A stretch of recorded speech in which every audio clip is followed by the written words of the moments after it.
Hi, how's everyone doing? Good evening, good evening, good evening. Oh shit. Okay. All right. So, hold on.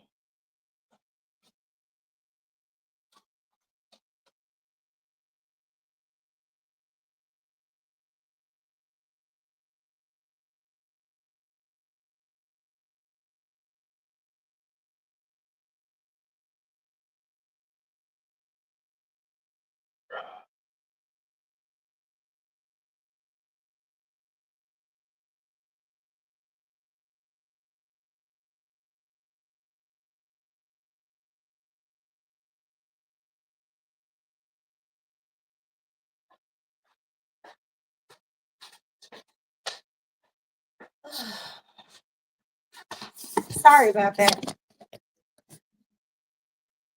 Good evening. So, it's cold. It's cold as fuck. I'm hungry. I haven't ate since yesterday. And I was sitting around minding my business. And I seen this recipe pop up. Now, the thing about the recipe was, I was like, I can do this. But I was like, I'm missing one key component to this recipe. So it's like, damn, where can I find this? And then it dawned on me. There's an Italian sandwich shop. Asking, can you call that other ceiling light?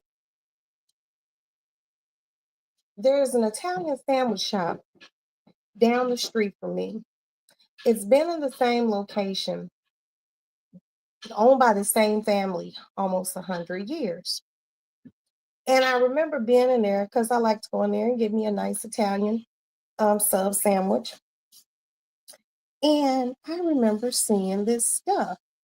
And the stuff that I remember seeing, it's a lemon flavor substitute type thing. And what they did was they put it in the pot prior to putting the noodles in to cook. I said, I know where to go. So I got up. I'm like, I really don't feel like leaving my house. But I got up and I went. So here it is. Okay. Hold it this way, hold it back a little. I don't know if you all can see it. There's the lid. This is the name of the company. Okay. This is like a lemon. Hey, Stormy, how are you, honey? It's like a lemon substitute, but it's made of lemons and other shit. All right. I'm going to show you what it looks like. That's what it looks like. See that? Now, what I did was I got my water to boil, right? And while I was waiting for my water to boil, I added this. That's good. That's good. I don't know if you're somewhere cold, but if you are, stay warm. So, anyway, I used some olive oil, right, in the water. And I used some of this in the water. Okay. Let me try to turn it so you can see. Okay. Use some of this in the water also. What that did was it infused the water. Here's the water. Angel hair pasta is cooked. So when I initially seen the recipe, what it said was take fuck, take the pasta out of this water. Okay. Now, you all know, and I think you all know me well enough to know that I like to cook and I like to try new things when I am cooking. Okay.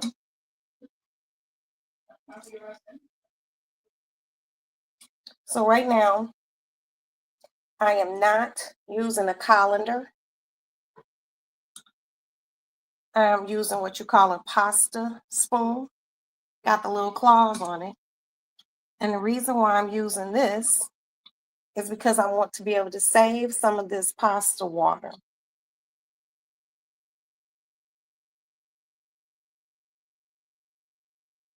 And I'll pour this in something a little separate. And when I get ready to make this sauce, then I'll use some of this water and the pot can be washed. Now, I didn't make a lot. Reason being is because my son already ate today. He was very rude and he ordered himself some macaroni from a place that only sells macaroni. Guess what he didn't do? He didn't ask me, did I want anything to eat? But he probably would have asked me and I probably would have still said no. So anyway, I'm taking this and I'm transferring it right here. I hope everybody's day has been spectacular. Mine has been non-eventful, other than having to leave the house to go find this stuff. Now, the stuff, I'm going to show it again. You can use this stuff not only for cooking purposes, as far as flavoring water, especially when you want a zesty lemon taste. You can put this in water. Okay. You can put this in water. That's the name of the company. Hold on. Shit. That's the name of the company. And you can add sugar to it and make lemonade. And, fortunately, I live in a larger metropolitan area and I can order these things or go to stores where they have it so I can, you know, do what I need to do for my recipes. Now, my husband said he really isn't hungry. That's fine. I told him I would pack him some food to take with him to work tomorrow. But I am hungry. So if I am hungry, I am going to eat. Trying to make sure I got all my noodles out of here.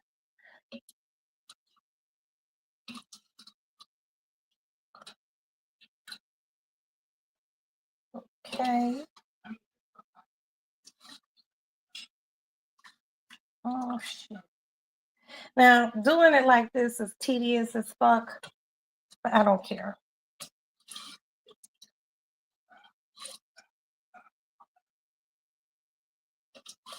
And then I will have my wonderful, wonderful son clean this pot. So what I'm gonna do now, it's empty, and I put all the pasta in here. What I'm gonna do, hot is hot? No. I'm gonna take some of this water. That's it.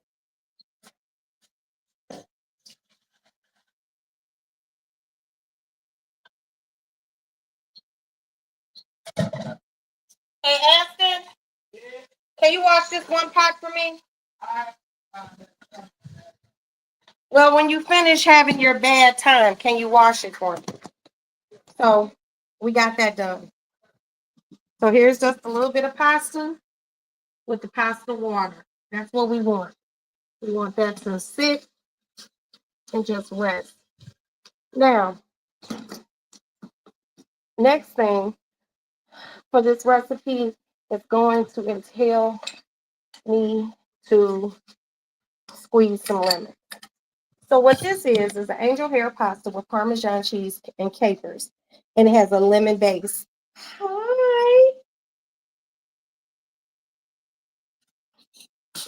And don't forget, this is very important. Okay. Oops. Oops. All right. So what I did was I took 3 lemons, I cut them in half. Hi, Everest. How are you, honey? And what I'm gonna do is I'm gonna juice these.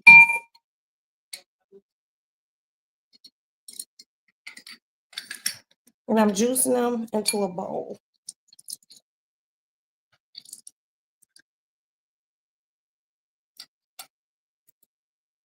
There's nothing like using fresh lemons.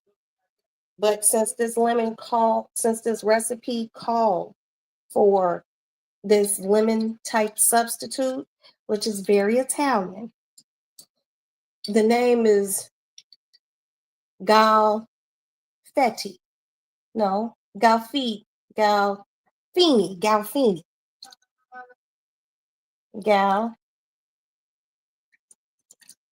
Gala Ifidi. It's something like that. I never said I speak Italian. Okay.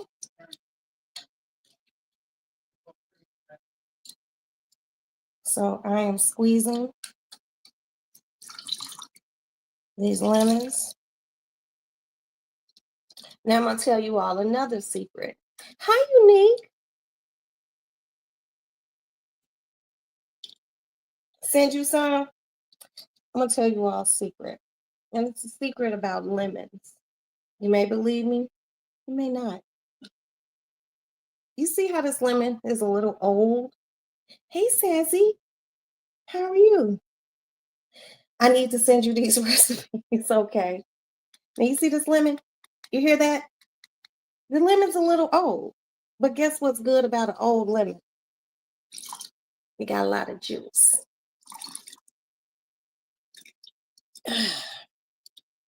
So these were my last 3 lemons that I had left.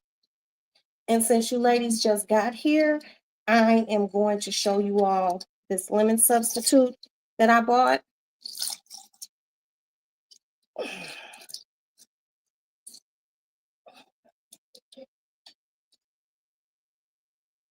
One more lemon, you guys. I am a squeezing motherfucker. Oh shit.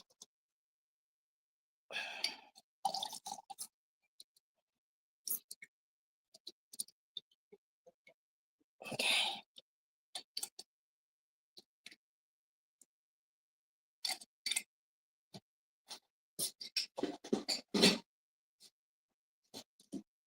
Now here are all the lemons. Hi, Sparkle. Hey, baby. Here are all the lemons. This was 3 lemons, and I cut them in half.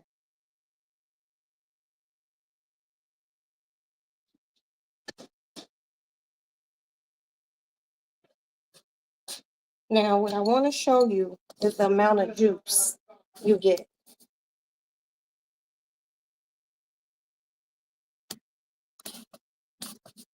Okay. And if I'm finished and you all would like, remember you can always, you guys can go support Sparkle. Okay.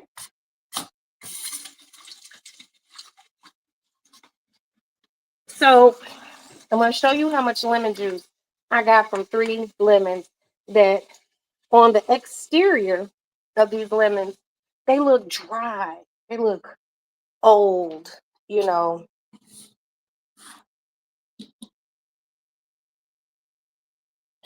Okay, Sparkle.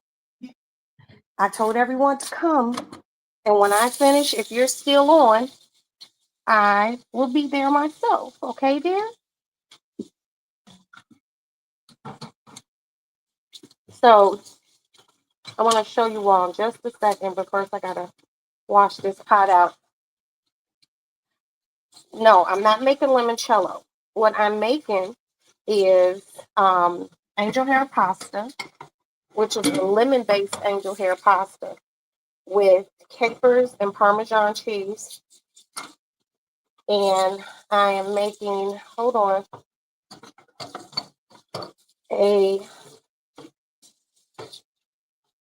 I was going to say oxtails, but they're not oxtails. They are, what the fuck are they called? Lamb chops. And I'm going to show you the lamb chops. I'm going to sear them off in the pan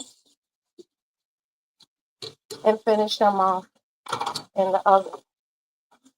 So this is basically a very quick, easy dish to make. And I'm going to make some Harvey Voltaire green beans, I can't say it today. I don't know. I couldn't say it when I was in the market. Harvey Corvair, excuse me. Harvey Corvair, which is green, very thin cut green beans. And I bought a small baguette of French bread. Okay. And I like to clean. Damn, who opened this? Who opened this? Put this shit in here. I don't like having a bunch of open shit. Okay. So that's done. Now, this is what I was telling you all about before some of you got here. This. Okay. Wait.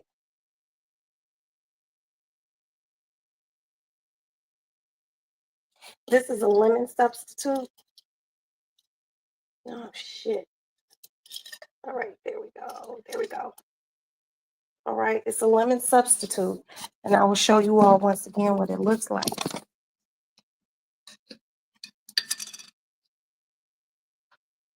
You see that?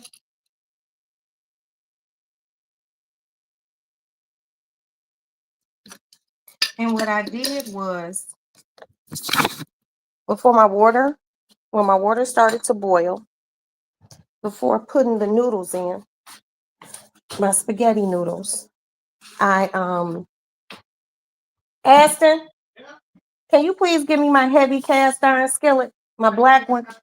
Yeah, and I washed the dishes because I know you're in the middle of a game that is probably, the fate of the world is on your shoulders. You work tomorrow? No. Okay. I just need you to empty this dish rack. So here we go. Hey, little boss lady. Here we go.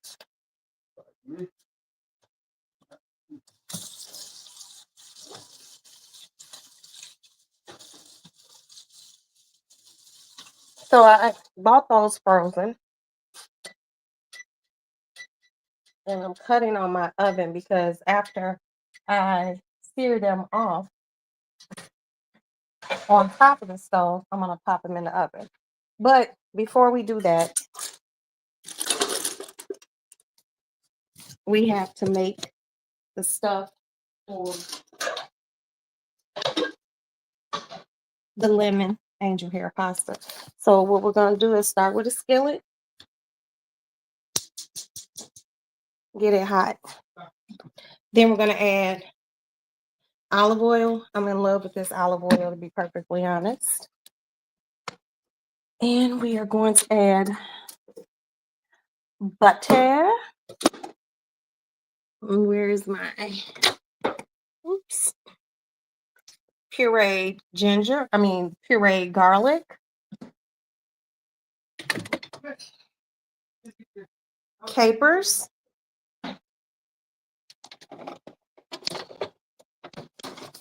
hold on, y'all. Parmesan cheese.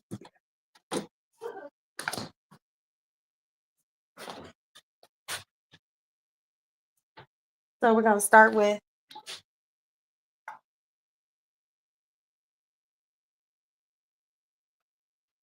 that much olive oil. It might look like a lot, but it really won't. Next,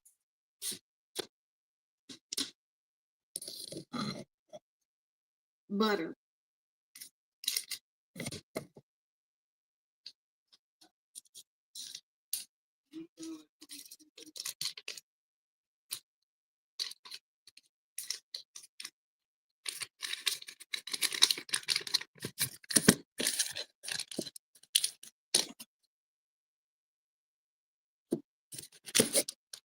We're gonna use this much, okay?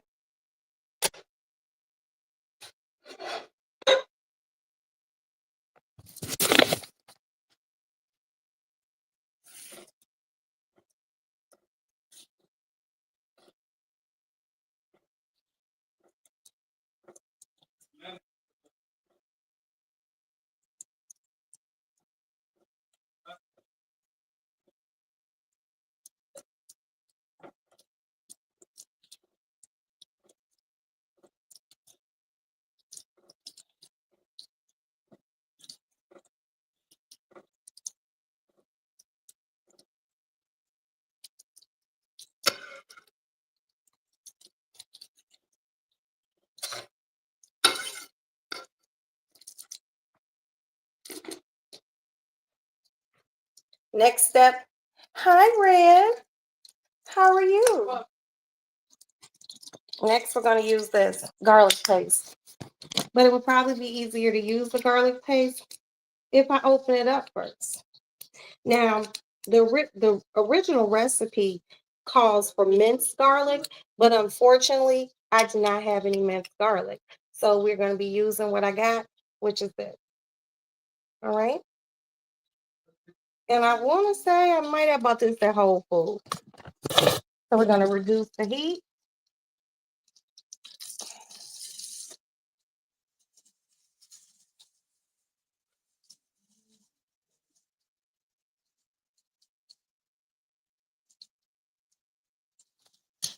Oh, and it's so fragrant.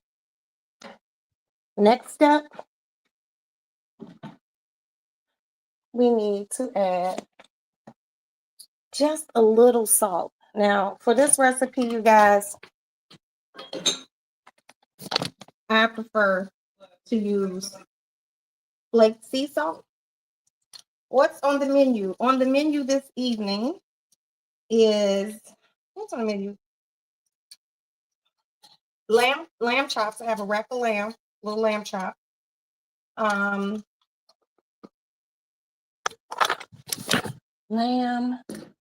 What the fuck else?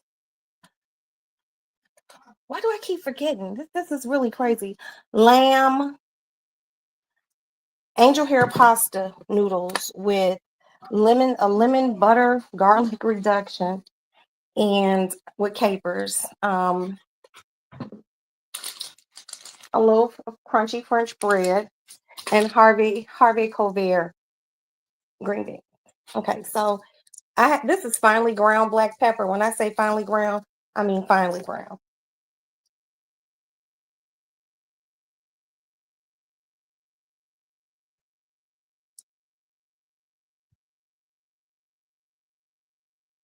Okay, put that up.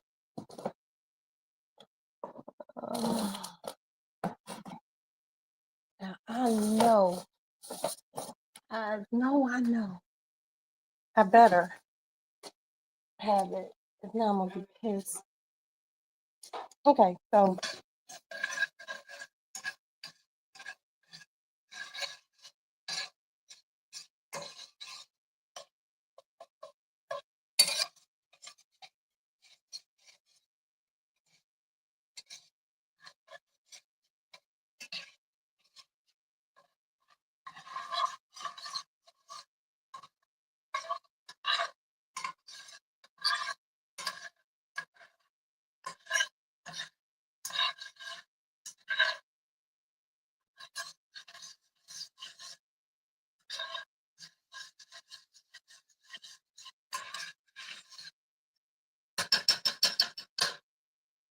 now that's cooked down real good. Hello, head in charge, Miss Black Diamond. How are you today? You know, I meant to hit you earlier to find out from you. Do you have snow down there? And if you do have snow, I would appreciate it if you could send me a picture, please. Now, I'm also going to add literally a little bit of dash of this Hungarian hot paprika. Mm.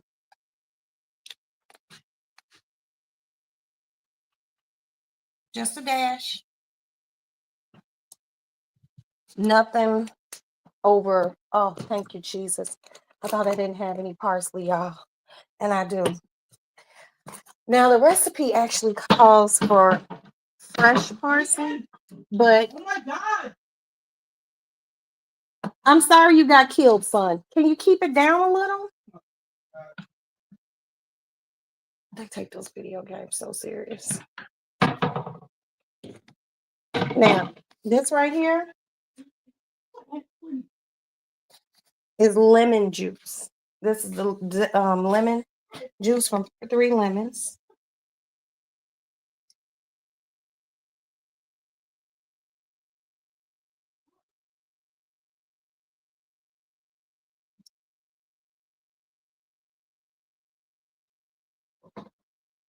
All right. Gonna crank up the heat a little, and we're gonna wait for that to start doing what it needs to do. Next step, we're gonna cut open these. Hey, BJ, I gotta sneak.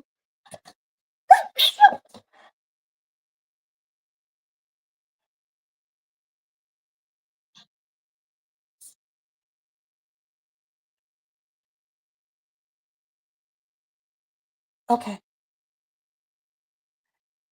I thought I was gonna have to sneeze. Okay, it's bubbling. You see that?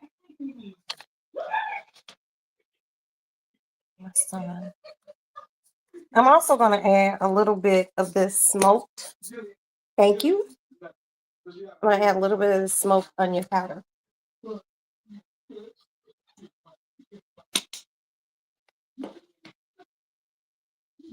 You're gonna add some of this. Hold on, y'all.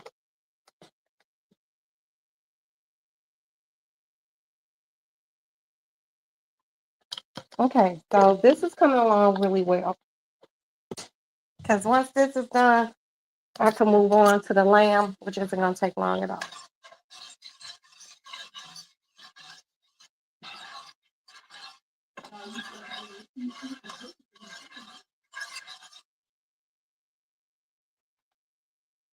Oh, and it smells so good. Okay, moving on to the next step, the pasta.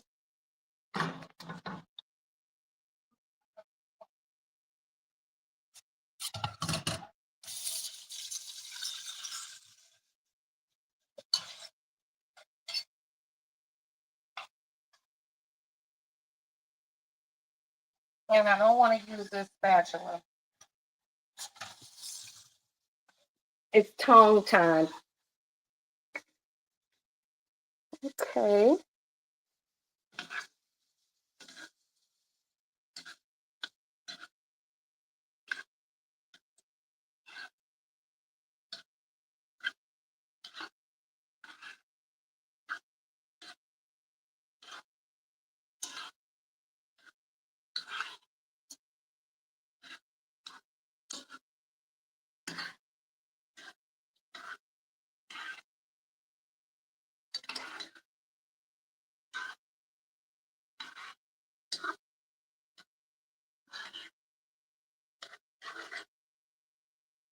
And the tongs aren't working very well. So I'm going to go back to my handy noodle scooper, which I'm hoping will work better. And it is. So what I'm doing right now is I'm trying to make sure I'm incorporating everything into these noodles.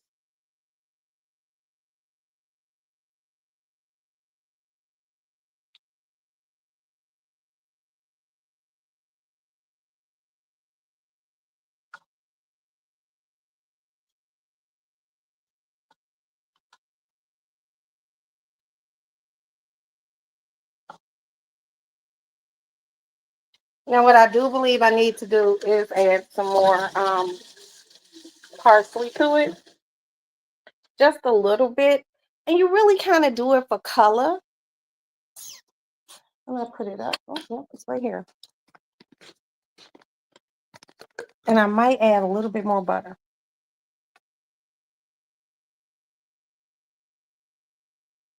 Okay, yeah, that's giving a little bit more, oops, festive.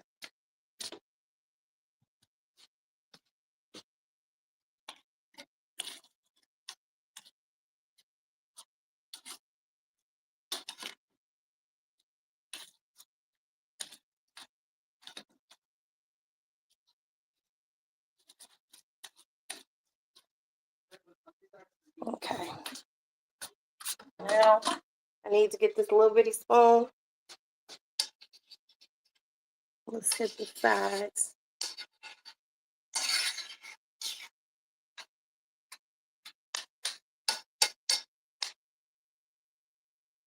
I might not need to add anything, any more butter.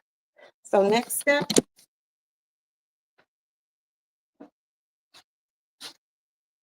capers. Aspen. Oh, never mind. Wash that, please.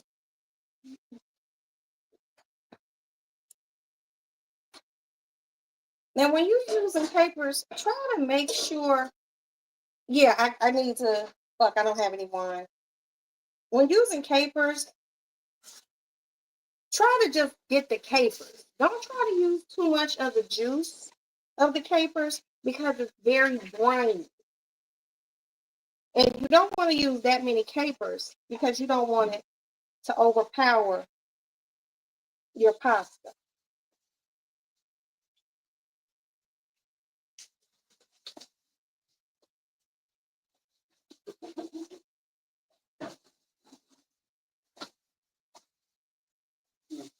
So we got the capers in, and now we're gonna add some Parmigiano Reggiano.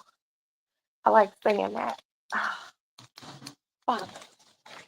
Can't do this shit with one hand.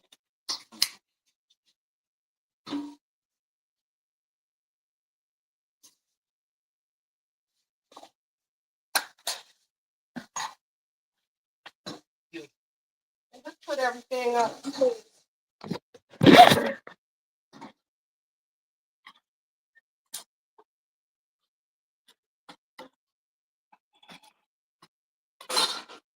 And get me one of my nesting bowls if you don't mind.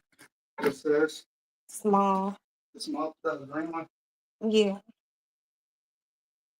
Oh, please feed her. I just spit her. Well, you know she greedy. Oh, look at that, look at that, look at that. So the pasta's done. You can ready to wash this skillet for me, son.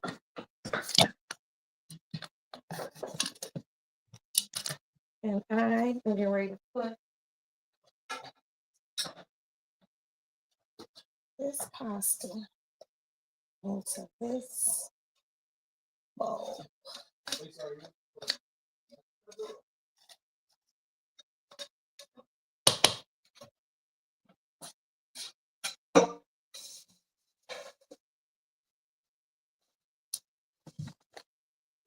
It's done.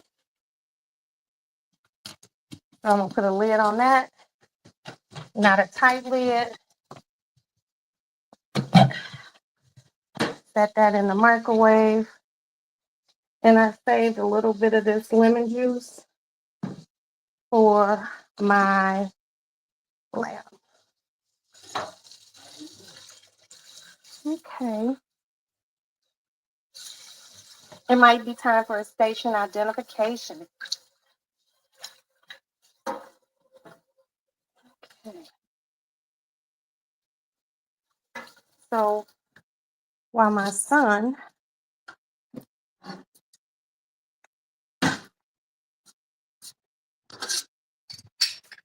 I run a really tight, clean ship around here. I don't like a dirty ass kitchen.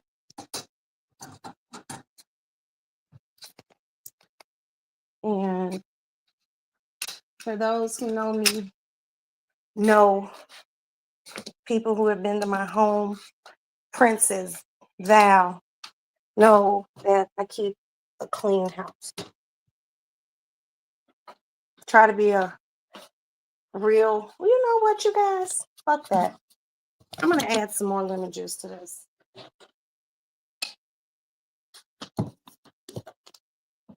So I can have an extra.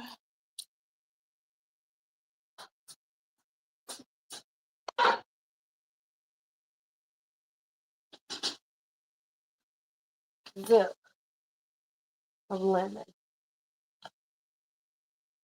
And let me get a tiny fork and taste it.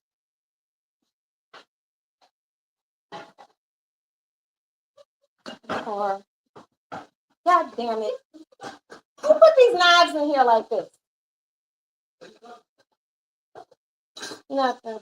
My knife was obstructing my drawer from opening.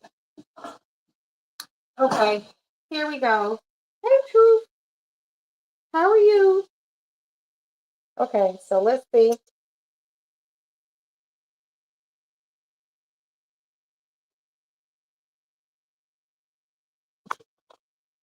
Man, y'all, it's buttery, it's lemony, it's savory. How you doing, baby? Happy holidays. Well, it's after the holidays. Happy New Year. And thank you for being here. And there it is. So we just gonna pop this in the microwave and let that shit just let it be. Next, grease this skillet and put on my grocery list to buy some more fucking whatchamacallit. So next, moving on, you guys.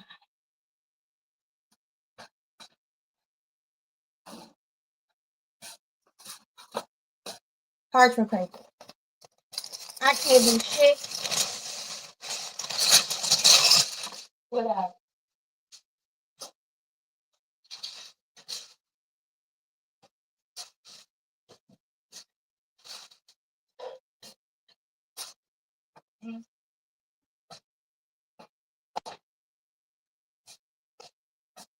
So here we go. All right.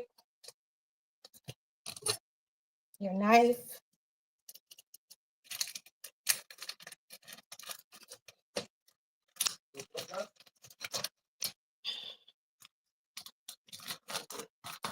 I hope everyone has had a pleasant day. I have had a pleasant day. No problems. I woke up late per usual. It's cold as fuck in Chicago. I gotta make sure this water is cold.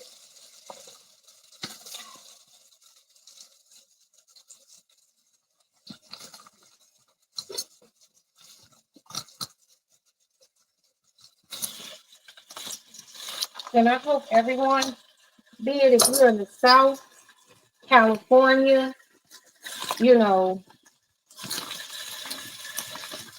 be careful with this crazy, crazy freaking weather. I got it out. Put that right here.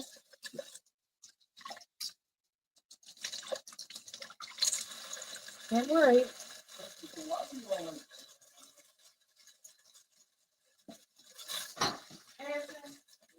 I need you to put some paper towels in here. I know. Yeah, but I'm in the middle of trying to cook.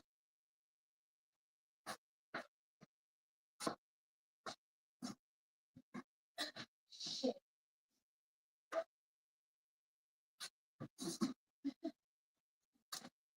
Okay, I'm back.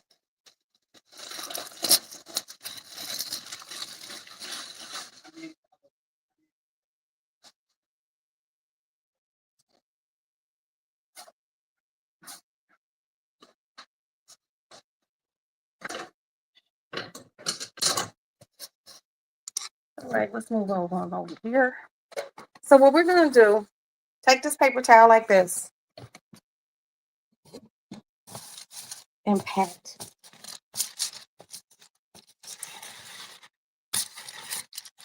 Pat.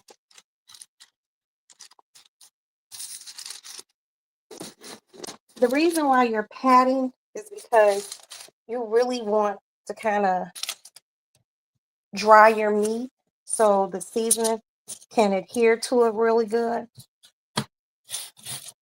Okay, throw this away. I was just like really in a lamb chop mood, you know. I'm just like seeing that pasta be made and wanting some crusty French bread. I was just like, let me get up out of here and go to the store. So with your good knife,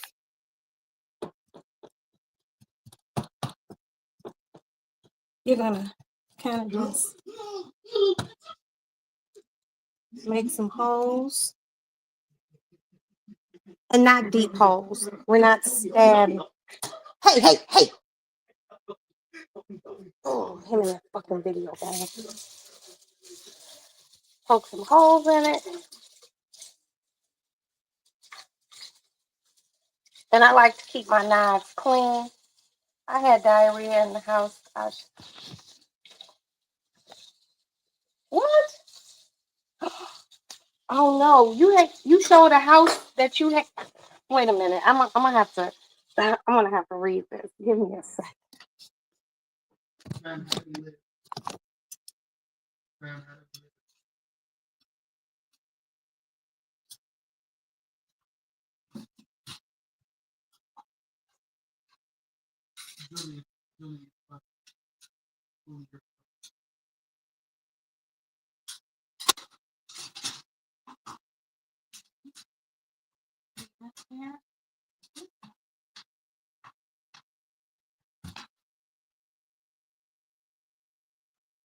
Okay, before I read what Red said, we're gonna take this garlic paste that I showed you earlier, and we are going to put it right on to this lamb.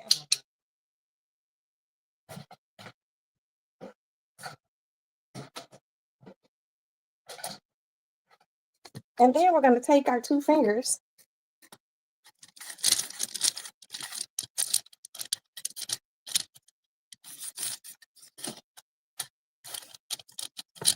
give it a rub.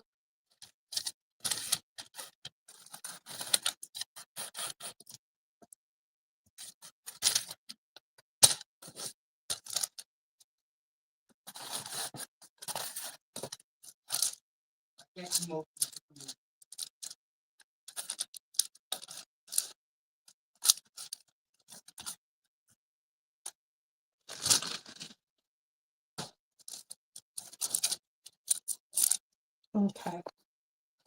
Gotta wash the hands.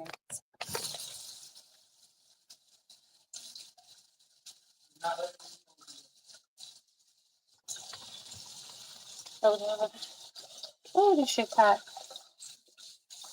Okay, I'm gonna have to go back. I see Black Donnie says she's sorry you had a shitty day. And I'm sorry you did too, Red.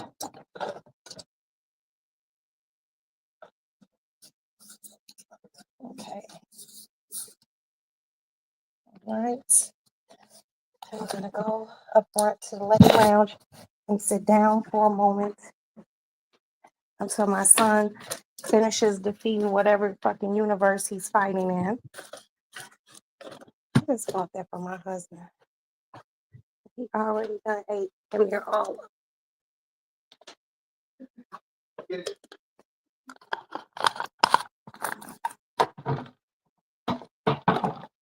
up there. Right there. So the skillet is cool. I'm waiting for Sir to wash these dishes. And I will move on to just searing, not cooking. All right, Meds, go and take them. I want this meat I want to sear it on top of the stove and then let it cook the rest of the way in the oven. But remember, it's lamb.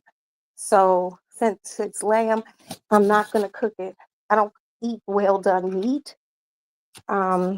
So, oh, Haiti Lounge, y'all, sit the fuck down. Oh, oh, we made it. Yeah, so this is a quick meal. Now, this is a meal that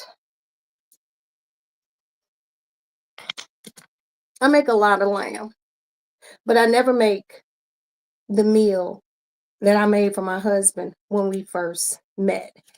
And we are living together, and he bought a house, and you know, before we were staying with his sister. And, I wanted to make something when we moved into our house. And this is basically the first thing I ever cooked for him.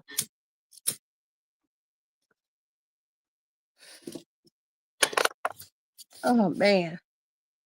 And like I told you guys, I haven't ate since yesterday. When I ate that big ass fucking cheeseburger, I didn't even eat it all. And I took my Ozempic shot last night. Damn, I was hard to change it. Wait a minute, hold up. Red, are you saying you sharted on yourself? Did you shart on yourself? I mean, brother, look, if you did, it happened. Okay. I remember once I was sick. I thought I just had to fart. And it wasn't just a fart. It's some little doo-doo came out with it. And I had to change my whole bed, put everything in the wash. And I had to take a shower. I was in bed, scroll up. Okay. How far do I have to scroll up?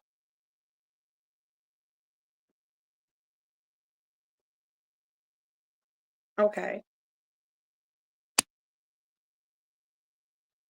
What, when you were poor?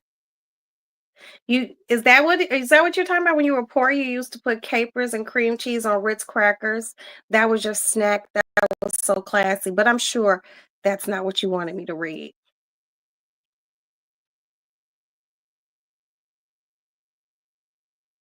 You be heavy on the spices. What did you want me to read? Lesson, carry extra clothing in the car.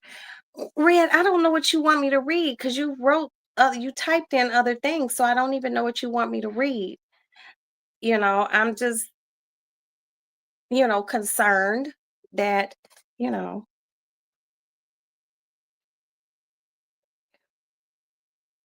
oh, his client. Oh, wow. Oh, mm. So your client shitted while you were showing them a house. Oh my goodness gracious. How do you mm, I don't I really don't even know what to say about that. Mm, I don't know what to say. Oh, your client's child puked on you and had diarrhea in the house. Oh, okay.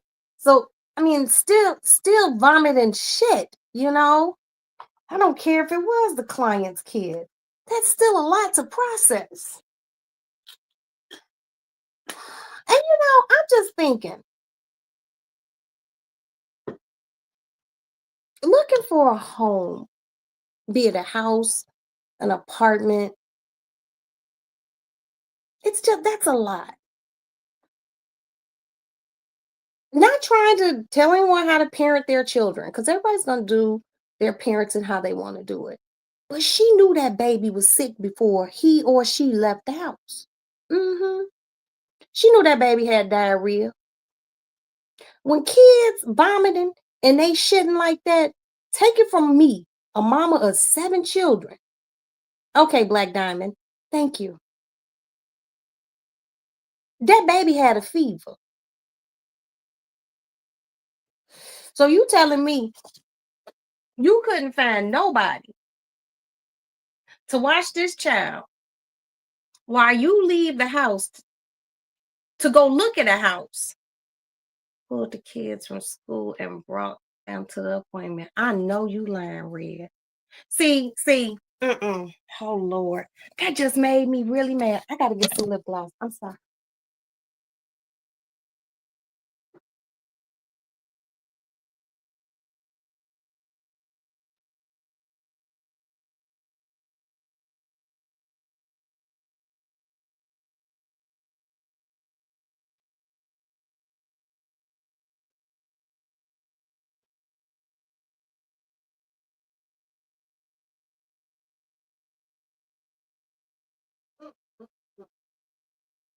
Okay, I'm back.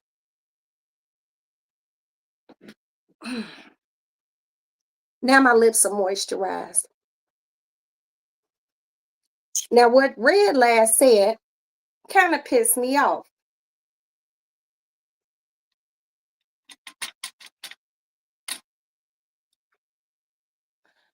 If the kid's already in school, first of all, oh, I have so many questions to this parent. If the child was vomiting and had diarrhea and you sent Shorty to school, why would you even send the child to school in the first place? Number one. And number two, why couldn't she just called you and been like, hey, look, my child is sick today. I can't make it. Can we reschedule? You know, I've always had a problem with parents who send their children to school with colds, be it vomiting, diarrhea, runny nose. And most of the times when a child is vomiting and has diarrhea, trust and believe me, there's a low grade temperature or high grade temperature in there. You keep clear people, okay. I don't give a fuck if they was clear or midnight, okay? You keep your children at home. See, I have friends who are educators, they're teachers. And one of the things that I sympathize with them about are parents who send their sick children to school. Princess, so debonair, my girlfriend Jackie, my girlfriend Marie. These are people who work with children. Okay? These are people who work with children. And all of them have given me, well, maybe not so dead, but Princess, Jackie, Marie have told me. And my girlfriend Jackie, she is a principal. Okay, she did her years in the trenches teaching, but she is a principal. But it ceased to amaze me that you would send your child to school sick. And to add insult to injury, you ain't just sending the baby to school sick. You want to go look to buy a house. Buying a house is a major decision. It's not just a major decision. It is an investment in your future and the future of the shitty, vomiting babies that you bringing with you. Okay? This is hundreds of thousands of dollars. And I'm not trying to put Red's business out there, but Red sells $1 million homes. So this is a major decision. I don't give a fuck what type of money you got. You leave children at home when you're buying a home, when you're purchasing a car, or if you're going to the doctor's office, okay? Period. Ugh. Y'all know that just made me really mad, right? It made me really mad. And sick, yes, Black Diamond. Sick children get other people sick. Now that baby's a little bit of boo-boo and stuff could vomiting. That shit got little waterborne spores in it. Now Red fuck around and be around this motherfucker shitting and vomiting with his grown ass. He might have wasn't feeling good before getting over a cold, but while you getting over this, now here comes this, and everybody knows. Kids' germs is the worst motherfucking germs. They take a grown adult, healthy adult down. I have been there. I have took care of my kids when they were sick. Cool baths, Vicks vapor rub, holding their head over steaming pots with a towel so they could breathe in steam. making sure they drinking juice and all that other stuff. Yeah, children pass on germs very fast, and I get these kids well, and 4 days later, I'm down like 4 flat tires on a heavy Chevy. Now, I would like to believe in my heart of heart that here in the Lady Lounge, the women and the men who come here are responsible people. You know your child is sick, and you can make arrangements for someone to stay home with them in the event you can't do it.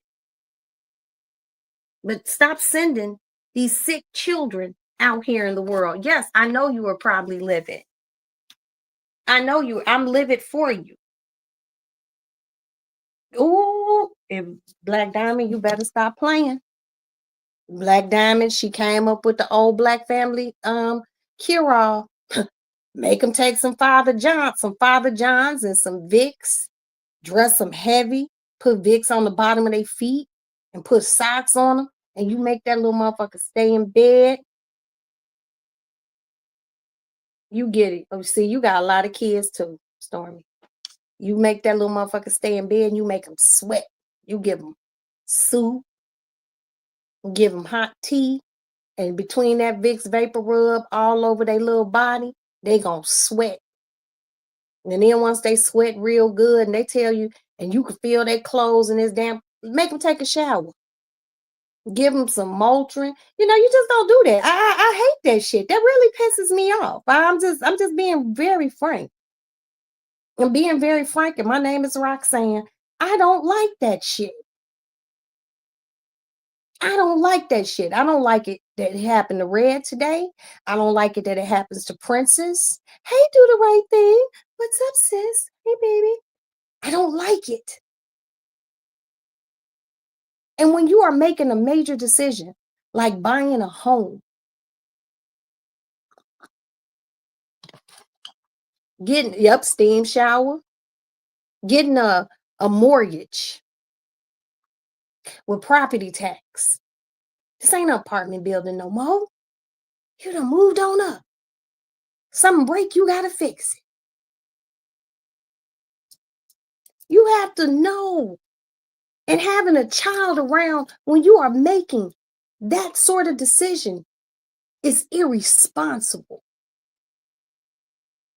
as a parent. You know how many times I had to cancel shit because my children had a cold? Let alone go to buy a motherfucking house. You buy a house, if it's just you go buy the house with just you. You might want to take a friend with you. But if it's you and your spouse go together. Now, you can take kids. I'm not saying you can't, but you take older children so they can get a feel. When they little, they don't need to feel shit. And to be perfectly honest, if you ain't paying bills in that motherfucker, you don't need to feel shit either. I'm just doing that out of consideration because y'all may be 10, 11 years old, 13. I'm really sorry you had to go through that, bro. I really am. That just made me very tight. It really did. It did something to me. I don't like that. That's right. Teachers take it home to their families. And this is true too.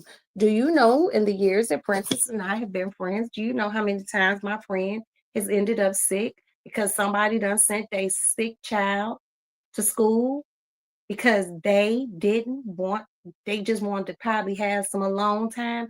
No, you don't have a long time when you have a child. You have a long time when you sleep. That's usually the only peace that you have. This is your job. And this is what the fuck you supposed to do. Keep your babies at home. The fuck?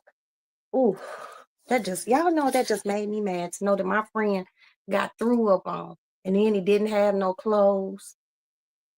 But Red, I'm not trying to be in your business, little bro, but I kind of feel like when these people start calling you and they want to go, you done check, they can afford house, they got their pre-approval and shit.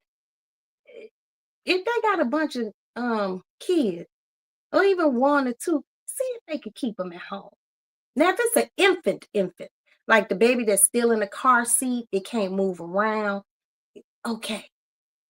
But those move around kids, they're walking and shit with a cold, tell them to keep their babies at home. Bring anybody but the babies. Yes, when you have children, you have to make adjustments. This is right. And knowing Red, I don't know how he was dressed today, but I'm sure bro has some nice Italian loafers in his repertoire, or nice boots. I don't know how much snow is out there where you are. It's probably extremely cold, but you work, and I'm pretty sure you pay nice amount for your clothes. None of my clients have brought their kids to an appointment except for the final showing. Okay, and guess what?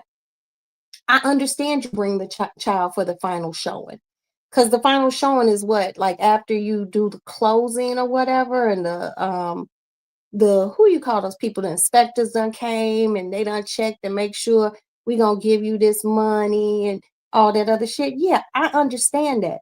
But when you are walking around a new house,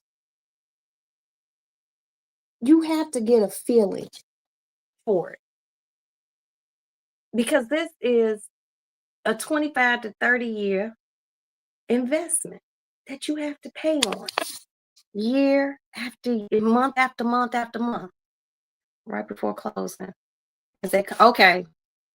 Okay, and I understand that. Yeah, if the baby too little to pick out a room, that's fine. The older kids, you let them pick out the room because it's fun, you know. But buying a home is serious business. And I really hate that happened to you. I don't know. I don't know. And the baby was sick and she took the kid out of school to come. See, that shit made me mad. That upset me. That upset me. Now, 2, 3 days, you do a post and it's, I'm sick. We all know why you sick again. Didn't you just have a motherfucking cold? Oh, Lord. Most of my clients. Ooh, okay. Most of his clients be on the 5 to 10 year payoff plan. And baby, hey, if that's how they got it, get down how you live. I ain't never been a hater. Okay. But if it's a 5 to 10 year paying off, and I know the type of properties you sell, these is $10,000 a month mortgage, $20,000. And if they got it like that, they might pay a little more. You know, hey, if you got it, it ain't tricking if you got it. All right. Send them the cleaning bill. That would be very in order. That would be very in order. Yeah, you need to take care of this. Your shorty puked on me. The fuck you talking about? Oh, Miss Roxanne was just, I've been like showing over.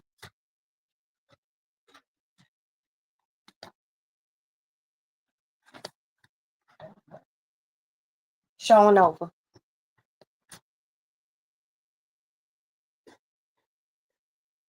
The environment just stinks.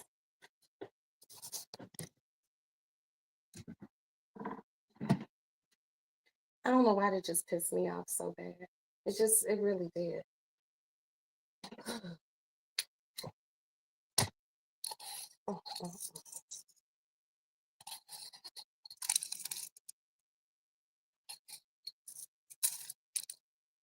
That would just really ruffle my motherfucking feathers for the day.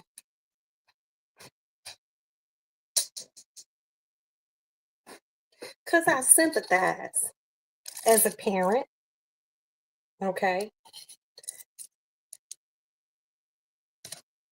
with,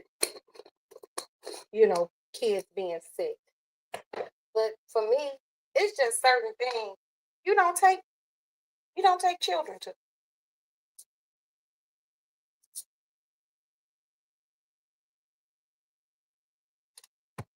That just ain't never been a Miss Roxanne thing.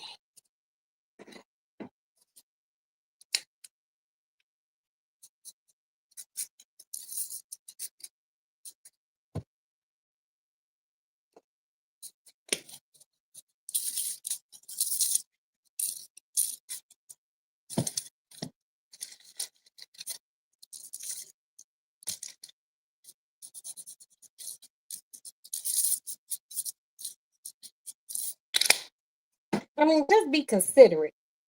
I hate inconsiderate motherfuckers. I try my best to be considerate. I do. I really, really do. But I can't stand a low grade motherfucker.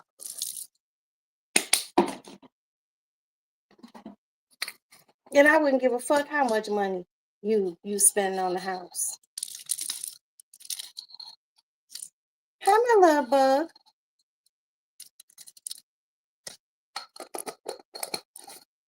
That's like people with bad kids. See, now y'all done got me mad. That's like people with bad children, and they come to your house and the shit that they baby could do at home, you can't do in Miss Roxanne's. And then the parent just be sitting there talking. Yes, please hit the like button, you guys. I would deeply appreciate it. Just be talking. Now, this is sweet paprika, okay?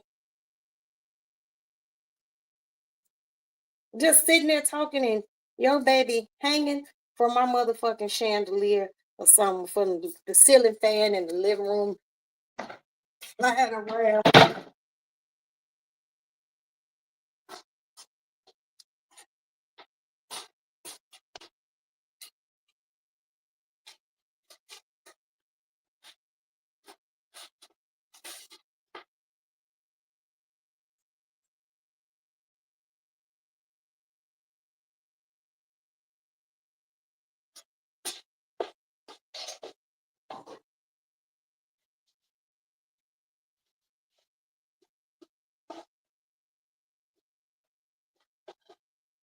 Whew, we gonna finish talking about this. Okay? That is a mixture of butter and olive oil. Here's the meat, perfectly seasoned. Remember, we ain't cooking this. We are browning. We are browning. That's all we doing is browning. Yeah, I got plenty of friends who got grandkids, and I got some girlfriends who got some younger children too. And when they baby's sick, okay, here we go.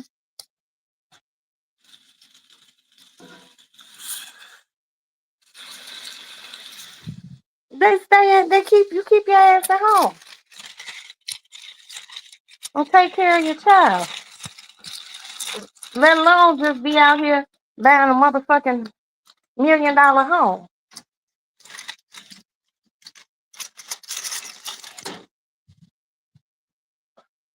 And I just feel like, okay, see, Red gonna piss me off. I just feel like if you're buying a home from Red, and me knowing some things about Mr.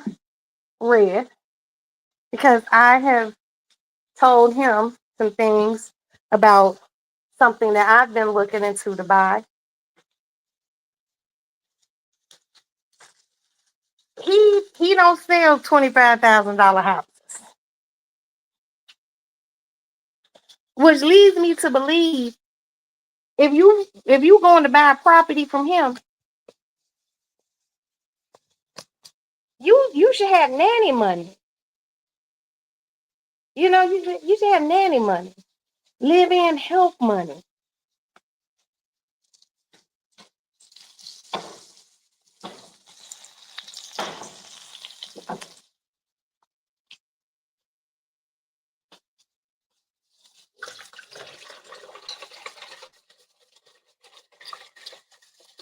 People just don't. You know what? I'm not gonna sit here and say people don't see. Nothing shocks me. Nothing shocks me.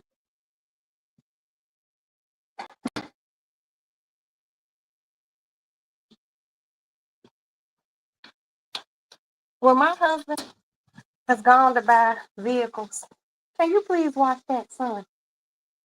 What's wrong? You feel better? Okay, you need to take some more Zycam. Now, when my husband goes to buy vehicles, guess what? I don't go.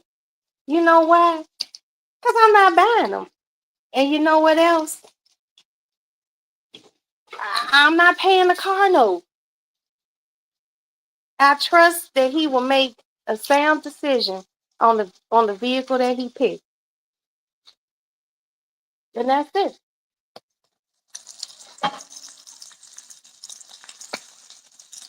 And in about 3 minutes, son, 3 minutes, flip this and let the other side get a little heat. And then I want you to pop it in the oven on the top rack, please. Yeah, I got it really low. Because I don't want it to cook. I just want it to brown and stay medium in the center of the lamb. So the noodles are done. They're in the microwave. Lamb is going to go in the oven. And the only other thing I have to make is the Harvey Carver, which is going to be very simple. Butter, salt, and pepper. Nothing over the top. No super seasonings, no garlic, nothing. Salt and pepper. Maybe a pinch, not a pinch, a pinch of sugar. And you just received a hard freeze alert. See, I ain't never heard no motherfucking hard freezes. We just get, it's going to be cold. It's going to be a little icy. But not a hard freeze. Shit, that shit kind of just scared me. And make sure you get all the dishes out the dish drain for me, please, son. Please. Hello? Can you answer your poor mother, your poor elderly mother? Well, maybe. Oh, thank you, son. The cats are gallivanting through the house.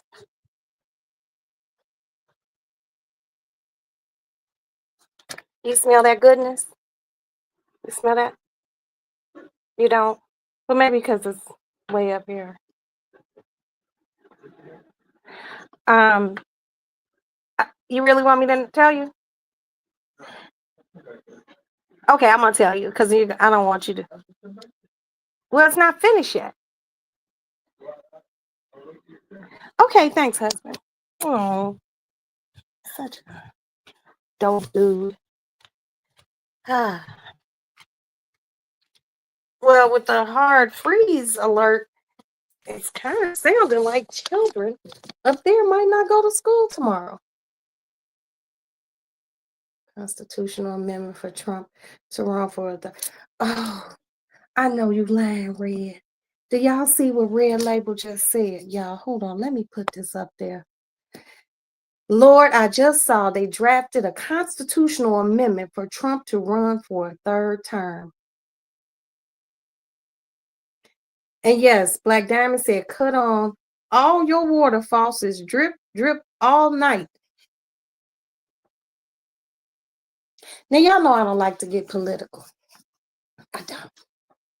But right now, we have to talk. See, motherfuckers don't be listening. People let shit go in one motherfucking ear and out the other. Now, with bullshit, that's basically what I like to do. In one ear and out the other. But this man Sometimes you gotta read in between the lines of what motherfuckers be saying. He said, listen, don't worry about it, old people. This probably the last election y'all gonna have. He wasn't speaking on them being old and passing away. He wanted to make the government into more of a monarchy. That's what he wants. And that shit's scary.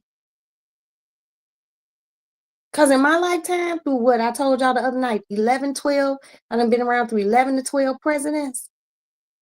You get you get to serve one term. If you win the second one, you get your 2 terms. And then you go on out. You go on. Hell, you got protection the rest of your motherfucking life. Your family has Secret Service the rest of their life. You go on lecture tours and appearances. You good.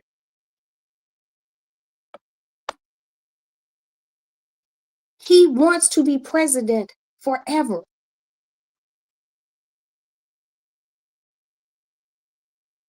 And there were people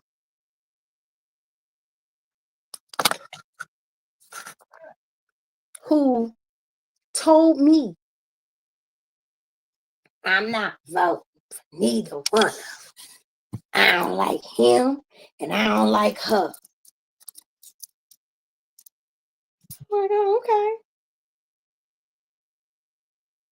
But now he's talking about removing things. Last night, I believe it was, Universal Tea with Marie was talking about how they talking about snatching affordable housing and stuff. That means Section 8. That means subsidized housing that the government covers the bill for. You might only have to pay $100, $200. I know a motherfucker who don't pay nothing. She live right here in Chicago in a 2 or 3 bedroom apartment and don't pay shit because she don't work. And these are the motherfuckers who didn't go vote.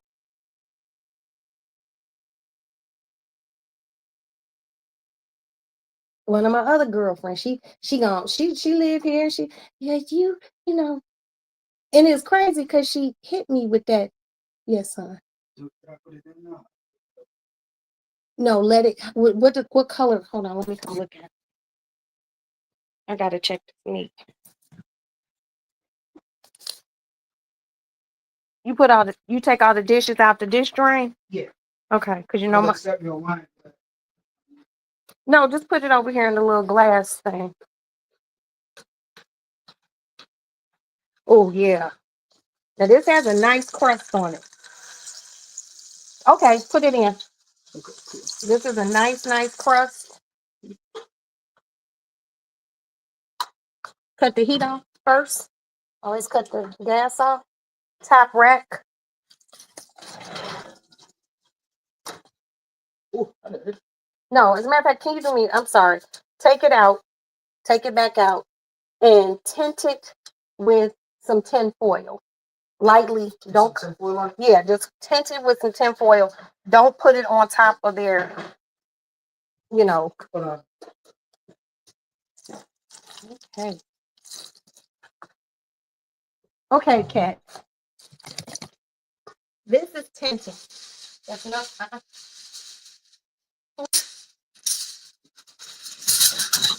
You take your tin foil, put your finger up top, make it into a tint.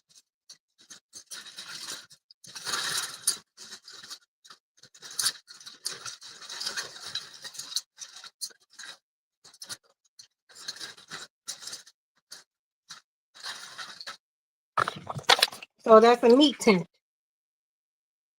Top rack and drop it down to 250. Please. Thank you, sir. And can you pull those green beans that Javi Carver out of the silver deep freezer? Please. Thank you. that type of green bean that's really small like that, it's a green bean. They call them small in America, but in France they're called Harvey Covert. Yes.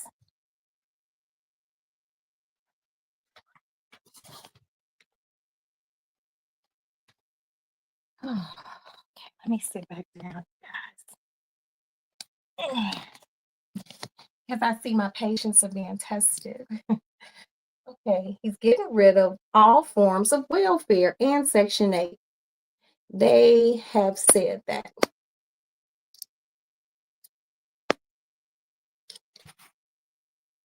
Wants to get rid of all Black people and brown skin. He got rid of, whew,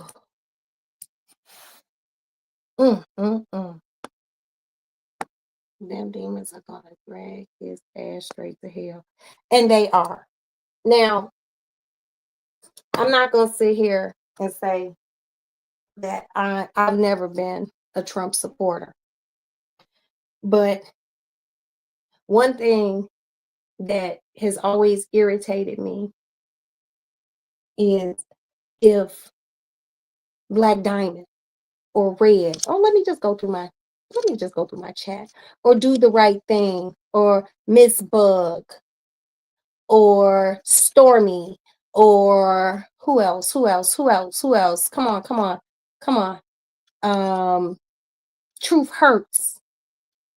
Let us fall on a hard fucking time. Let us fall. I'm not trying to put Red's business out there. Red own properties. Let him hit a hard time. Black Diamond own stuff. Truth Hurts. Homeowner. Family. Let her hit a hard time. Miss Bug, let her hit a hard time. We can't get shit.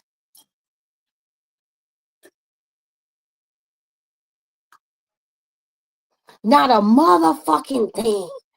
We can't even get a fucking food stamp card. And food should be an inalienable right, because no one should be hungry. But then you got some young chick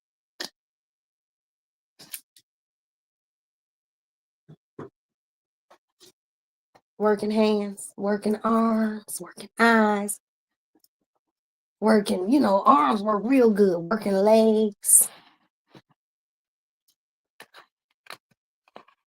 and can live in a place that would cost us, if we want to live there, rent probably $2,800 a month. I know a young lady who is living in such place, a 2-3 bed. I think another young lady, I think she got 3 bedrooms because she got multiple children. Now she be hustling, she do hair and everything. Got a beautiful kitchen, beautiful appliances, but she refuses to work.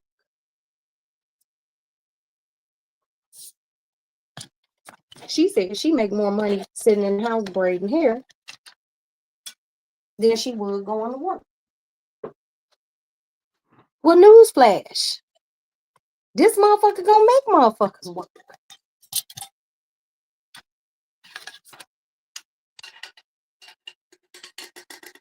I think that's the worst part about the system. When people who have paid into the system can't get any fucking help. It got to be a disaster for them to help you with something. And that's fucked up. When you pay taxes, you got money coming out every paycheck. And then if you one of those people who you just get paid. You might just have to put your tax money to the side month to month, or check to check. That's the shit that makes me mad.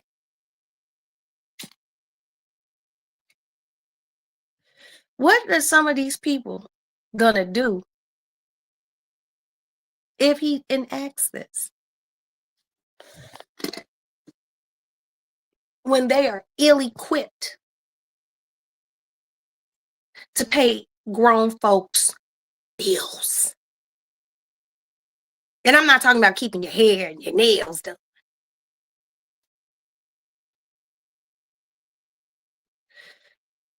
I'm talking about all the bills. Lights, gas, car insurance, car notes. You go to the doctor, you might have a copay. It could be $10, it could be $20, it could be $50. Baby need glasses. Oh shit, your back hurting? Now they want you to go to physical therapy. Here goes another copay.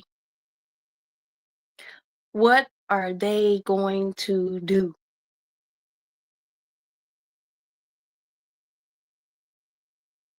Are they equipped to do it? Hey, Pixie. Hi, my love. I heard today we won't be able to file mortgage interest. I be damned.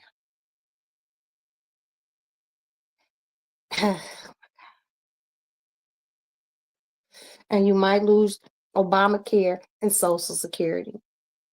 Now, for those motherfuckers, and I will say motherfuckers, who didn't just go vote, or people who just sat back and wished about Trump. A lot of poor people, and I'm gonna just put it out, a lot of poor motherfuckers really wanted him in office. Your ass ain't got a pot to piss in or a motherfucking window to throw it out of. But this is what you wanted, and you gonna get it. See, fundamentally, there are people who are gonna be fine. Thank you, Pixie. I love you. And I love you too. There are those of us who are gonna be fine. But then there's some people that's gonna be fucked sideways to Sunday with your whole funky asses. Because you didn't want to do what you should have got up and did. I didn't give a fuck if you voted for Trump. But get up and do something. Now, it might not have been the right decision. But guess what? This shit gonna fall back on motherfuckers who ain't got it. You feeding your pets. It was almost time for my nighttime feeding my shits too. That's who it's gonna fall back on. Now, people who got a few dollars coming in, we might have to tighten up a belt here and there. But it's gonna fall on the poorer people.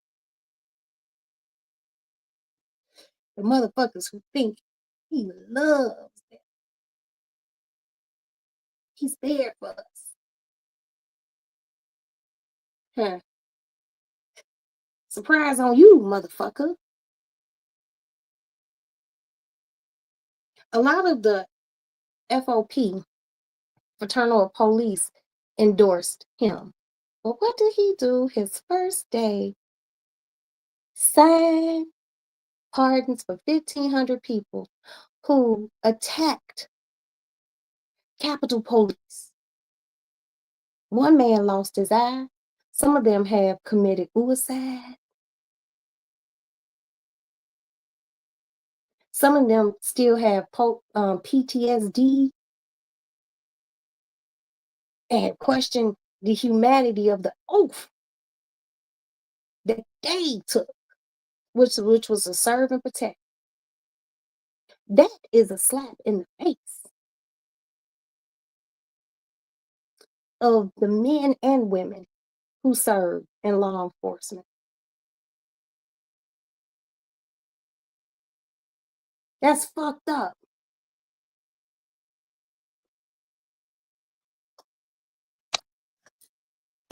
That's fucked up.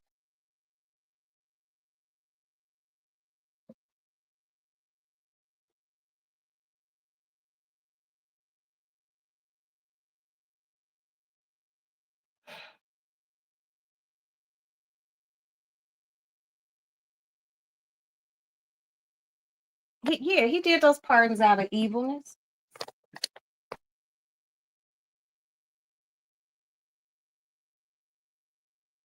And it didn't have to go to that. If you win, you win. And the thing about winning and losing is just the decorum that you show with either.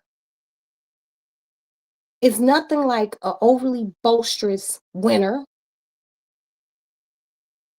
And it's nothing like a motherfucker who's a sore loser. When you lost, you lost. You stand up straight. You give your concession. And you lick your motherfucking wounds behind closed doors. You never let them see you sweat. But some motherfuckers ain't built like that.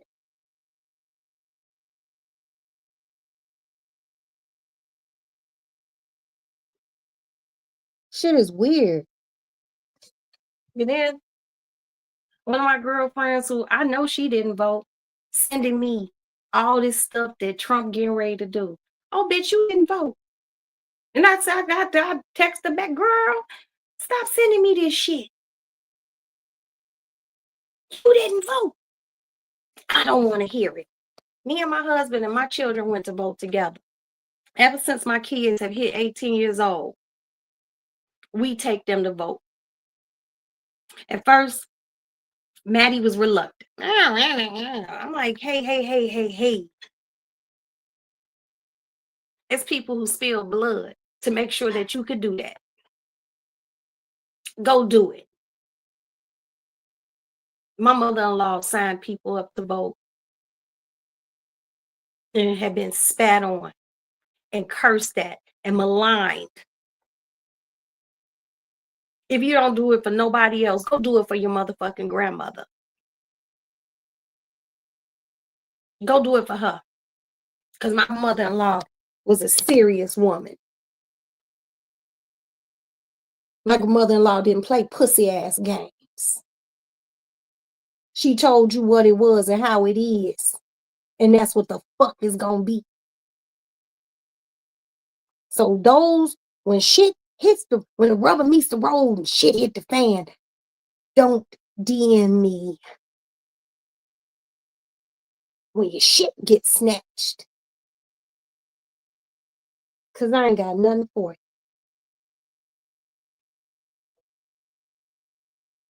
Not a motherfucking thing.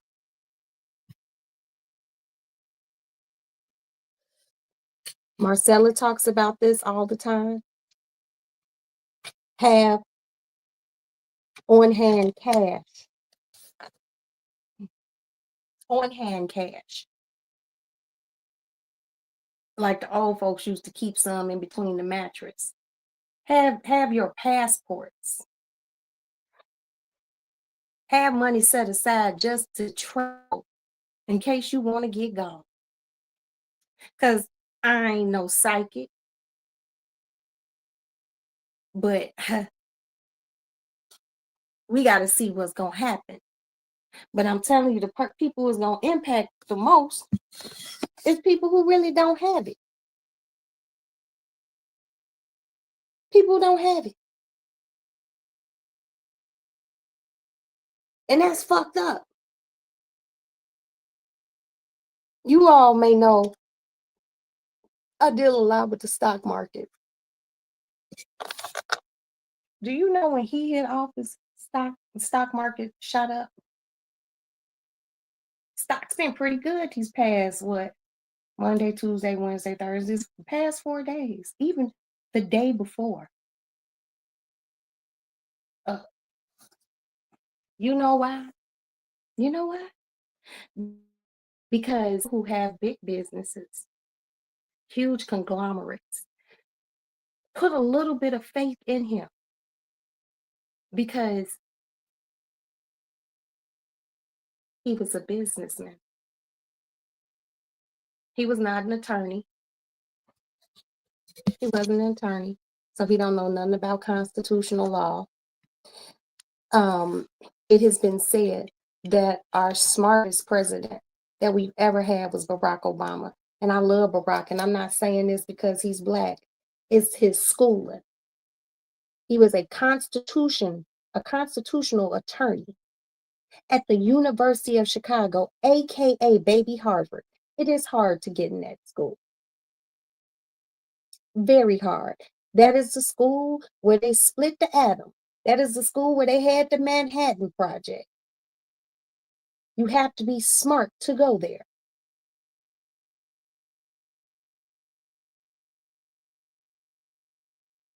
Everybody don't know the law. Some people know law, some people know business. Barack did not know business because he was a Constitution's attorney. He was an attorney. But he surrounded himself with people who knew the business of the business of business. But this man don't know law, but he know business. But who he surround himself with are other business people. Where does the law come in? Where? But people will see the people who sit back and clap and cheer him on.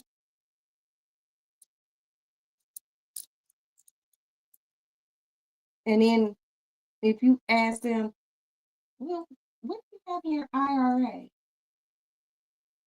What? Ain't got a motherfucking thing. No.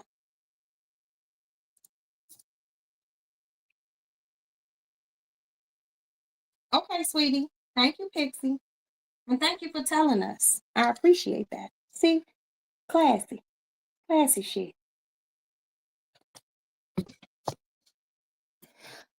Hold your oh yes, do the right thing. He had to be the super Negro. He was too Black for white people and not Black enough for Black people.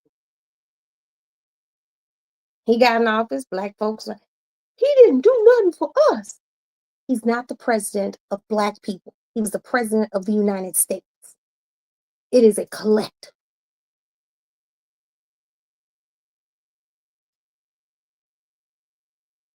One thing I know a lot of people got is Obamacare. You know how many of my friends was walking around this motherfucker with no insurance? You gonna make some chili? Ooh, that sounds good. Send me pictures, please. My fat ass like to see a picture of some food. It's sad. Conspiracy theories.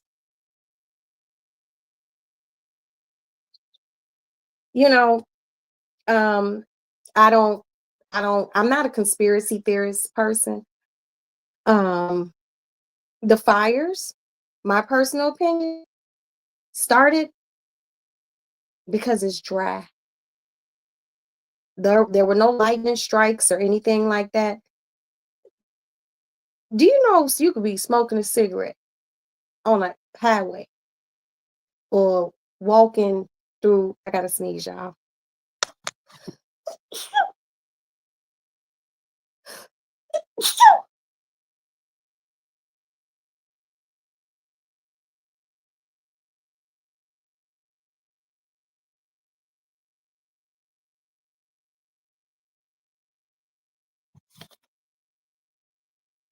Thank you. And thank you, do the right thing. Somebody could have been smoking a cigarette and thank you, Pixie, and just threw it. That motherfucker blew a little and landed in some brush, and it caught on fire. Do I think there were some people out there probably deliberately doing it? Yeah, I do. But I don't subscribe to theories. People want to say, "Oh, this is God's way of no, no, no, no." Because if that was the case, this whole motherfucker would be on fire. hmm it could have been anything that started those fires. But nevertheless, it's unfortunate, especially for people who weren't wealthy, who didn't have insurance, and now they have to literally start over.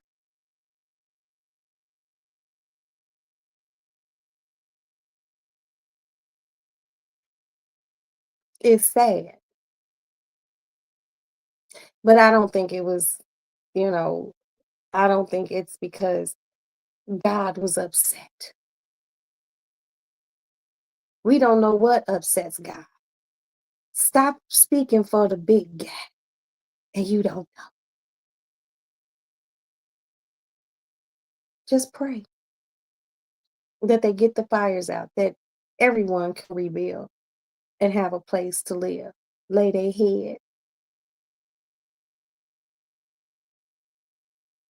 What I do believe,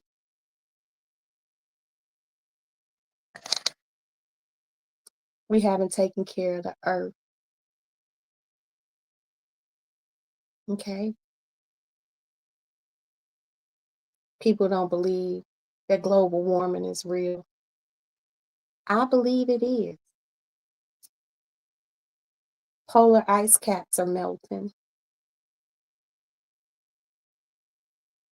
That's scary because this is ice, okay? Pieces of ice, big swaths that have been around for millions and millions of years. Because you all do know, just a little geography lesson for today. At one time, the earth, the little ball we live on, the land, you know how we have Europe, Asia, North America, South America, and all these were all connected. It was all connected. And it was one big landmass and called Pangea. And over time, with things happening, asteroids hitting, because apparently asteroids is what took out the what you call those, the dinosaurs and shit, the prehistoric times, the Paleolithic times, and earthquakes causing things underneath the water to move, tectonic plates, that's what they're called, caused land masses, the one big landmass, which was Pangea, it caused them to break off, and they moved, and time went on, and it moved further, and it moved further, and it moved further. That's why the United States here, and then you got Fiji and Bali over here, and then you got Japan over here, and then there's Russia up there. It's nature. Shit happens. Nowadays, little asteroids be coming down. They might land somewhere, don't nobody get hurt. But also now we have technology that they see that shit coming. We don't know what the government has. They probably got some a little ray, zap that shit while it's still in outer space. We don't know. And guess what? I don't want to know. Okay. That's way, way, way, way, way above my pay grade. I don't want to know. Just don't let that motherfucker hit the United States or the world. Do you all realize that in this earth, underneath, there are tectonic plates that cause fault lines? And it's not just out in California. No, no, no, no, no. Illinois sits on a fault line and it goes all the way up past Illinois. That's why do you think they were feeling earthquakes in New York a year ago, or was it 2 years ago? And that fault line goes all the way around the world. And in certain areas, that fault line rubs and causes those tectonic plates to move. And in certain areas, shit get catastrophic. India, Thailand, you hear about buildings falling and shit like that because the earth is old and she is tired. Why do you think they're trying to make all these motherfucking electric cars?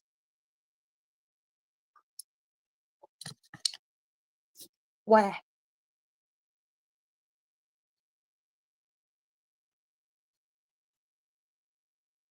They want to repair. Do you know when the earth started repairing itself? It was so beautiful. During C-19, because motherfuckers had to stay at home. There was very few cars out. The ozone layer, scientists have said, has started repairing itself.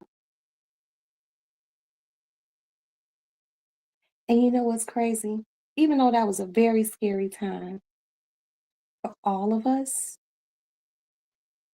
I'm not going to sit here in front, opening my back door and going on my back porch to just go sit out there and smoke a cigarette. The air hit different. In certain areas of the world, animals started coming in to urban areas because people were in the fucking house. There weren't a bunch of cars out. During COVID, I seen a mama and her baby, coyotes, because we have coyotes here. Just about 2 weeks ago, they had to take a coyote out of an Aldi here in Chicago. If I can find it, I will post it. And they would be at this circle across the street from my house. Late at night, I'd be sitting here having me a cocktail, smoking a cigarette. And I'd be like, yo, I couldn't believe it. Animals start coming out. But the earth started to repair itself.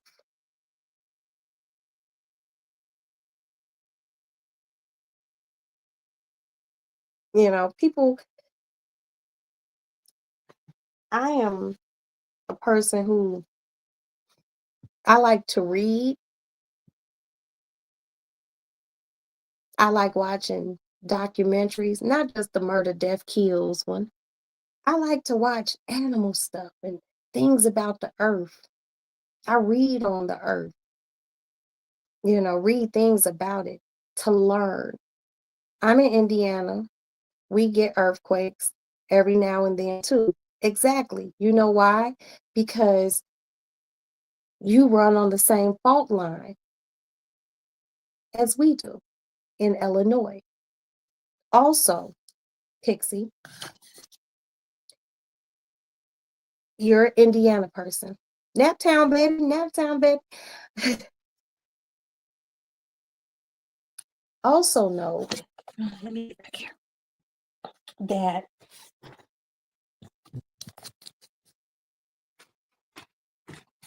I can take this meat out.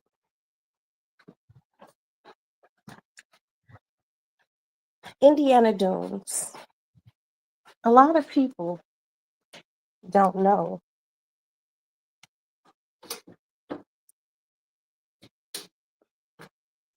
that Indiana Dunes It's very prehistoric.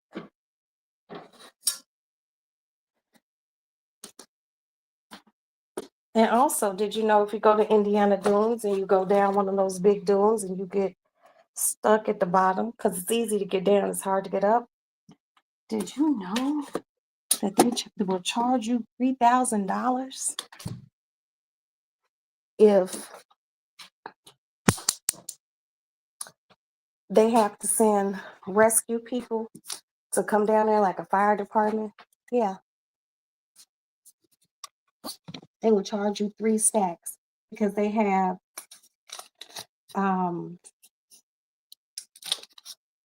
so many signs telling you don't go down there.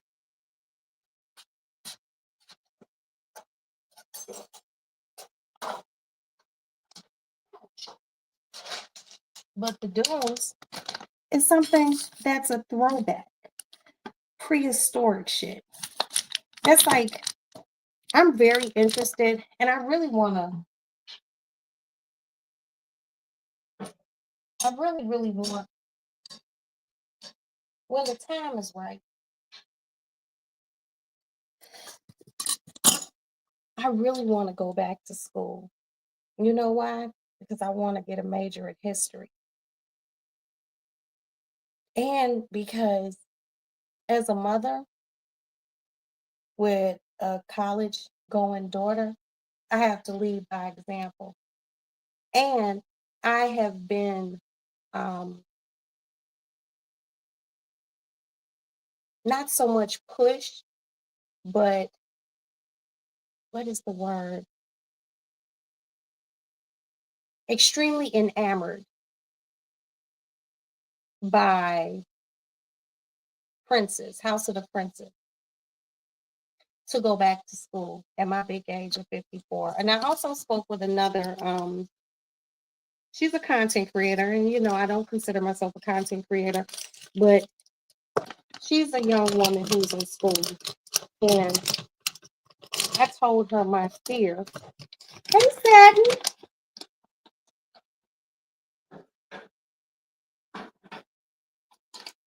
I told her, hey, I want to go back to school, but I'm scared because I feel like I'm old. There you go, y'all. And she told me, well, her little young man, girl, you ain't never too old. And that gave me a push too. My satin down. Okay, y'all. So we in the home stretch. Those little green beans, I'm gonna put that on low and slow. I'm gonna hit it with a little water, salt, and pepper. I ain't doing all the garlic. Maybe a little garlic.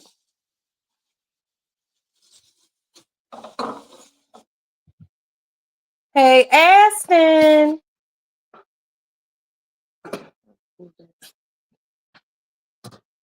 You could take these lamb chops out.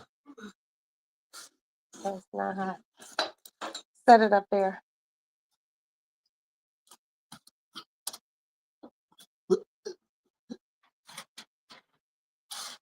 But if I went back to school, and I told Princess this too. Hold on, let me test it. I told Princess that my meat thermometer, that I would want to study history because, damn, is my battery dead in this motherfucker? Oh shit! What size battery? Yeah, I don't even have a battery for this. You want some? We ain't got no battery for this. Fuck y'all. Put the cutting board right here, and your dad could come cut these lamb chops for me. And you, hold on, let me move this. Here we go. Let me cut one. Give me that paper towel. Get there. Give her some. Oh, you gave it some moist wet food. Esther, stop manhandling her.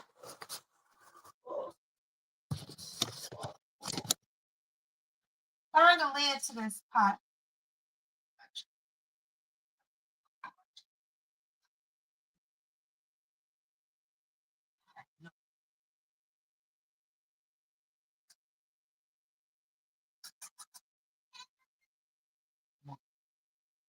Okay, stop me out.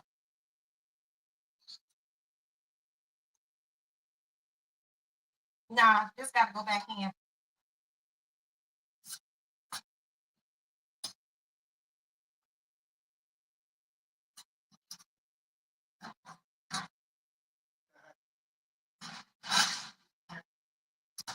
Kick it up to 300, please.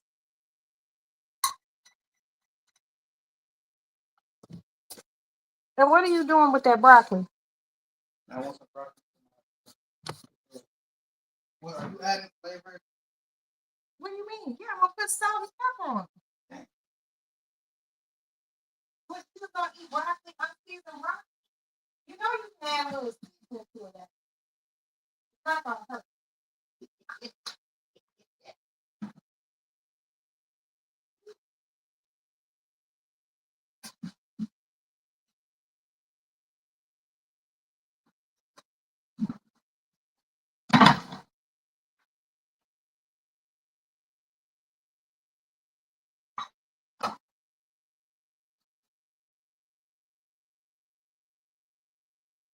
And find the lid and put it on that corner.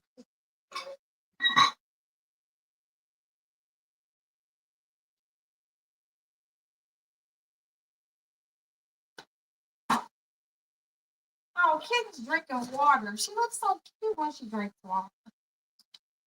Remind Mama to get 2 of these batteries. Make sure you take a picture of them. Because I need my meet the mama. Well, that just made me mad. My mother made me go buy meet the mama. What are you doing, honey? You want capture?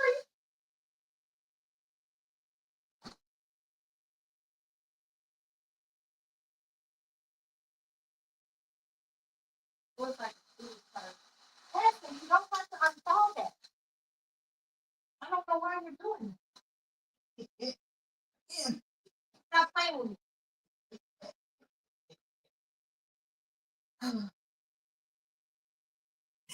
I like the dog's head. Okay, so don't cross it right now. Just find the lid for that and put the lid on. Please. Yeah. Hold on. Let me give these a quick stir.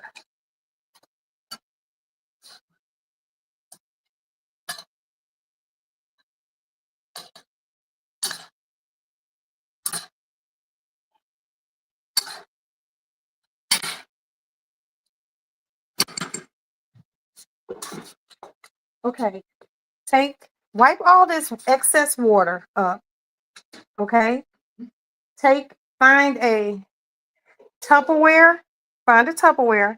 Put your broccoli in the Tupperware. Don't use this butter because this butter is for my French bread. Use a few pads of that butter. Put it in the microwave. Put that microwave top on it and put it in there for 3 minutes. Take it out. Stir it and add what seasonings you want and put it back in for another 2 minutes. So it's 5 minutes in total, but you have to touch it to make sure it's not still frozen. I gotta sneeze. Thank you. Yeah, put it in a microwave safe dish like one of my Tupperwares and put the little lid, that little round thing. No, take it out of the bag. Dump the bag. Oh, Kitten had both her paws completely underneath the radiator. She was warming her body. You were warming your body, weren't you? You were warming your cat body. Okay, guinea pigs, give me a minute. Y'all are pulling me a lot of directions. But yes, I wouldn't mind going back to school to study history history of the world, history. I wish they had something called just Chicago history, but I do like things about the history of the world. Um,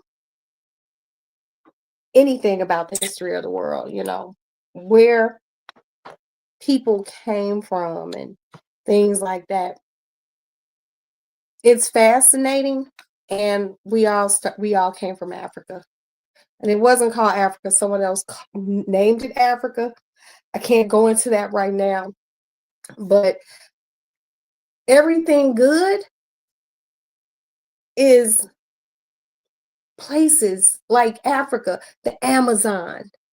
Do you know that in the Amazon they find more plants that have never been found before that can cure diseases, that help with diseases like cancer, MS, um, things that help premature babies, people with high blood pressure. They find plants down there. It's so many things. This is such a beautiful ball we live on, but we treat it horribly, and we treat one another even horrible. So if I'm gonna say I'm a conspiracy theorist on any level with anything, oh this shit. Oh shit. It's ugh, what it is maybe sometimes the universe. I know you don't like lamb chops, Black Diamond. You done told me 300 times, big sis. And I told you when you come here, I'm not gonna feed you no damn lamb chops. I love you, girl. Um, Maybe what everything that's going on is trying to show and teach us is to be kind.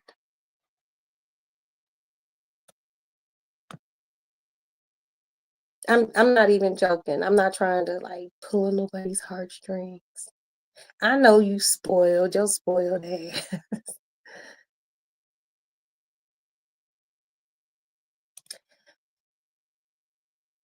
Yesterday, Marie did a live, Universal Tea with Marie. If you have not subscribed to her as of yet, please subscribe to her. She was talking about the whole Trump thing. And either she said it or someone said it within the chat. And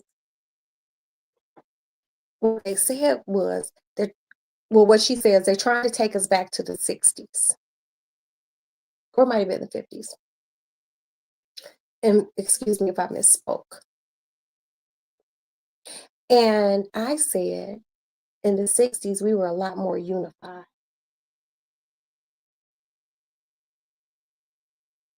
Too many anacondas in the Amazon?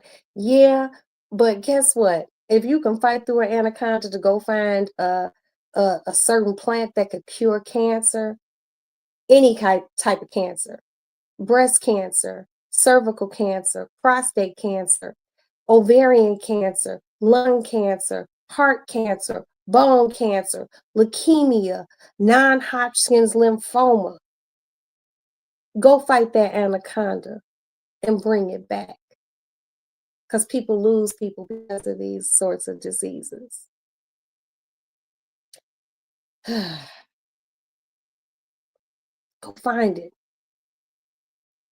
If I knew that my sister, my mama, and there was a cure down there, and I was a scientist, motherfucker, I'm gonna be a knife wielding anaconda killing ass bitch to go find it and get it back to us. Like, here, test this, But what I was saying was,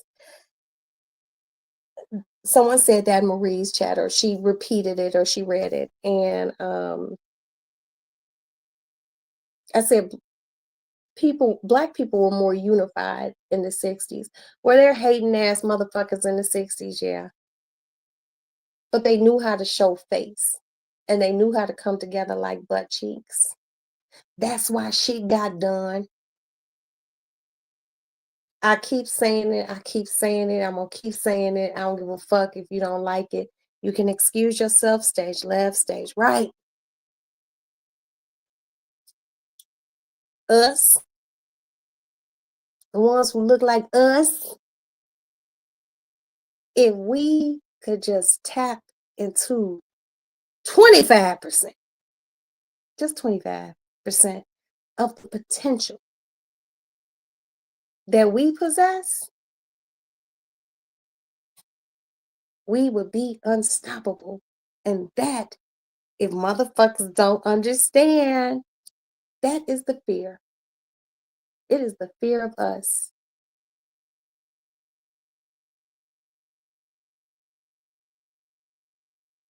It is the fear of a place called Africa that they call the Dark Continent.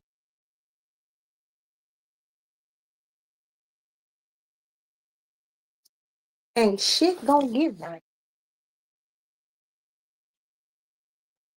until we, not just Black Americans, motherfuckers in Africa, everyone of color can come together and leave bullshit alone.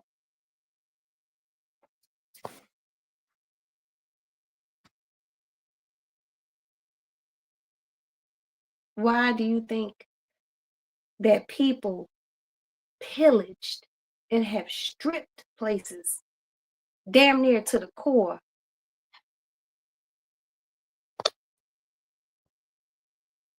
Like a place like Africa. Why do you think they call Africa the cradle of civilization? Why would you say the word cradle? Because guess what? That's where you put a baby. It started somewhere. Everything started with the beautiful us that we are now. And Black folks, we come in a bunch of different colors, variations. But we some mean, nasty motherfuckers. And we mean and nasty to one another. So when people think they want favor, why? For what? I've said before, I can get nasty. Motherfuckers have said, oh, you a nasty little bitch. And I can be. I just don't want to be. I have to really be pushed to go there with people. And I just refuse to allow to be pushed with anything. I'm going to let my goodness be my goodness. For those who recognize it, fine. If you don't, fuck you. Okay, it's cool. It's cool. Because maybe you don't know what goodness is. Maybe you don't know what genuineness is.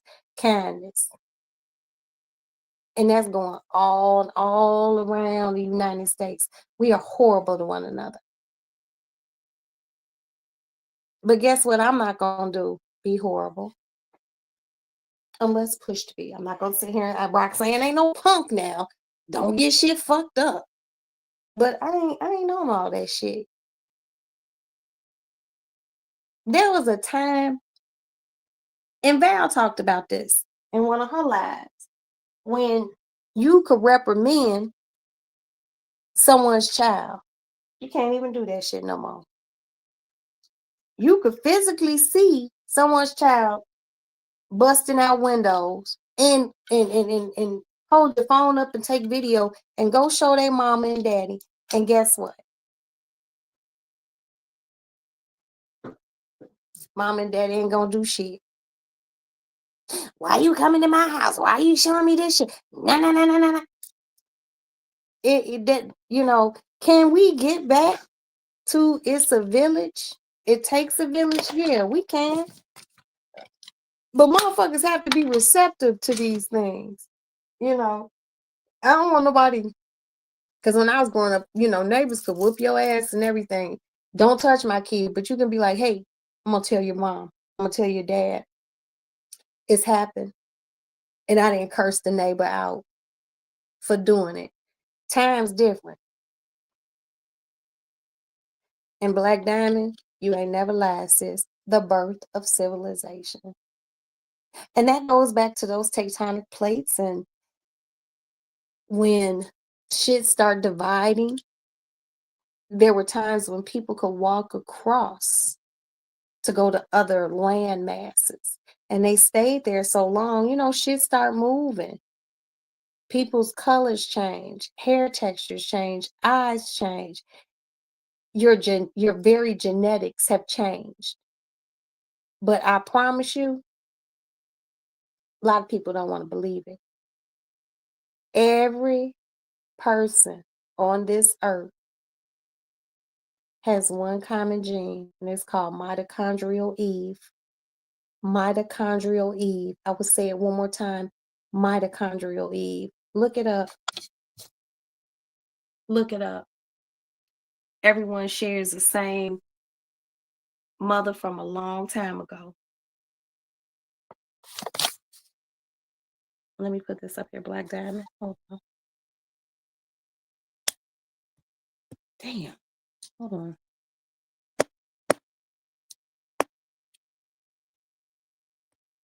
Okay, there.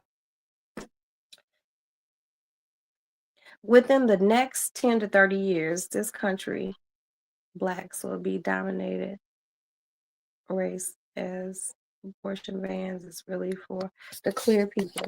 Yeah, that very well may happen.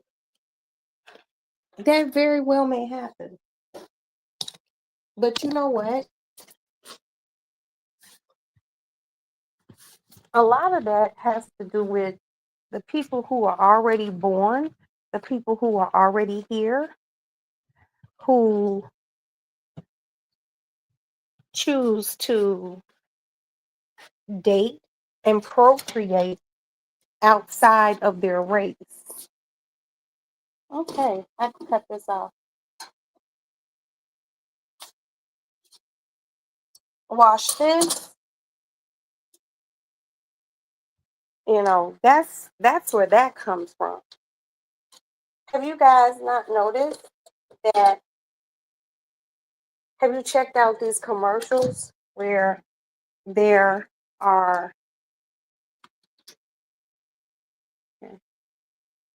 maybe 10 more minutes and pull it out? Thank you, son. You wanted me to watch it? No, because I'm gonna cut the whatchamacallit.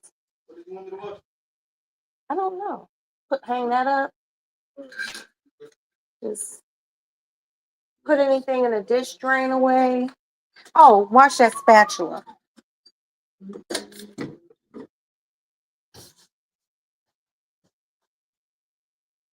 And set those noodles down on something a little bit more stable. A lot of times people don't. I mean, I understand, and I'm not gonna say that people don't, but all the fear and all the animus that has started with Black people literally started with Black men.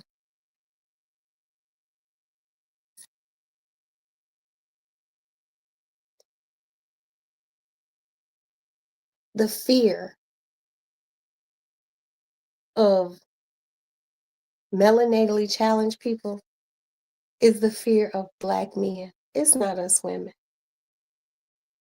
They want to maybe look like us here and there, but it's the men.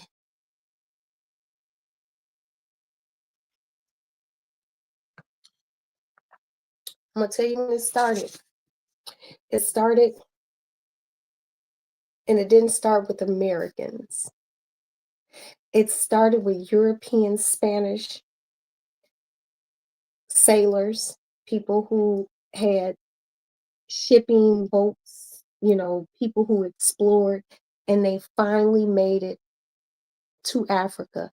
And they seen these vibrant people kissed by the sun.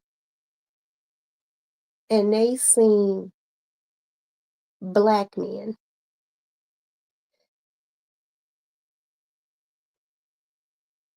probably maybe not dressed Maybe some had a loincloth on, but they seen what was hanging between those black men's legs. And they ain't never seen no shit like that before. Cause they get up every day and they gotta pee and they look down. And man don't look like that. So now, they take them, put them on ships, take them far away from the home they knew.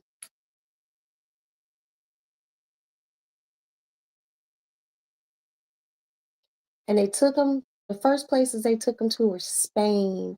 They took them all down in the islands, Jamaica, the Dominican Republic, which used to be Hispaniola, places that needed workers to harvest sugarcane, and they auctioned them.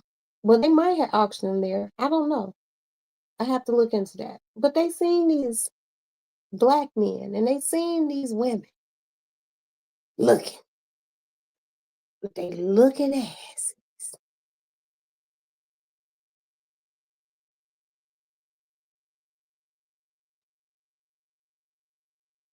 And then they finally worked them over, slavery over here to America. And then they would auction them off and they would hit them with some water and grease them up and have them stand out in auction markets. Oh, yes. Have them stand out in auction markets. And these men would bring their women. And that woman, that lily white one, would stand there and see all this beautiful black splendor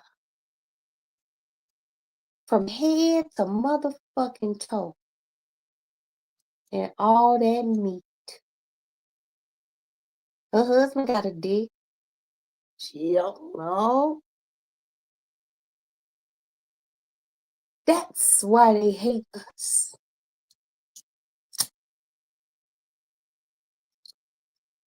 Now I done been around the block a time or two, and not all black men hanging with meat like that.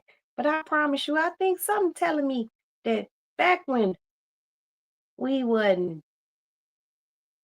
touched and we were straight out of Africa, the men hung different. Some brothers still got it.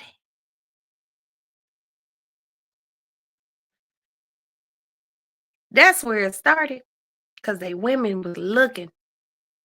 Oh, oh my God. Thinking of her head, do you see that?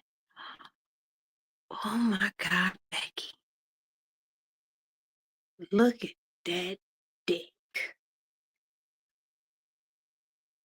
See, the thing a lot of motherfuckers don't understand. Certain women, it take a lot to hurt them. All you gotta do is tell a nigga his dick is small and his whole little ego is crushed. So imagine being at an auction and they auction a black man off and he's standing there with his lily white and she see that. Don't play with me.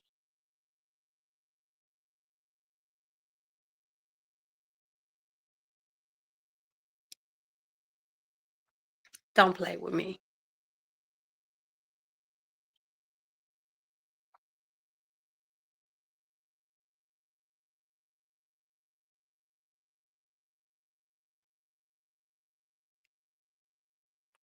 People don't want to really talk about where the hate really come in. It started with Dick. Well, it started with they needed help. Then they seen what the people that it was going to be helping looking like.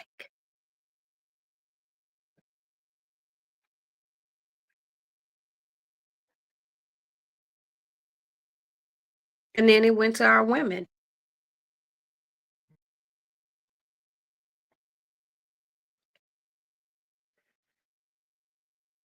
thick, beautiful black women. Motherfuckers ain't never seen no shit like that in their life, and they wanted it, and they took it. Don't make it right.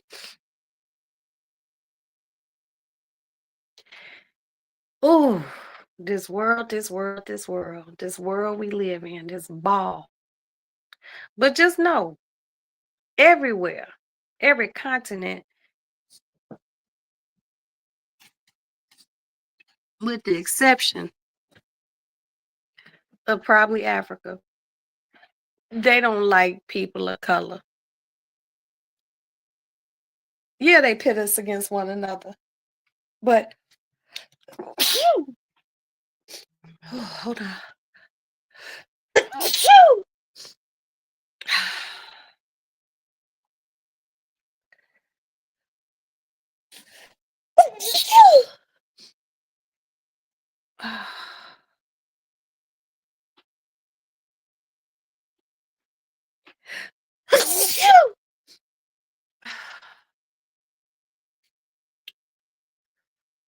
I might have one more in me.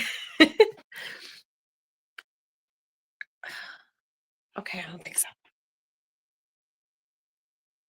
And I can't see shit without these, y'all.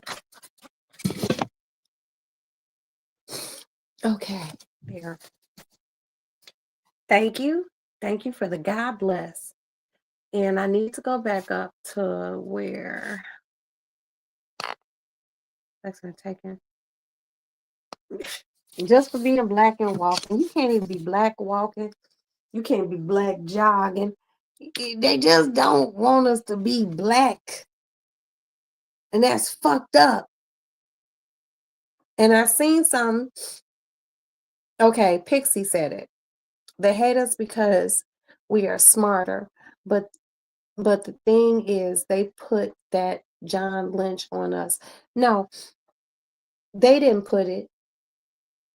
If I go jump off a bridge, Pixie, you gonna jump off with me? Now, if that motherfucker falling on the fire, then we gonna do what we gotta do. But if I just say, hey, I'm gonna go jump off this bridge, is you gonna jump with me? You gonna be like, Roxy, fuck you, girl. I'm gonna go this side of the bridge where it's stable and I'm gonna make it to safety. You can go jump by your motherfucking self. I would say you don't. If you follow, then that's where the shit come in. You know, if you follow it. There have been certain things, trends and such that I have followed, but there's certain things that I'm just not gonna follow. You know, I do, I don't, you know, I ain't nowhere near perfect. But at the end of the day, I gotta blow my nose, y'all. And thank you, Black Diamond. Thank you, Pixie. And thank you, my satin Val, for, you know, and you're a history major, Pixie. Okay, that's cool. And thank you for the God bless yous. You know, I don't know, man. We just so shitty to one another. It's really kind of it's hurtful. Sometimes I just shake my head. I be like, I mean, we already battling outside forces. Why should we battle each other too?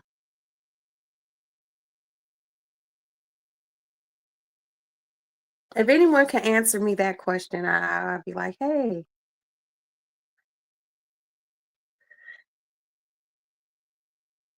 I just have learned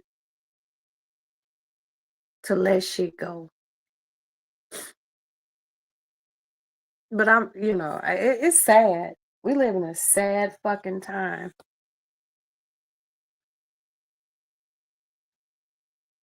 It hurts me. And you know, you're right. Black Diamond. It's a crab race, but it really ain't no race because at the end of the day, no matter how much money you got,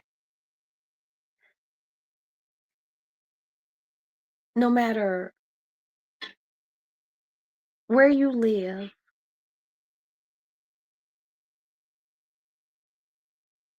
no matter how ugly or pretty you may think you are, they still don't like us. And they will give us our Black people wake up call every time.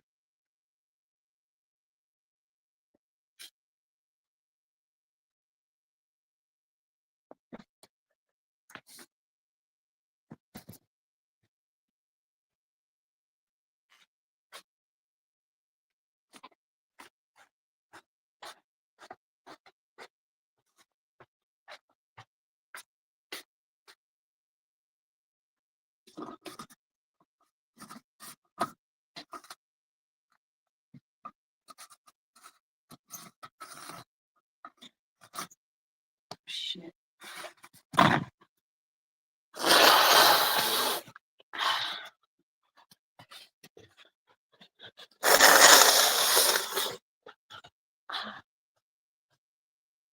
All those times I don't sneeze, I blew my nose.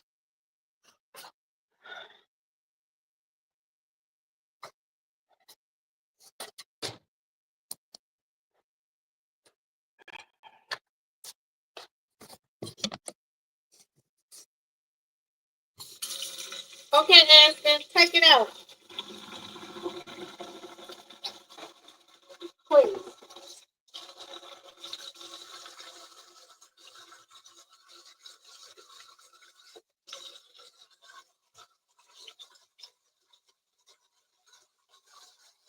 Okay, cool.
Okay, I'm back. I had to make sure I didn't have any buggers in my nose and wash my hands again.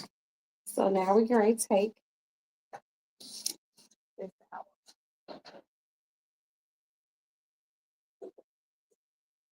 Ooh.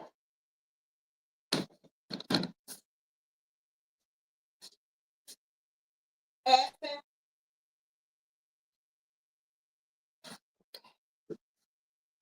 let's cut. Let's see. Ooh, wee. And this is perfect.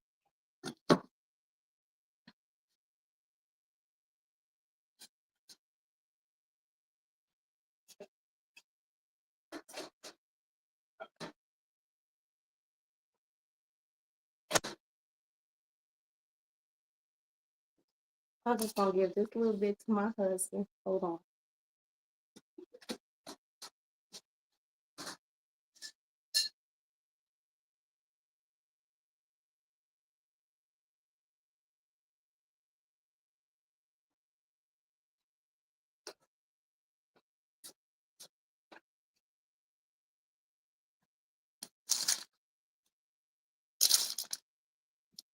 Because my husband is not hungry, but he likes to taste my food.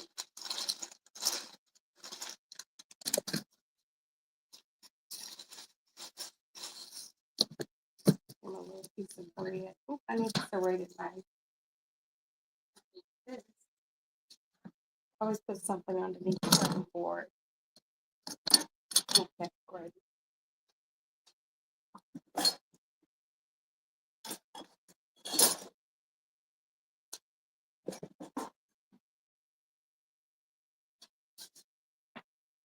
My serrated knife. I'm gonna give this to my husband so he can taste it, so I can put it in his lunch bag.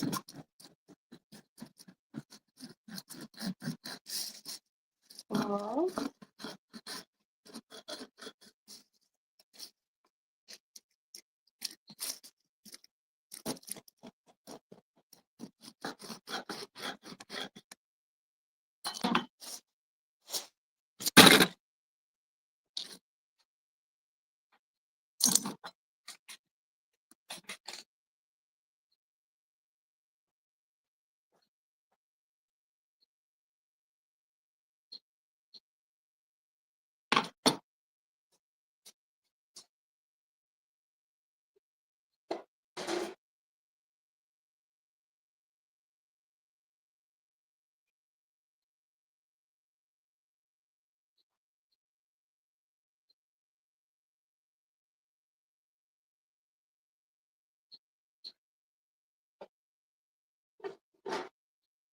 I'll be back.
Okay, so I took him the food, took a tasting,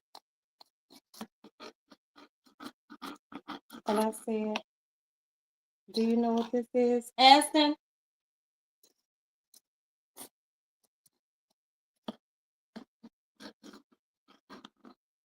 And he said, "The first thing you ever cooked for me."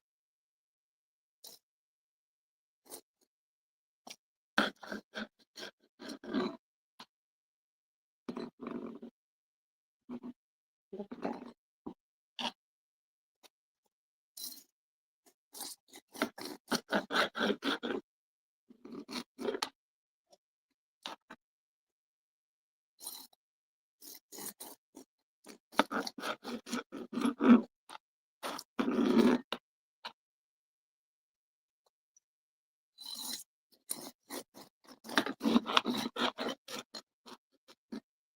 Hey, Aston, let me taste the fruits of my labor.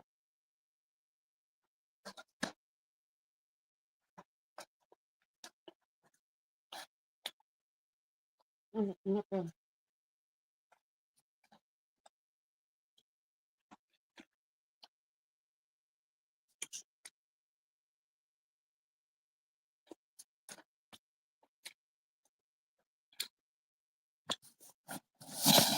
Mm, mm. Mm, mm, mm.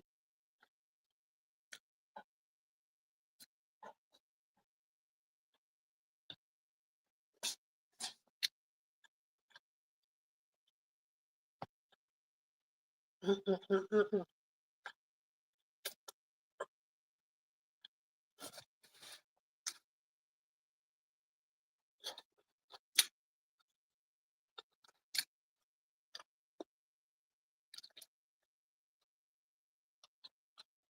Motherfucker.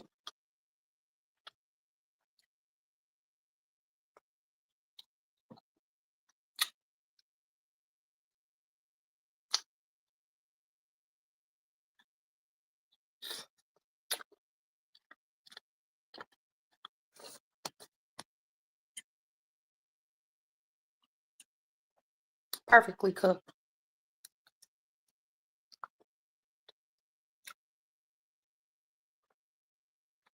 Mm, mm, mm.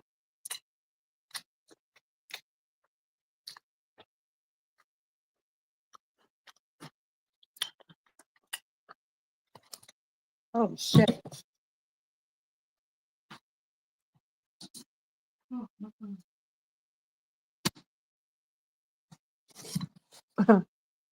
What the fuck?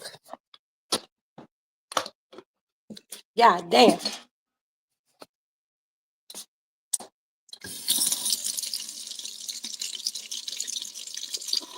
Mm, mm, mm. Mm.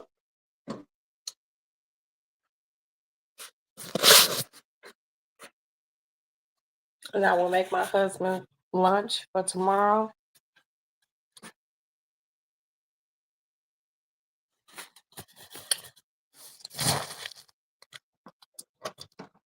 Before you go to sleep, give me some of those. Give me one of those divided bento boxes so I can make your dad some food so he can take it to work. The three. Yeah, with the three divided ones in it.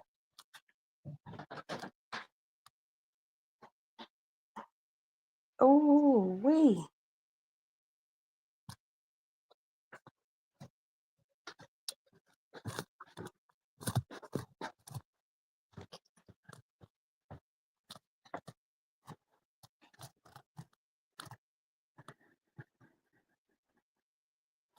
Well, use the plate.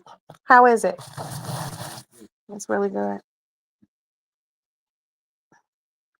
You know what made me feel better than anything else? You remembered. I didn't buy a whole big thing of lamb. I just bought that.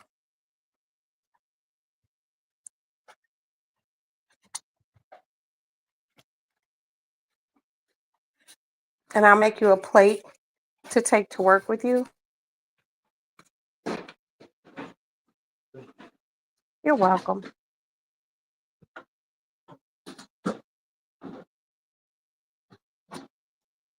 Yeah, got the threes.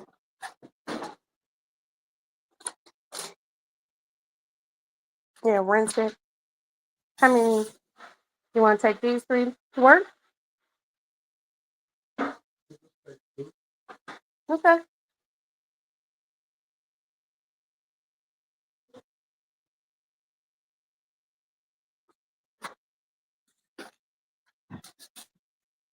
Thank you.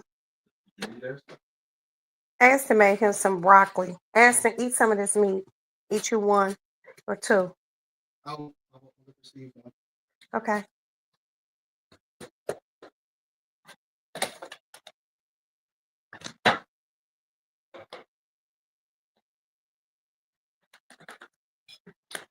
Put your father some noodles in here.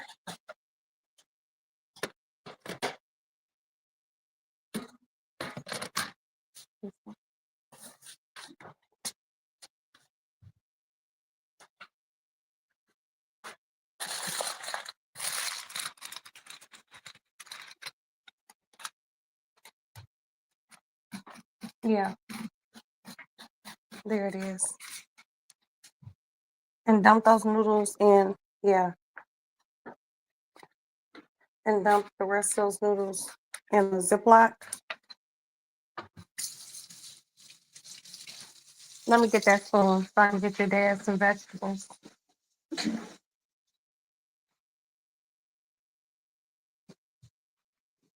This enough noodles, baby?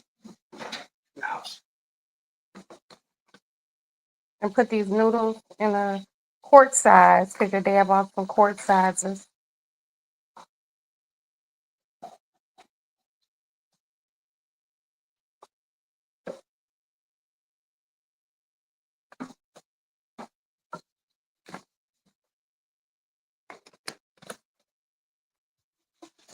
And I'll cut him a few pieces of bread.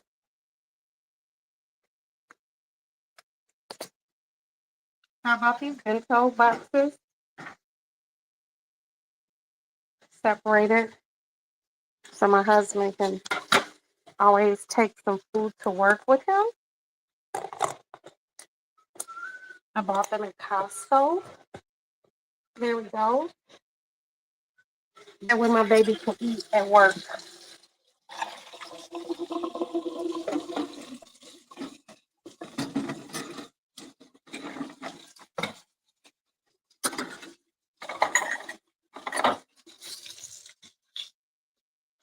Okay.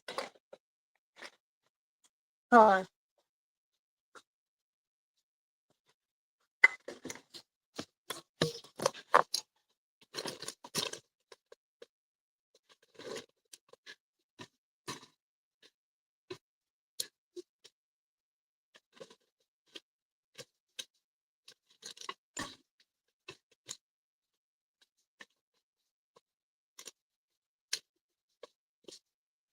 And I turn the bowl on right in front of the chair.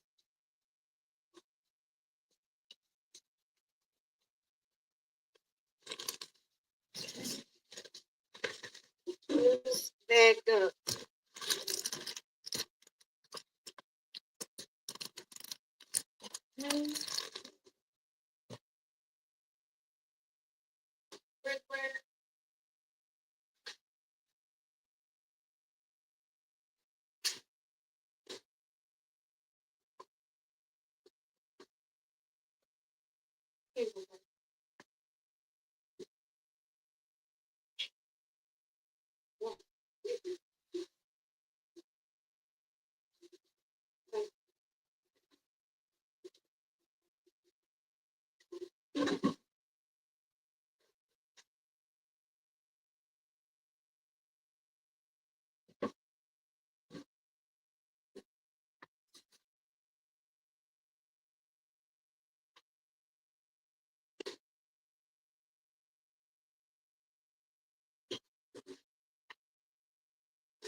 Here are mine too.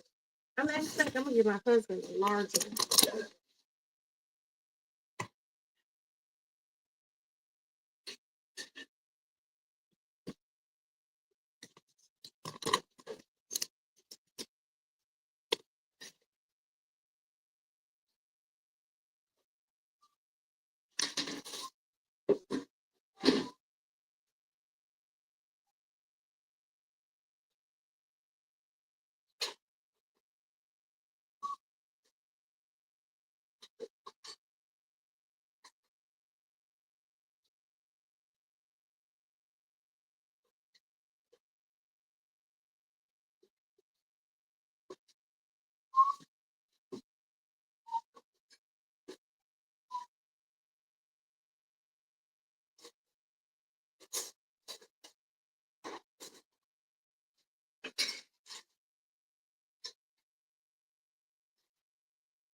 My favorite knife.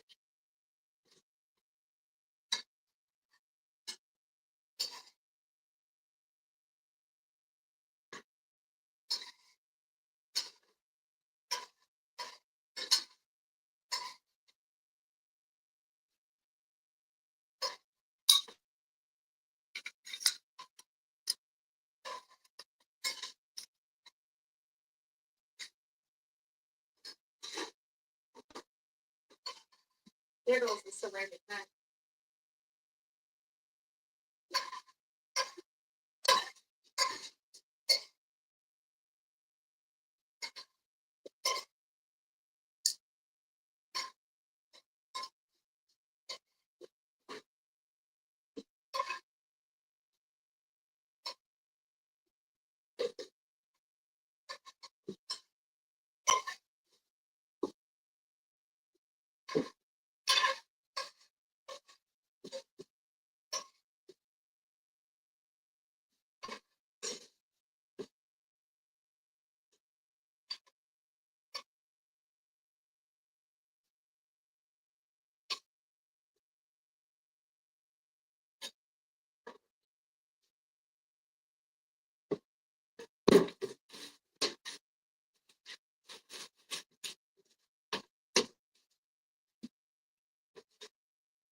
Yeah.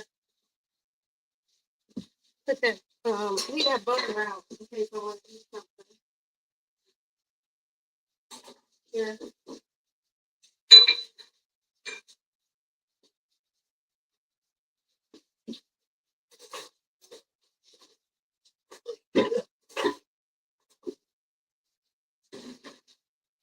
Yeah, I'm gonna watch this you can watch it. Thank you. Oh, that's good. Hey, sexy pie.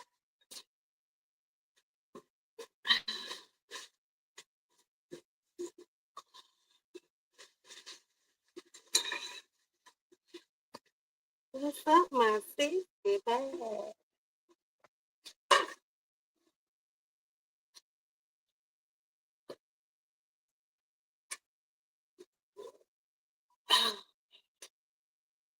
Okay.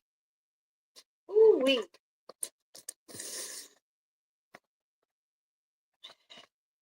Y'all know I hate a dirty kitchen. My 65. I'm so happy to see you. We just been over here. Everyone been helping me make these lamb chops. And it's been a good evening.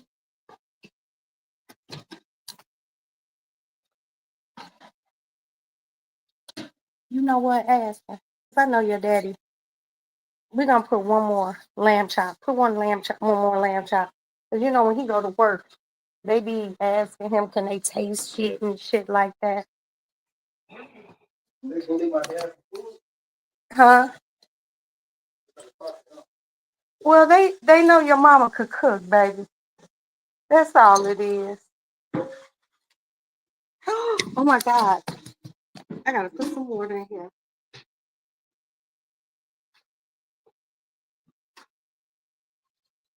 What cat? What?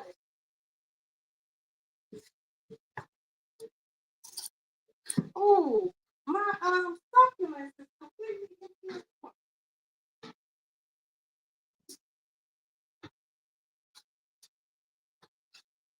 What?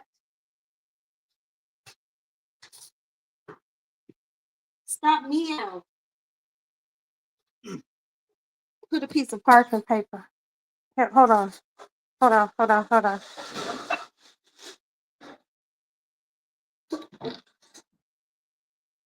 Where's my spray? You cut yourself? Did you cut yourself? Oh,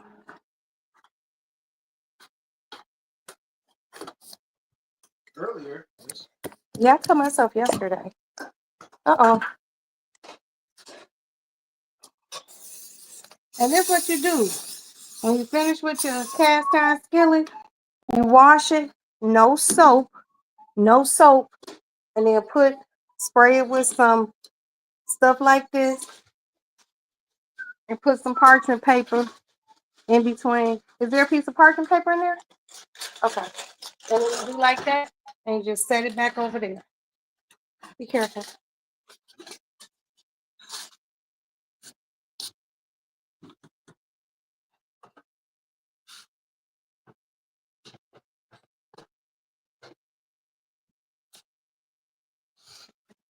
And wipe that deep freezer off.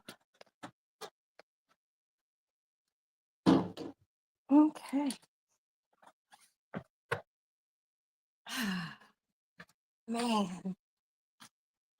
So dinner turned out good. My husband has a plate to take to work with him. My kitchen is clean. A bitch kitchen clean. Y'all ain't gonna be like, and that bitch kitchen was dirty. Because people be mad petty. My kitchen is clean.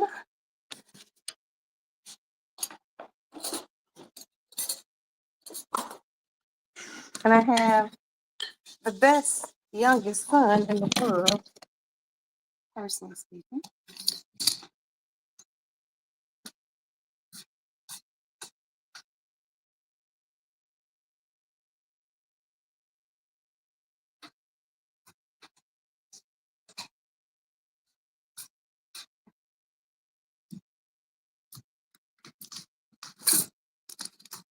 Put my knife up.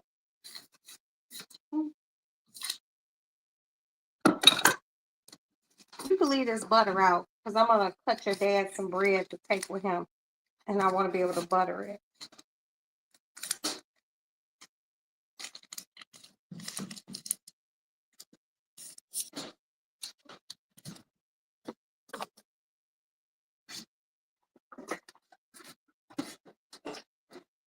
And fix all these so they don't fall off.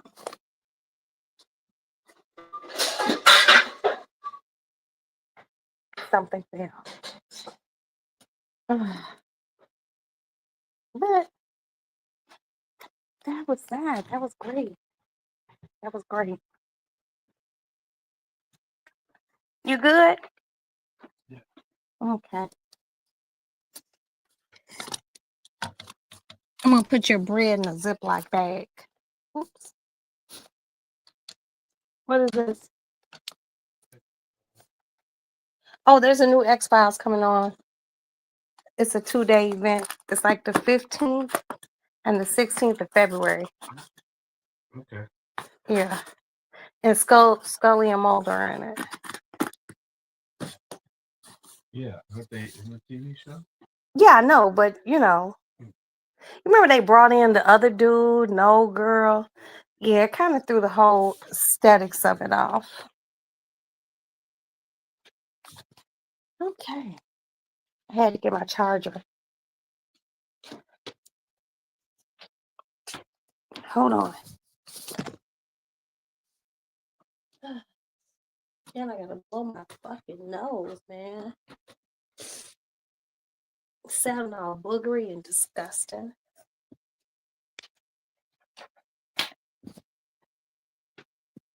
Ooh. Okay.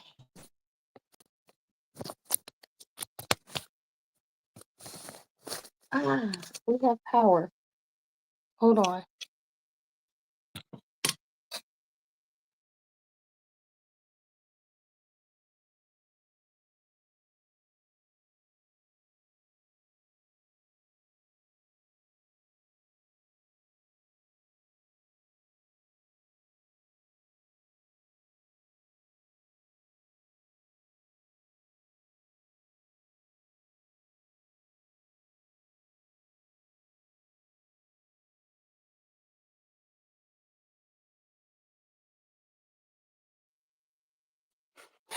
I'm back. I had to blow my nose and I didn't want to be rude.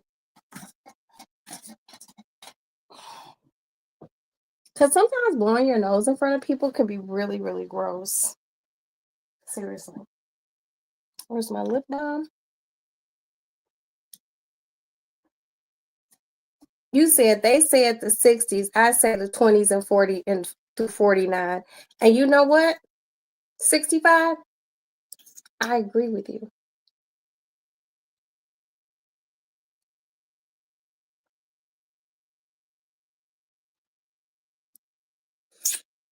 I completely agree with you. You ain't gonna get no arguments from me, honey. You know, I just feel like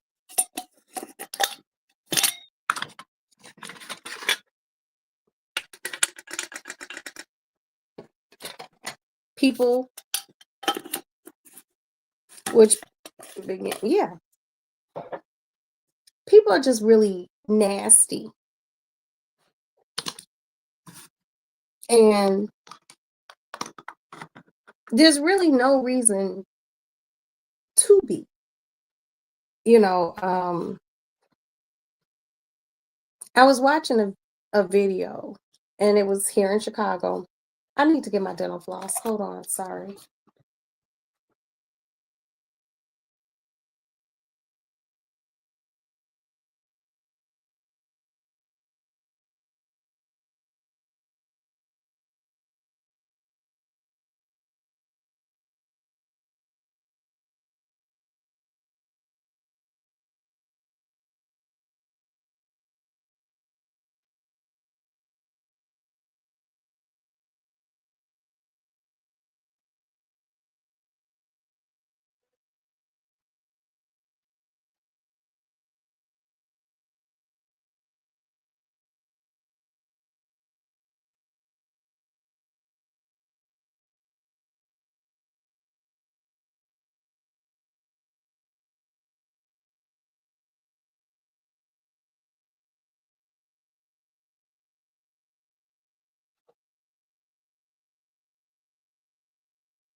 Mm. Okay, I'm back.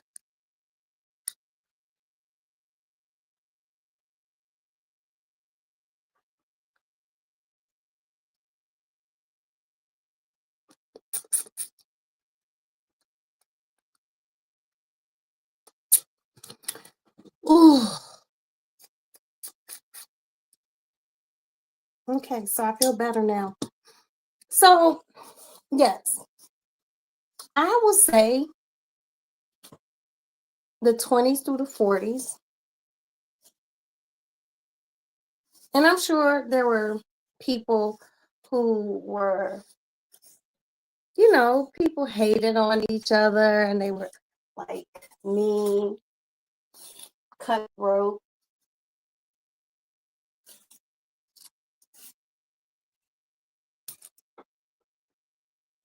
But like I said before, when it came down to the rubber meeting the road,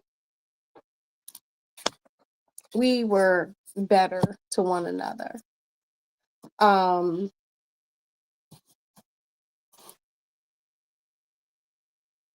We live in a weird time, you know.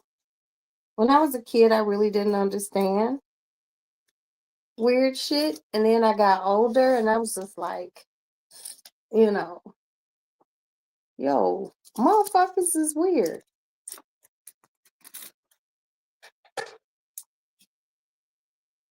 That's why I just say to people, just be you. Yeah.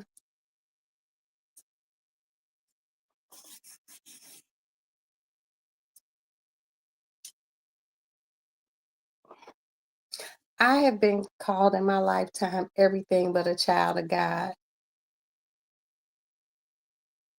And guess what?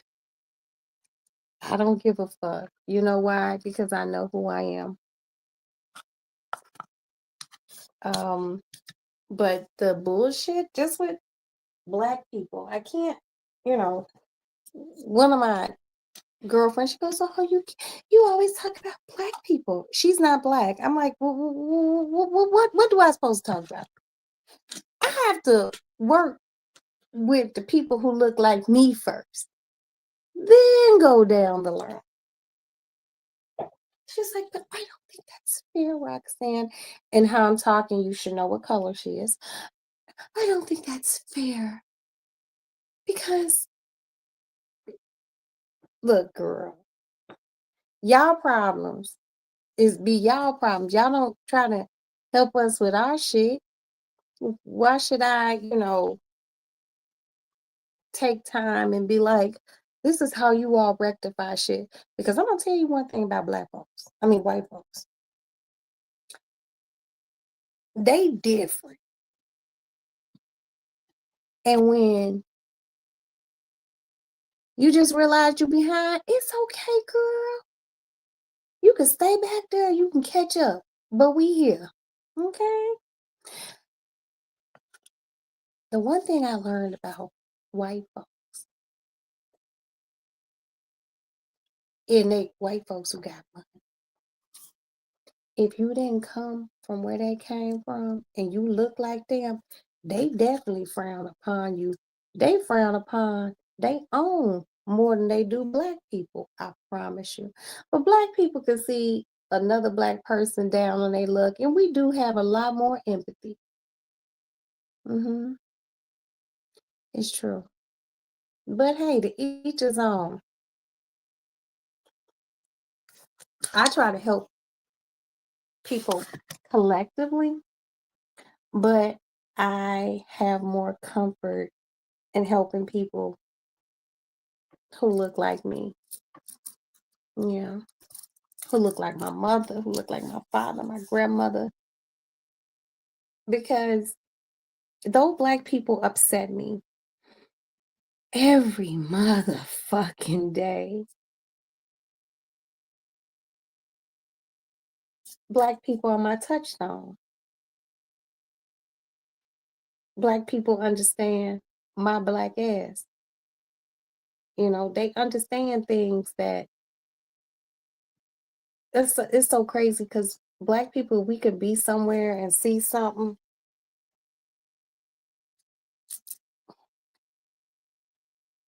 popping off, like somebody acting crazy,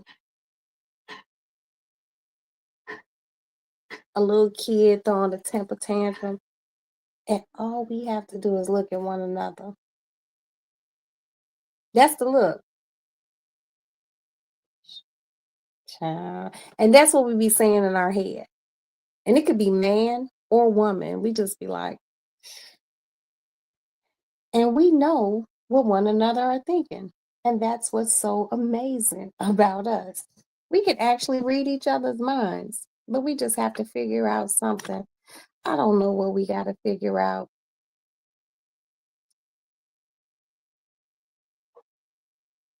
Well, go eat, go eat, go eat, go eat.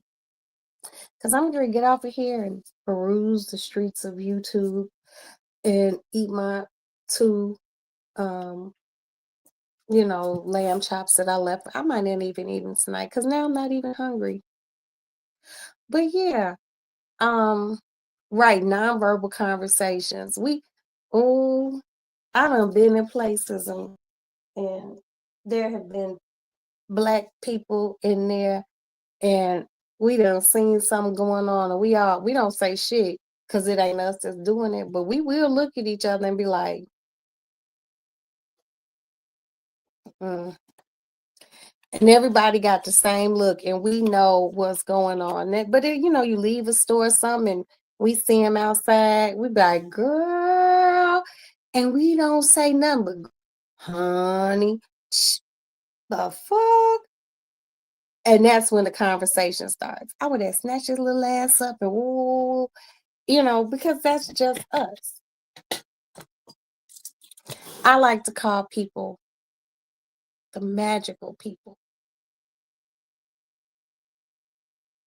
because I really do feel like that's what we are. Y'all might be like, Roxanne be tweaking. She don't know what the fuck she talking about. guess what? I don't I just bear with me. This is my personal opinion on people who look like me.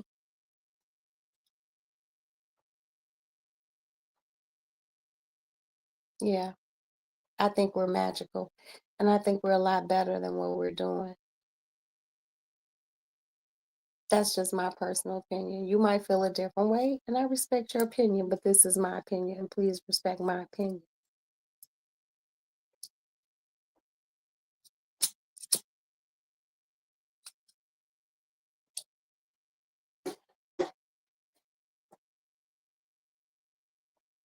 We are different in every way, shape, or form.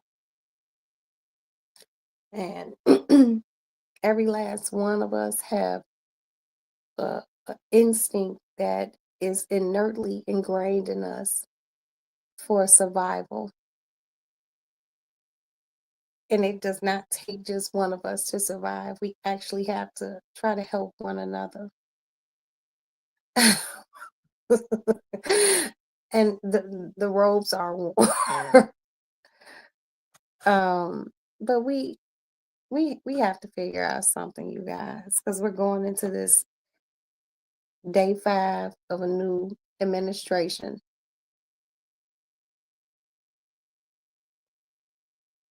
Because it's going to be a lot of people that look like us who feel the impact of what's getting ready to happen. And the question is, do we just, be like, fuck them, they should have voted? Or do we help? Now, I will say fuck them, but I'm still going to help because it's the right thing to do.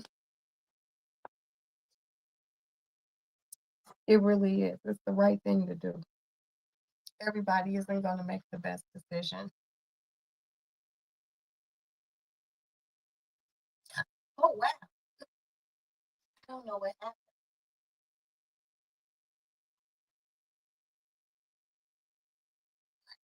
You found the black bag I got for Maddie?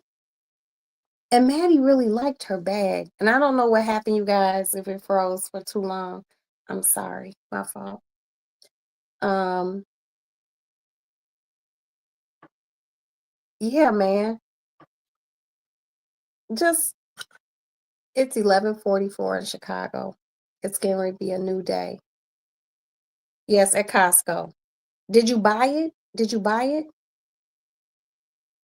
Cause I supposed to went and got mine, and I didn't go. I'll go later on tomorrow or something, get mine. And I'm just gonna get it and put it in my closet so I can have it. Cause I had a really cute bag and I gave it away. But I like black bags, and the bag I gave away was pink. So yeah, I'm gonna go buy one tomorrow. It should be there in 2 days. Well, congratulations. I hope you enjoy your bag. I'm going to get mine tomorrow. Was it $29 online or did it cost a little more, a little less? Let me know. But the bag that Pixie is referring to, you guys, I got it at Costco. I bought it yesterday. If you go to my yesterday's live, you'll see my Costco buys from yesterday. So yeah, I'm gonna go get mine tomorrow. I like it. It was $39. So what's mine 39 or 29? I think in the store it's like $29, Pixie. I'll let you know tomorrow when I go in there to get it because I swear to God, I'm only going in there tomorrow to get that bag and the eggs. That's it. I'm just gonna go get the bag and the eggs and I'm just gonna get on up out of there. Cause I know I can go full. And I'm like, no, I'm just gonna get that. Concentrate, Roxanne. I have to tell myself to concentrate before I go to Costco. It'd be so hard. Yeah, I think mine was 29.99. I'll let you know tomorrow because I'm definitely gonna get up in the morning and I'm gonna run to the bank and I'm gonna pull out some money. I'm gonna go buy that bag tomorrow and some eggs. But you know what? I think yours, yeah, mine was 29. I can't believe online it was 39. That's crazy. But I think I might buy two for my girlfriend. But you know what? I have to talk to one of my girlfriends first. Ginger ale too. You know what? Okay, thank you, Satin Dial, for reminding me. I gotta get some ginger ale, that bag, and some eggs. I think I might get one of those bags for Princess. See, let me explain something to y'all. You got the coupon book yesterday, and it was still $39. That's fucking crazy. That's crazy. I told you if you looked online and it was call me. You could have just cashed out me the money. I would have went and got it for you. Because I think Do the Right Thing says she liked that bag too. So I'm just putting this out there right now. If you want the bag, it's $29.99. You want one? It's $29.99 at Costco. You can cash out me the money and I will get it and I will pay for the shipping and handling. Okay? Um, yeah, shit. That's $10. That's a $10 difference. That don't make no sense. But Maddie loved her bag, and it had a strap in it with a little shoulder thing on it. You know. But if you want one Black Diamond, let me out. You got my home number, my cell number. You know how to get in touch with my husband. Just let me know if you want it, and I'll get it. They only come in black and white. I'm getting a black one. I don't like white bags because they get dirty too fast. But if y'all want one, let me know. You ride your lazy ass out to Costco. Well, you're gonna have to hurry up because those bags, they might go fast because they're big on the inside. They can open real good. They got good sturdy zippers on it. And the bottom opens up and you can put shit in the bottom of it. And I really like that because I can I travel. I can put a few little things, things that you can go on the airplane with in the bottom of them.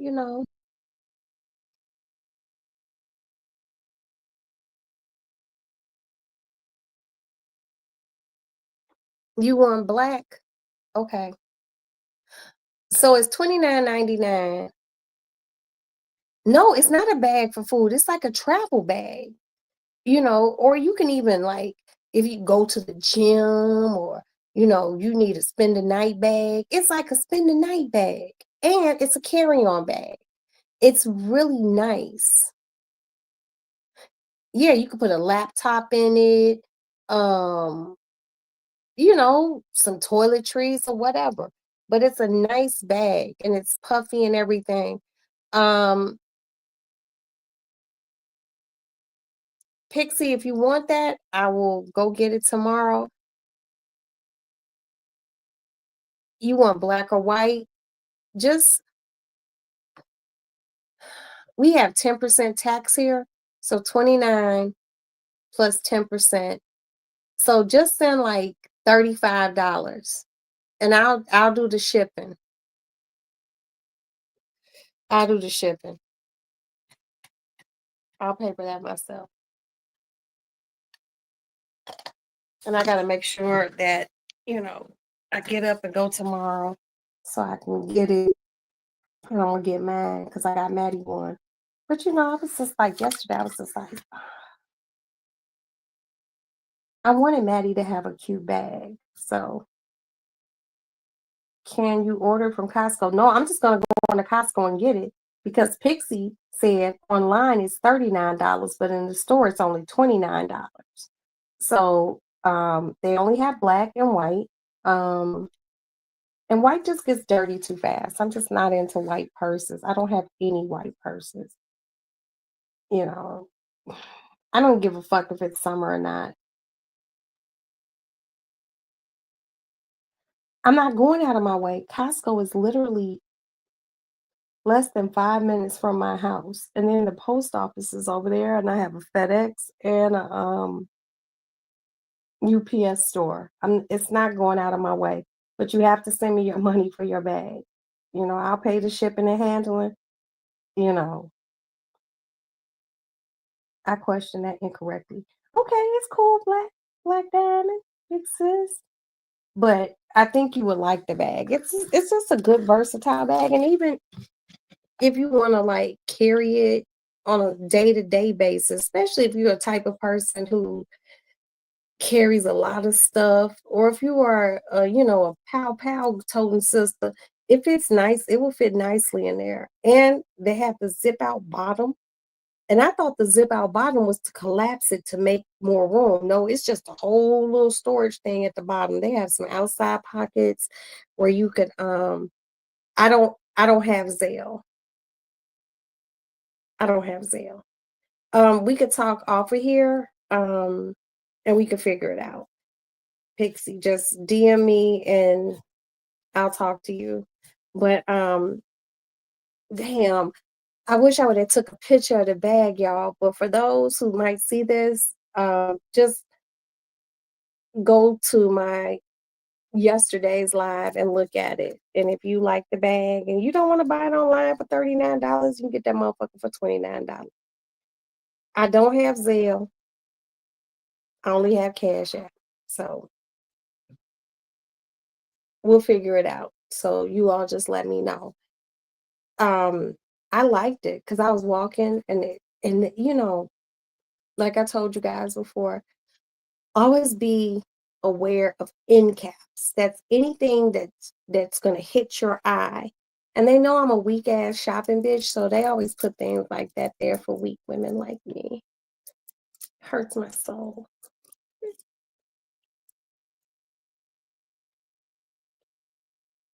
Okay, that's fine. Your birthday's in March. Okay, well, Black Diamond, I'll just get you a bag for your birthday. Okay? I'll just buy it. Happy birthday, Black Diamond. Yeah, the bag is nice, Pixie.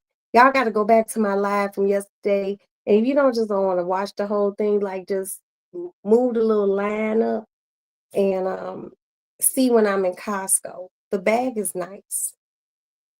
hmm And Maddie, when I brought her bag, she was like, "Oh," she was like, "Okay, you sending me back to school fancy," and I was like, "Oh." So yeah, but Red Baller from yesterday, you all can look at the bag. Um, when I get up in the morning, because when I get out of here, I'm gonna take a shower, sanitize my mouth, and brush my teeth. Because y'all know I brush my teeth for 10 minutes, and get up in the morning, have coffee, then I'll get out of here and go do what I need to do. No, Black Diamond, don't be messing with me, girl. Oh, Black Diamond, you the big sister. But don't be messing with me like that. Cause I go do it. But I am gonna get me one. And I'll pick Pixie up one and I'm gonna get Princess one. I don't know if Val will want one. Cause Val got all those other big purses. And the fuck, what am I gonna Val don't need another bag or another wig. I promise you she don't. Val got enough bags and wigs to last her forever and ever. But if she like it, hell, I would pick her up one too. But I'm gonna go tomorrow because I don't want them to sell out. But Black Diamond, if you really want the bag, god damn it, don't be like that. Yeah, I packed Maddie all up. And Maddie got back down to school. And she called me today and was like, "I'm bringing all my pots in my bedroom. Which ones are my pots?" I was like, "You have a 6-piece pot." Her said her grandmother bought it for her. It was like $300. She's like, "What's the name of it?" And I was talking to one of my girlfriends, and she told me, and I totally forgot. She was just like, "Oh, Val gonna put her wigs in that bag. Let me put that up there." Yeah, Val will put her wigs in that bag. Cause you know, Val the type motherfucker that travel with a few different wigs, but oh, Val could put about 4 or 5 wigs in that bag if she got them folded up. But just the fact that that motherfucker got a whole closet just full of heads with hair on it, to each his own. But yeah, that would definitely be uh, look. Yes, go look at it. 65. Go ahead. I love me some Val too. Val's ass crazy as hell, but she mean good. She mean good. If you don't understand her, don't try to. If you love her, just love her. That's it. But I do know that motherfucker got a wig thing. I remember the first time me and her were, talking, video chatting. We were talking about weave, and I was telling her I got this whole tote full of all this hair weave, and I need to wash it and comb it out. And she was like, "Child, I got a bunch of wigs." And I was just like, "What you mean you got a bunch of wigs?" She was like, "I got a bunch of wigs." I was like, "Let me see them." That motherfucker went, opened that closet door, and cut that motherfucking light on, and all those motherfucking heads was sitting there with all that hair on it. I was just like, "Hello,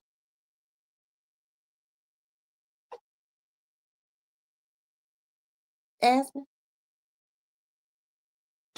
Oh, feed the guinea pigs. Oh, Mama loves you. Give them some food. Cut on the light." She had all those wigs, and I was just like, "Damn, how does somebody have that many motherfucking wigs and you only have one head?" But some of her wigs she buys, some she get made, and I sent her this shampoo conditioner, um, and it's for like hair weave or wigs, and it's a black lady who makes it out of California, and it smells really, really, really good. Actually, they say it smells good, and the only reason I started following this lady is because my sister follows her. And I sent it to Val, and I was just like, "Girl, you need to just get it."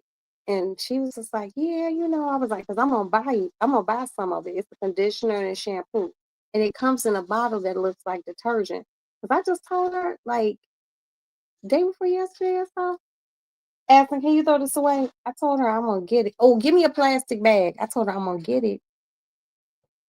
No, give me a plastic bag. I want to dump it. I want to dump that. I told her I'm gonna get it and wash this tote I have that's full of heroin. And cause Val be taking the time out and she'll wash her wigs and shit. But just the fact that she had a whole closet, let go. I have a way to do it.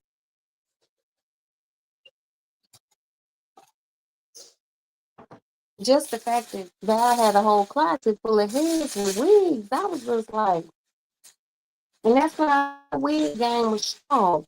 But see, Val will recycle wigs. I know some young motherfuckers who will just go and buy a whole. Hey, Aston, Yeah, did you give the chinchilla some strawberry treats? maybe. No, seriously. No. Okay, give them some strawberry treats and give the cat some nighttime cat treats. You know, I just told her I'm gonna wash it all. But Val got a lot of wigs. But like I was saying, there's a lot of young girls who, they go buy a new wig every time. And the thing about it is,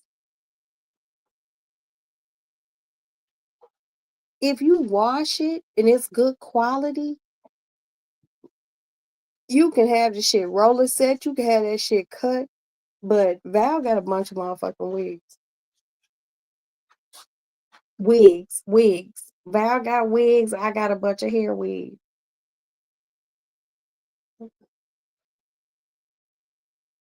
Yep, I love my weave too, and Val love her wigs. To each his own. I don't, for the sisters who wear natural hair, okay? Because long before I start wearing hair weave, I wore my natural hair, but then I got weave addicted. I just got addicted to it, and I'm just like, ooh, I just be feeling like a bald head hoe when I don't have a weave in my head. Mm. But I will, y'all know, a bitch will rock a scarf and a bonnet for months and months.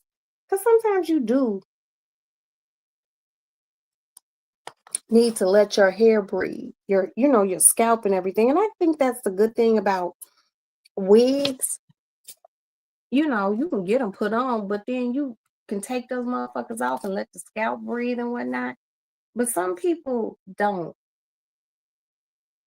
I know a young lady. You wear your hair natural. Ain't nothing wrong with that, you know. I know a young lady, and she young. She like in her 30s. She keep a nasty wig. Ooh, she keep a nice wig.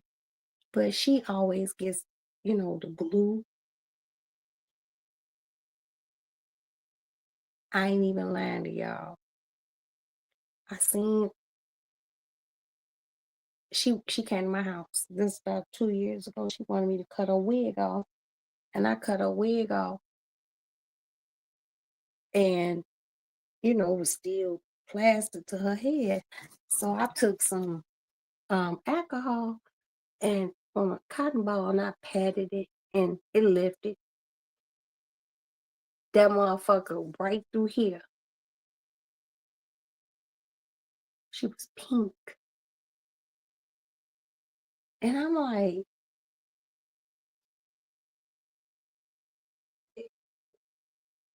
you gonna go get another wig put on? She was like, yeah, girl. She just kept wearing them. And I was just like, that shit mad crazy. Cause she's brown. She a chocolate sister. So to see it pink, like the palm, I was just like, oh, baby girl, not like this weave, this a frontal right here. And everything's sewn in, because I get my hair sewn in.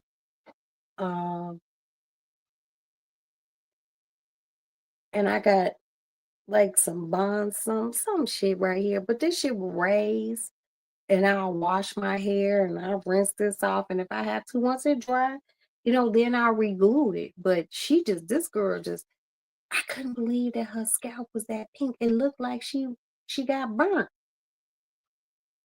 But she got to keep doing it because she got to keep being cute. That ain't cute. Now I could rip this shit right here. My, it's just glue right here. With some bond something. I don't know what it is. Some sort of spray and gel. And I'm going through menopause. So when this shit raised, it is what it is. But that girl, I was just like, damn, you gonna have to keep something covering that motherfucker all the time. It almost looked like it hurt. It wasn't it wasn't open, but it like the shit was probably as wide as my finger, my baby finger. And it was just pink. And if you chocolate and that shit looked like that shit didn't look right. Uh,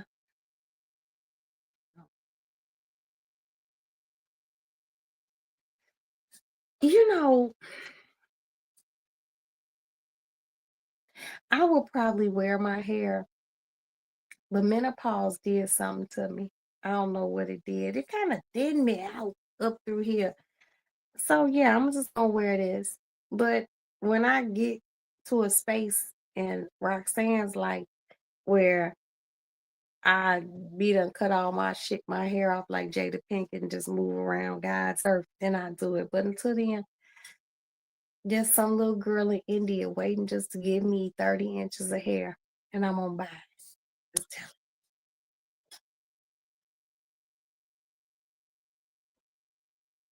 Yes. See, y'all probably haven't seen Black Diamond. I've seen Black Diamond. Black Diamond has a very beautiful had a hair, and if she, she cut it. Everybody don't do hair like that. My grandmother had a lot of hair, and she used to keep it cut in a little fro, and I'd just be like, "Oh my God, Granny, why you cut your hair off?" But she just didn't like hair because she grew up with a lot of hair, and she grew up in a time where, you know, women couldn't cut their hair. You said I'm thinning out as well. Man, sexy. I done thinned out. I ain't thinned out bad, bad, but this shit got thin. I'm waiting till I have enough courage just to walk around this motherfucker bald in the motherfucker, because I would do it. I done had some bouts in my life where I just took clippers, zoop, zoop, zoop, and it was really crazy because it just felt good. I remember cutting my hair off when I was living in New York, took clippers straight to that shit. And I remember having all these little hair all over my shoulders and back. And I remember getting in the shower and taking that shower with just that little bit of hair. It felt really good. You know, um, I would never cut my hair off. Just, you know, uh, it feels good. It's just something about washing your hair. Like you could wash the rest of your body and be like, oh, I feel great. But when you can get in that shower and just stand under that motherfucker like, oh, even with my weave in, I I wash my hair weave, and the lady who does my hair, she always says, I'd be like, well, when my track's real dirty, because I will, I told her last time she put my hair in, I told her, look, when I get ready to cut it out, I need you to cut it out for me. I said, because it took me 2 hours to cut it out. How she braided and sew it. She's like, she laughed. And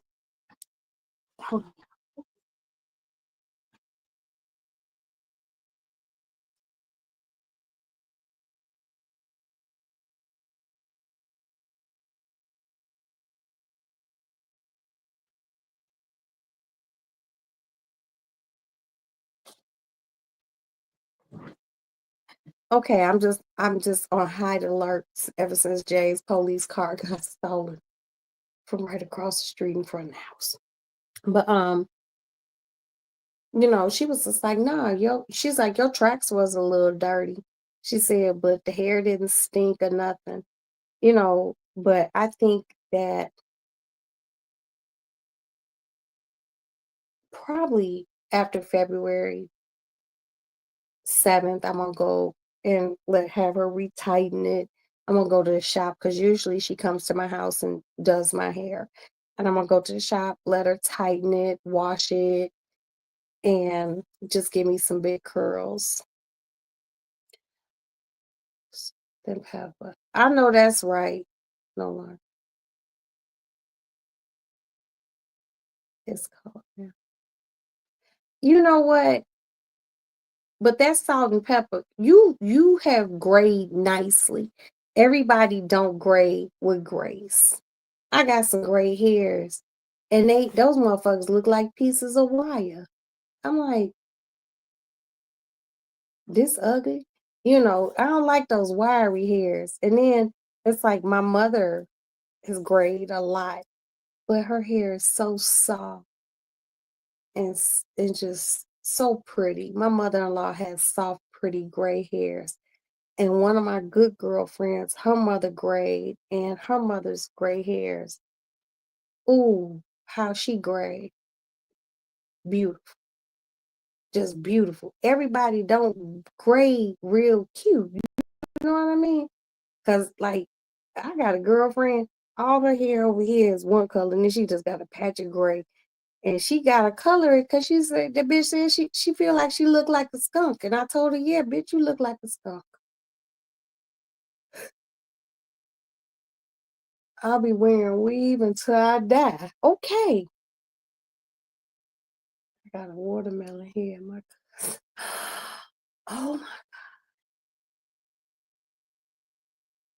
oh. Mm, mm, mm.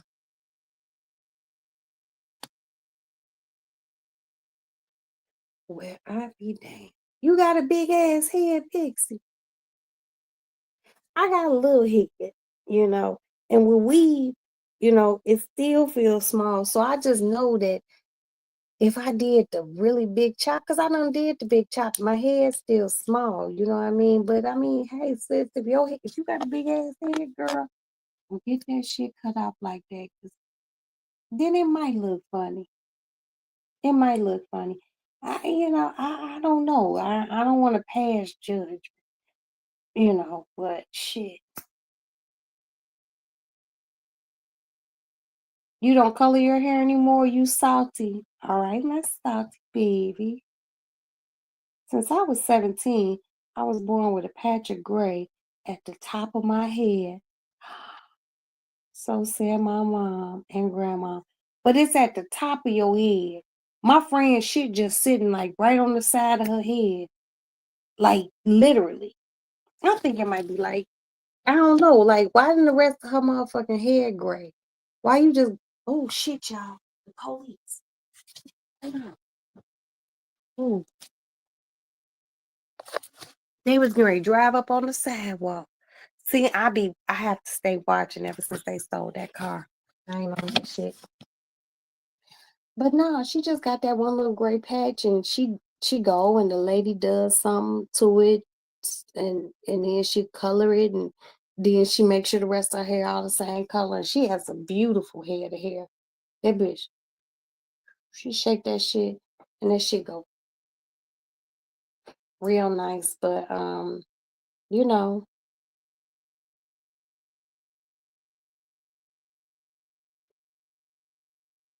something going on over here, y'all. And this is a quiet neighborhood. There's a lot of police racing through here. Nah, sexy. They didn't find the car, girl. Those motherfuckers out committing crimes in that car. They ain't find that shit. They ain't find that shit at all. All your aunties are silver. You know what? Speaking of silver. Oh, wait a minute, y'all. There go the police. Hold on.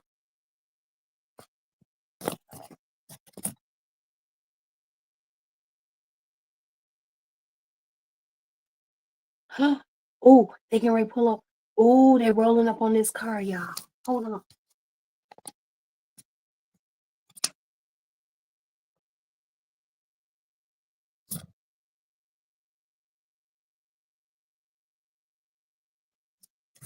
Hold on, y'all. Let me turn the camera over. Shit. Okay.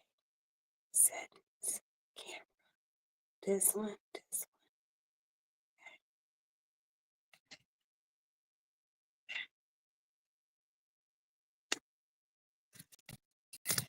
one. I don't know if y'all can see it or not. Okay. There go the police car right across the street. Hold on. They got the light on the car and they reading the plates.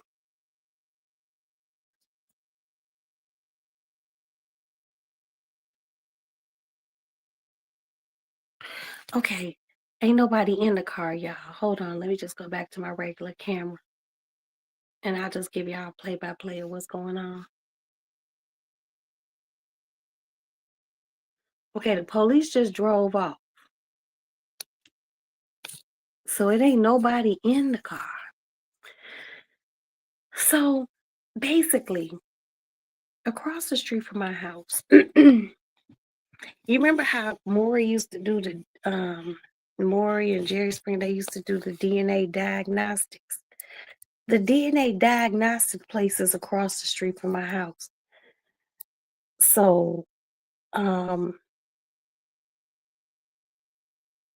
minute. Okay. So the DNA diagnostic place is across the street from my house. So part of that place is You said get out that window. Part over one side is like the school and the play lot for the kids.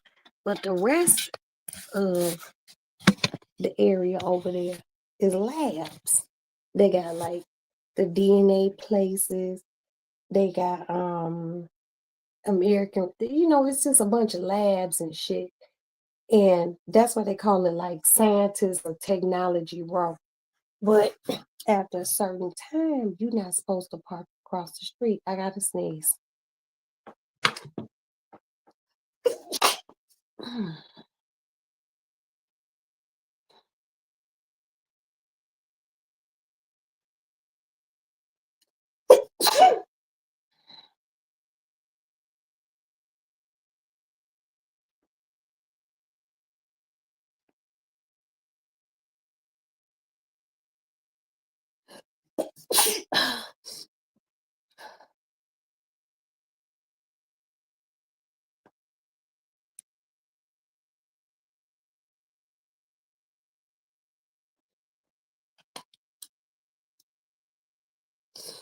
Okay. Thank you. Thank you.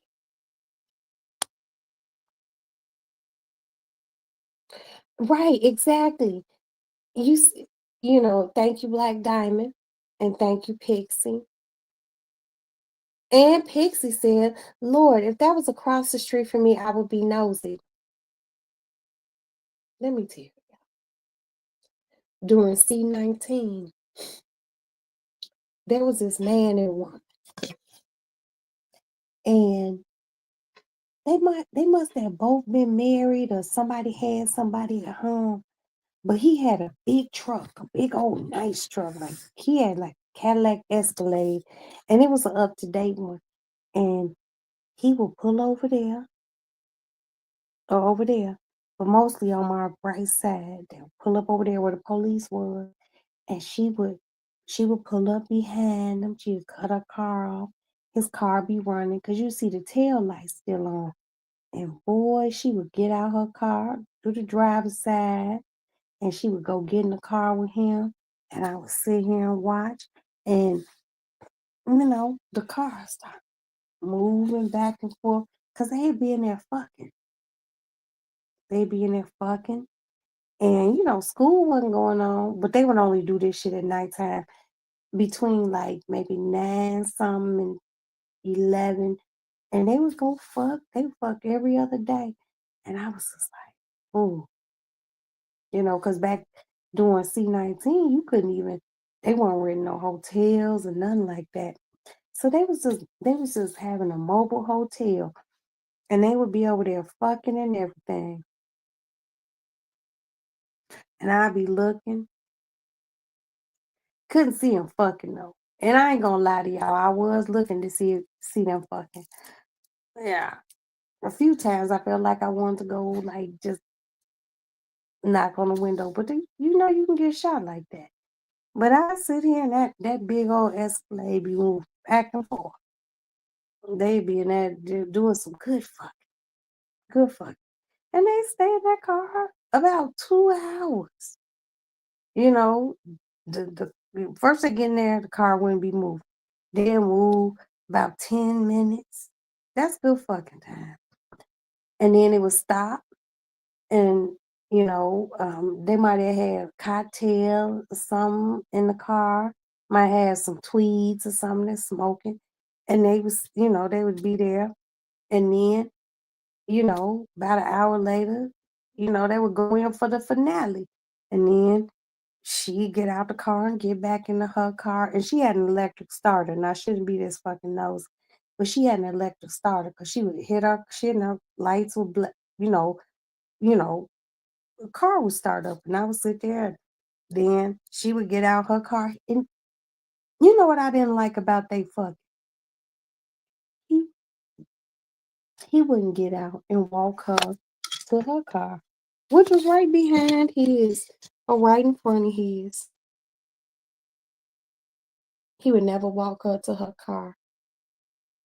And she would get out and she would, let her car warm up and she would get in her car. And once she got in the car, they might have been on phone. And when he pulled off, she pulled off too. I don't know where they went once they got to the end of this circle, because the only way you can go is to your left. So I know I always see him turn left, but who knows? She could have went straight, he could have went straight, left or right. Who knows? It's none of my business. But I don't know if they invest in air fresheners. But fucking shouldn't stink. I'm just saying that. Fucking shouldn't stink. But I used to sit here and watch that car move back and forth. I'm like, oh, they getting it in. They getting it in. But I was sitting and watch. COVID was a weird time. And, that circle, how it look now, it's all empty. During COVID, it'd be a few cars over there. But I knew his car and her car. So I just used to watch. And it was too far away for me to get a license plate number, because I probably been at the grocery store with these people, because they probably live in the same neighborhood and they been fucking. But I just kind of felt like shit. If they was fucking, they couldn't fuck at each other's house. You know, that's that close quarter older. I don't know, Black Diamond, because a long time ago, I don't fucked in a car too. It was never funky.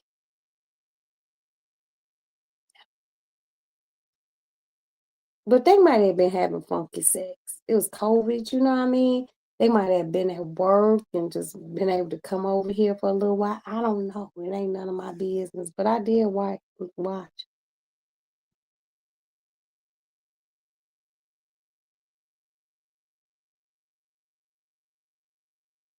What? You know what's crazy?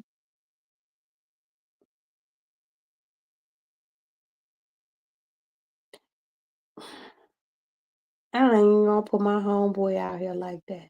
Because I don't know him 30 years. He a truck driver. But he ain't a hoe. He ain't a hoe. He a hoe within the city. And I was like, bro, he's just like, bitches love truck drivers. I'm like, oh wow, okay. He didn't walk her. Yeah. Ain't nobody gonna see them but me. Don't nobody have a lady lounge. My neighbor who live over here, Fidel, he be back in his room. My scientist neighbors who live over here, scientist one, scientist two, they don't be in their living room like that. So they ain't see, but they might. I don't know. You know, but I am the nosy neighbor. I ain't gonna sit here and lie. Oh, yes, pigs.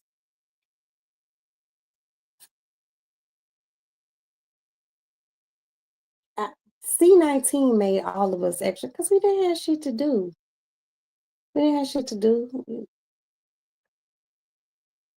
Looking, I saw more crimes and recovered more guns over here doing C19 than anything else. I don't stop help tracking motherfuckers down with carjackings. My husband's like, "Who's the cop, me or you?" I was just like, "I'm just vigilant, babe." I seen a carjacking happen, and then the guys who carjacked, they tried to carjack these Indian science motherfuckers, right? Scientist ass niggas. They tried to carjack them. They didn't get the car, but they did have a gun on them. They walked south of my street, then got to the corner, made a right, and came up through the alley. Only one of them didn't change his clothes. I was like, where'd these little motherfuckers go? So I ran to my back porch and I seen them walking up the alley, and the motherfucker tossed the gun on top of the fucking somebody's garage. hmm They came back around and stood in front of my house and watched the people be all upset about the carjack. So I'm on the phone with the police. I'm just like, hi, how are you? My name is And I told my name because I didn't give a fuck. And the police came, and I was like, I seen all these police cars racing. And I was like, I'm gonna go downstairs. So I got in my little truck, and I was following the police. And when I got to Taylor, they had two of them in cuffs. Like I was like, good job, officer. And then I came back home, and there was some more police cars, like literally right across the street from my house. And a sergeant pulled up, and they were just talking and shit. And I was just like, there's a gun on the roof over there. And I told them, and they were just like, oh my God. And then fast forward a few months later, I'm driving ass into work. One of the motherfuckers' attorneys called me. He was like, yeah, I just want to know, boo. And I'm just like, why are you calling me? And he was just like, well, what did you see? And da da da da. I was like, look, bro, let me keep it real with you. Your motherfucking client, I don't know which one your client is, he threw the gun on one of them, threw the gun up there. So whoever threw the gun up there is on there. I was like, look, I'm married to a cop. And if I see a crime happening, I'm gonna tell. Okay? And I'm just gonna end this conversation with this. Tell your client to do better. It's so fun being free. You can't afford a car? Take a bus. But don't take a motherfucker's shit who get up every day and work for it. Because you got a gun. Because these young motherfuckers will roll up on the wrong person. And you will get shot. Period. You can't afford a car? Get a job. Go back to school. Get a job and go to school. Save money. Stop buying Jordans and trying to be overly fly. Being fly, dressing good costs. Trust and believe me, I know. But guess what I don't do? I don't steal from nobody.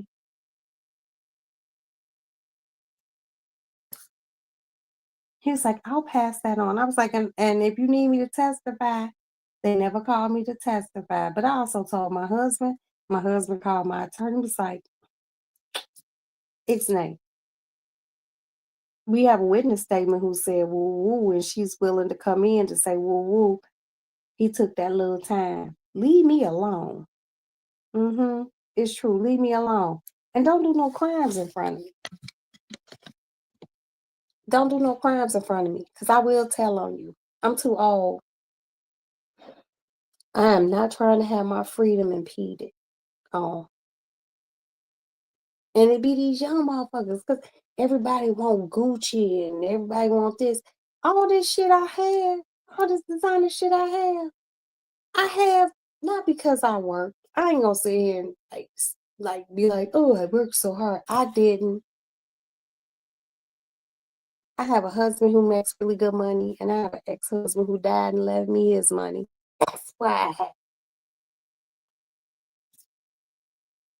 But guess what? If I didn't have it, I ain't getting ready to go out there and take it from nobody. For what? These young motherfuckers is crazy. I don't know what they like in y'all area, but this motherfucker, it's scary. And I really, really, really, really, really, really, really, really, really, really hate being scared of motherfuckers who look like my children, the same age as my children.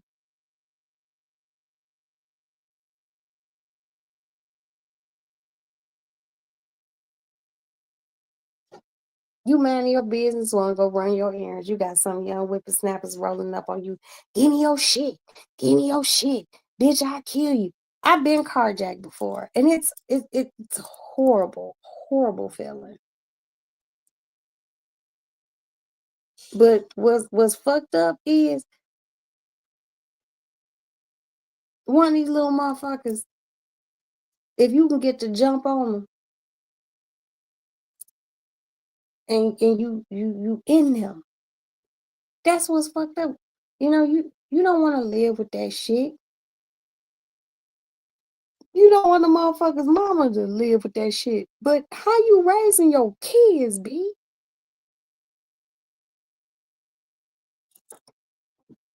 I done seen it too many times. I fucks with my kids. They lame as hell. And I love they lame ass. They might get into some shit, but they ain't out here putting no pow-pows in people's faces and taking shit from them. I don't give a fuck if you was selling loose squares on a corner. That's your money. Whew. Lord. Motherfuckers make me sick. No, I ain't going to jail for nobody. I'll tell on your ass quick. Don't do shit around me. I ain't even gonna lie to you. And if I know you doing something bad, I might tell on you. I'm just like, I ain't lying. I will tell on your ass quick. Be squeaky. Cause the one great thing about being married to law enforcement and having a few attorneys, you know how to move through the waters. And I will tell on you. It's true. It's true. I will. But I only do some bullshit like that if you really make me mad. But don't do shit around me. You know, I ain't never told y'all completely about the whole Mexico trip. And I don't even want to put anything out there like that. But the trip was good, then it was bad. But I should have knew it from when we went to the airport and we couldn't get on that first flight and we had to leave the next day. And then we got to Mexico in the first hotel we went to, it wasn't the right hotel. Then we went to the right hotel and they were like, we need a credit card. I didn't plan this trip because my trips are planned because I pay for everything in advance. And that was crazy. And then we finally got to a hotel. Motherfucking room smelled like weed. Motherfucker snuck weed into Mexico. And after I said, don't do that. It was just like, some motherfuckers shouldn't have passports because you don't know how to travel with class. I done touched down damn near on every continent except for like Australia. I think that's a continent. I don't play no games traveling. I ain't trying to get locked up abroad. And this motherfucker almost got a bitch like on some bullshit locked up abroad because they was on some bullshit. I wasn't on no bullshit.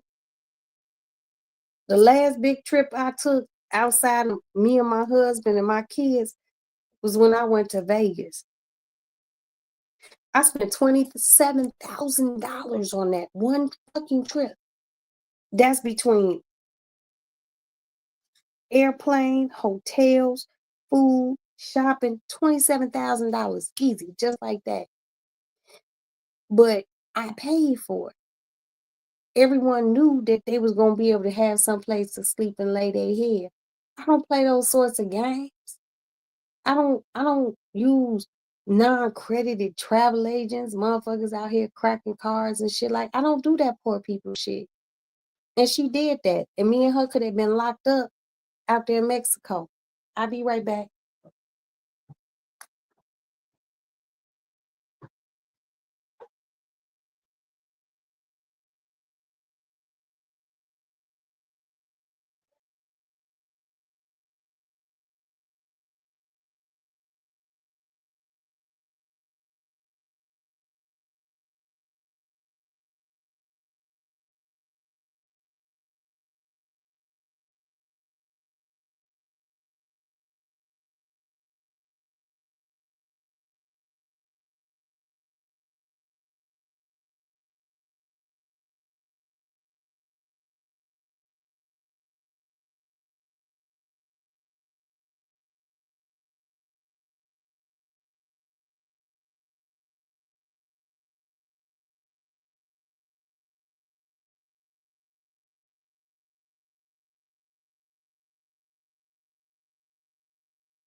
Okay, I'm sorry.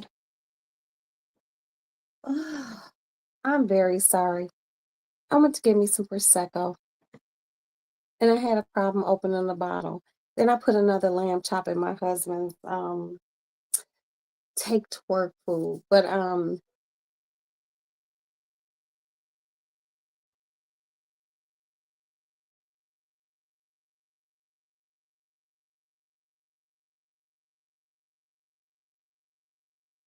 okay, I don't know what you guys are talking about. But the thing that I really love about my small neighborhood over here, we're just a little bit older. We don't like no drama, none. You know, I see so much on a day-to-day basis. I see so much in this world, and I really do be hurt. I don't know why I feel like just life is so simple, but I really do feel like, hey, life is simple.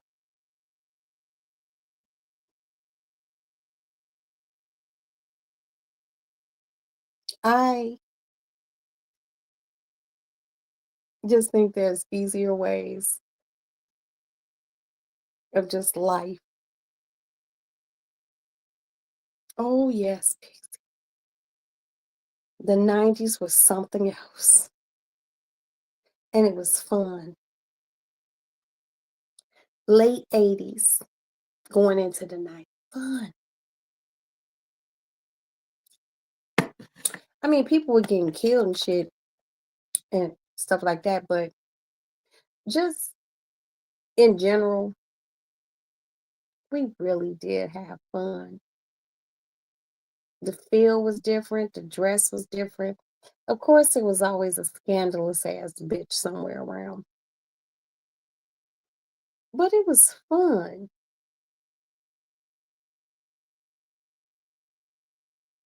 I'm 71. I mean, I was born in 71. And, I had my 20s and shit in the 90s. What a time. That's like if your parents had this shit in the 60s. Because, there's the 60s and motherfuckers in the 50s. And there was just a lot of war. And, like the roaring 20s. People kicked it. People don't do that no more. What these kids feel like is kicking it and really having a good time, I be looking at them like, that's gross. And these kids push it everything on Instagram and they be like, oh, we turned up. And I be like, mm, if that's what you think, motherfuckers like, y'all remember MTV used to have like they spring breaks and they would do the spring break for a week from there. But then there was still black people's spring breaks that they did down in Atlanta and, you know, shit. These kids don't know shit. That's why they don't know how to party. Exactly, Pixie. You 2 years older than me. So you understand. These motherfuckers ain't shit. They don't even have MTV, y'all. Like real MTV, not MTV with all these weird ass, stupid ass, dumb ass, slow ass, remedial ass reality shows. Our first reality show was what? The Real World? That was like the first foray into reality TV. And this shit was raw. It wasn't as scripted as it is today. Those kids waking up looking ugly and everything else. These motherfuckers wake up face full of makeup. Like this, that ain't reality. I gotta sneeze.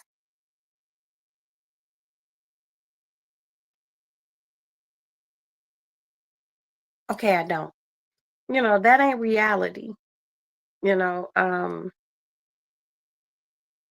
do you remember the actual dance of like, man, we used to dance. We used to dance, these kids have nothing. All they have is twerking and TikTok dances. Mm-mm-mm. I wouldn't, you motherfucking call me an old ass bitch and all that other shit. I'm cool. I'm cool. I'm cool with the time that I was born in. I'm cool the time I was raised in. You know, shit, if you look at it on a different scale, some of the best movies came out 70s, 80s, 90s.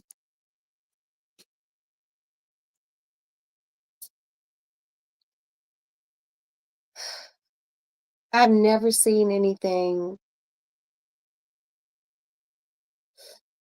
other than Batman, like Dark Knight Rises. Just a few movies that have just moved me.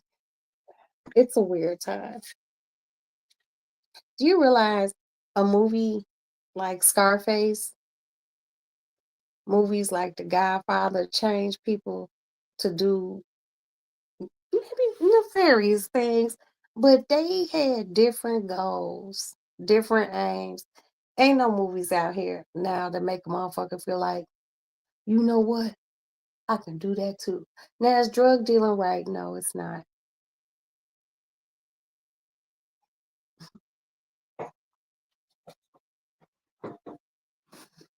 But they ain't no movies that move motherfuckers to be different.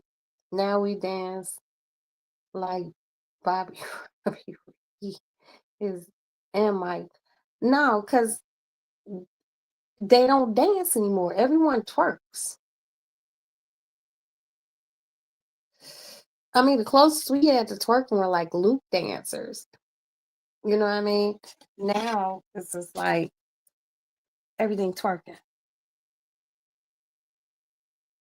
Look back at, look back. Like, and it's so fucked up because these young motherfuckers think that twerking keep a nigga. It don't. It don't.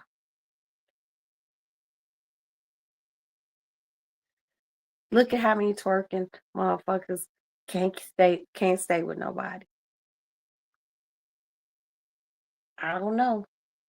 Just change the time.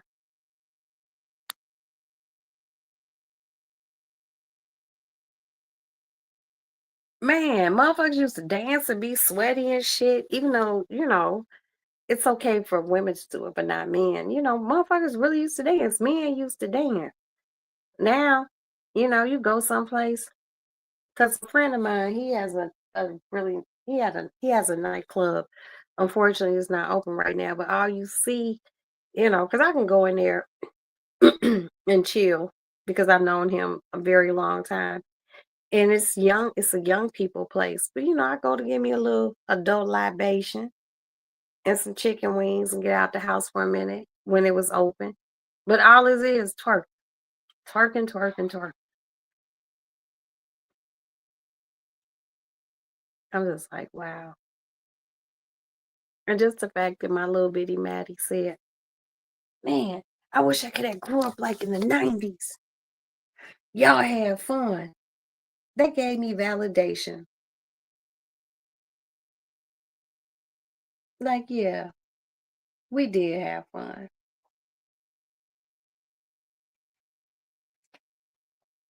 But hey, new time, y'all.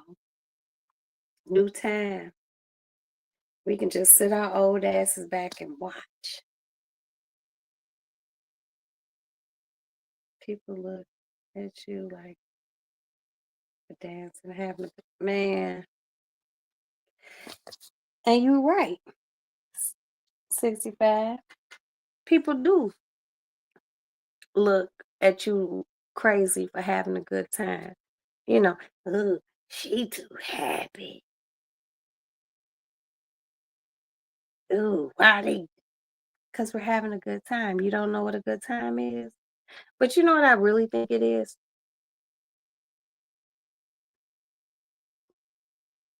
Motherfuckers don't know what a good time is. You know, what might been a good time for us might be a good is not a good time for them. But I promise you, if there was a time machine and we could take some of these young people back to like the Freakniks,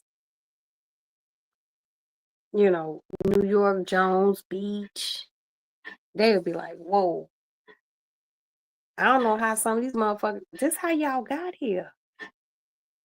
Mom and daddy out, liked each other, being hoes, and they just ended up getting together, ended up being married, and boom, here you come. These kids ain't got shit. But Twitter, X, Instagram, Snapchat, TikTok.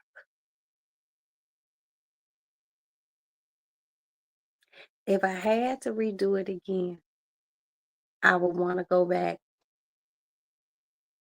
to 1989, and I would take it from there. You said yes, Jones Beach.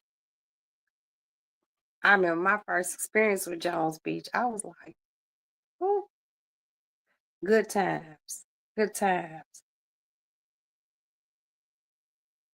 good times. These kids ain't got shit. Do you remember a nightclub, the Fountain Blue? Where was it in Chicago? And if it was, I think it was on the west side. I didn't go on the west side a lot, but I think the Fountain Blue was on the west side of Chicago. And if yes, okay. I may have been there before they closed, and they were still open in the early 90s. But the Fountain Blue was where all the big time dope dealers hung out. West side dope dealers. And if some, fellas who was in the same line of work came from the south side, they welcomed them as long as you act correctly. But, times have changed, Motherfuckers is weird. And my mom, your mama's baby sister used to own that club. Ooh, honey. Mm, that was a spot. That was a spot. I didn't come to the west side a lot, like 89, 90, because I was from the south. I was from the east side of Chicago. And we didn't like kind of commingle with west side people, but I heard of it. We used to like go to like E2s. We used to go to the Cotton Club, Octavia and Irvin Cunningham. Why do those names sound familiar to me? See, I told you I'm from that town, but only come for the food. Well, Pixie, there's things here to do for people our age. You know what I mean? Age appropriate things. It's just these kids ain't got shit no more. And Chicago got nice partying. It's beautiful. It's the food. When it's cold, it's cold, but Chicago for me has always been the complete package. Um, you know, um, Living in New York, I was able to go to so many 90s bars, you know, that'd be a different conversation for another day, but I had fun in New York. The club atmosphere is different than Chicago. Um, you had your rah-rah turn up clubs, and then you had your clubs like on what's that movie? Sugar Hill with Wesley Snipes. Just the bougie upscale clubs. But Chicago just a different species. What? You know a Black Diamond?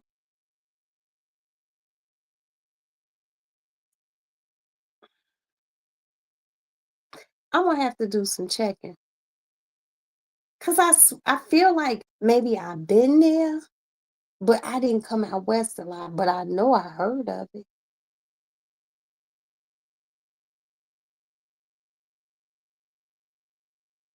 But these kids ain't got shit. They don't know how to party. They don't know what partying is like. It's sad. It's sad.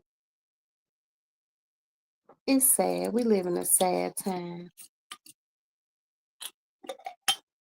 What you giving eyeballs about, Pixie?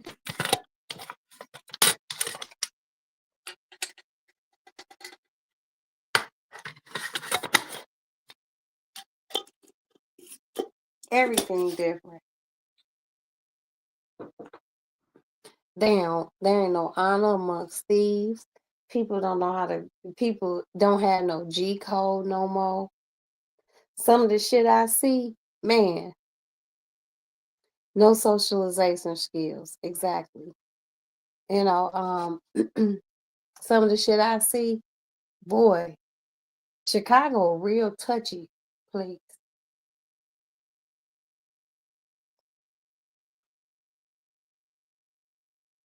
Oh, okay. Chicago real touchy. Too much mouth, get your ass laid down here. I promise you. And it's not just young people doing it here. It's just some old motherfuckers. Lay your ass smooth out. Because there should be some sort of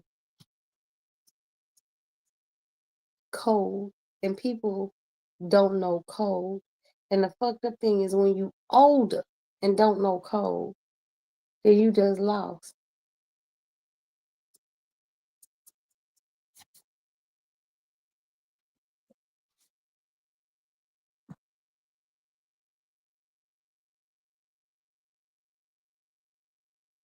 What is my chinchillas in there doing?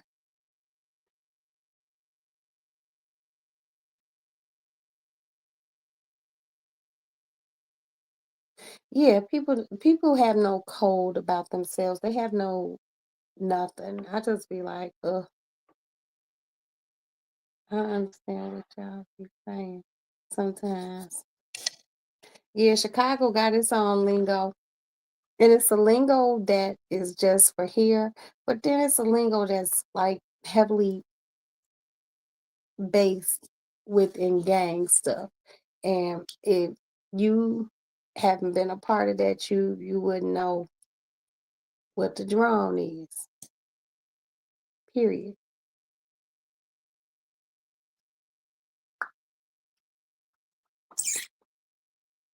Chicago different. I be telling people, yeah, Al Capone came from New York to Chicago. He became the motherfucker he is in Chicago. What's the shit? Fine as wine. I know that's right. Mm. They don't even make women like that no more. Unless they have plastic in them. Your aunt was all natural. Bad motherfucker. But they don't have that no more. They don't have it. They don't have it. They don't have it. And the crazy thing is motherfuckers think, but people, media, social media, have made women feel like body is what makes it. That's not. It's what you got up here. It's how you treat people. People know when you a shitty person. It's true.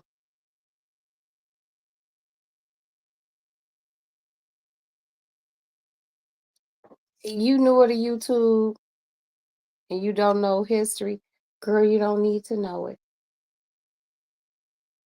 All I can say is you knew, stay with people that you want to be with. You don't like certain things, stay in a certain place. I'll be back.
Hi, I'm back. Sorry.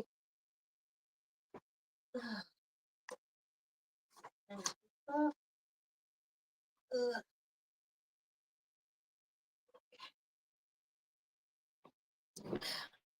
So I went and put up that last lamb chop and I used the bathroom, so I'm back now. But yeah,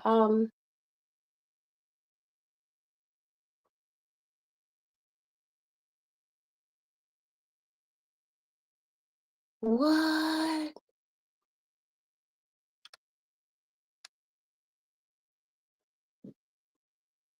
You know,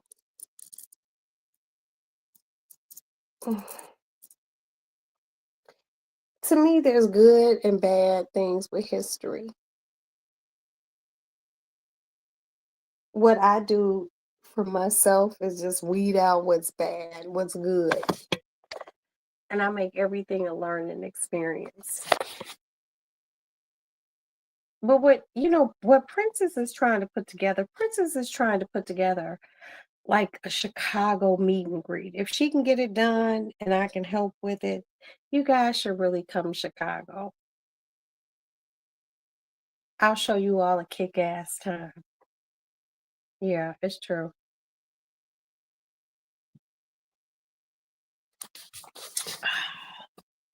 I'm gonna take a shower tonight. I'm gonna use some of my new snail cream on my face. I'm gonna give a review tomorrow, well, later on today, because it's already 1:06 in the morning. But I do want to take a, good hot shower, brush my teeth, and and then I'll probably do a little bit of online shopping, take my ass to sleep. God willing, get up around 12 or so, unless my house phone rings, because I have a house phone because I'm a bad bitch. Bad old school bad bitches still have house phones. Landline. Get up and go to Costco, go to the bank, then run to Costco, get my bag. Um, Pixie, you want a bag? Rexy, try to research if you can. I got you, big sister. Damn, it's only 11:06 in Cali. I love California, but I could just never live there. For me, Cali has always been a place to visit. I be scared. Okay, Pixie, I will Pixie DM me and we can figure it out. But I'll grab your bag tomorrow. And Black Diamond said, "No, don't really do it. I was just joking because I would have got her bag too. But I'm gonna get your bag. I'm gonna get my bag. I'm gonna get Princess one, and I have to call Val because Val got a lot of purses. Val, sometimes you don't want to buy somebody something. They got like a million bags, and I feel some kind of way if I got Val a bag and she didn't use it. I'm not gonna lie, you know. But that's just me. But I'll take care of that tomorrow. I like to have a bag for a camping trip. That ain't the bag for the camping trip though. Well, I think we can't go out there cute for that camping trip. Stacy going out there under the Soldier Act. I'll fuck around and put my shit in some shopping bags, cause you know, and a suitcase, cause I ain't trying to deal with no bugs, no snakes, none of that shit. She claims there ain't no snakes out there, but I don't trust her on that. I don't. I'm taking a chance. Me and my baby gonna get in a car and I'm gonna drive from Chicago to Canada. Me and Maddie. Val said she will not be coming. Um, and that will be a hoot. Where is it? It's in Canada. I'll send you what she sent me. Um, I'll send you what she sent me. It's some national park, some shit. But she claims it ain't no snakes out there. But I don't know. Just because it's Canada don't mean it ain't no snakes. Yes, Pixie, I'm really gonna get the bag tomorrow. I'm really gonna get the bag tomorrow, okay? Yeah, Satin.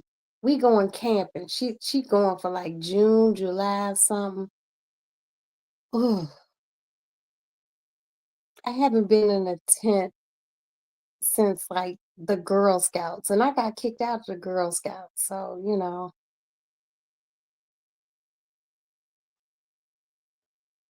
Stacy want to go camping, and that whole conversation about this camping shit talk started off with her wanting to go fuck with alligators. I'm just like, and she black, y'all. She black and way too motherfucking adventurous. As long as I can be like by some water, I can tan. I'm gonna take a bike because we can bike to like to go take a real shower. Me and Maddie can take a shower. Maddie can get on the handlebars. Um,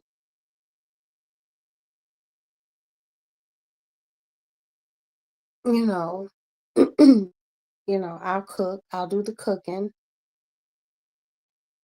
Yeah, I know y'all got gators, but she I don't know, Stacy was just like a little bit too gun ho about the whole gator thing. And my son was like, oh, gator hunting, I'll go. You're like, and you just,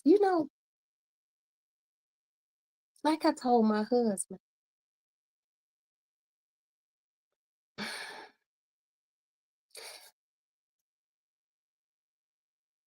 how do you explain to people that somebody you love was ate by an alligator?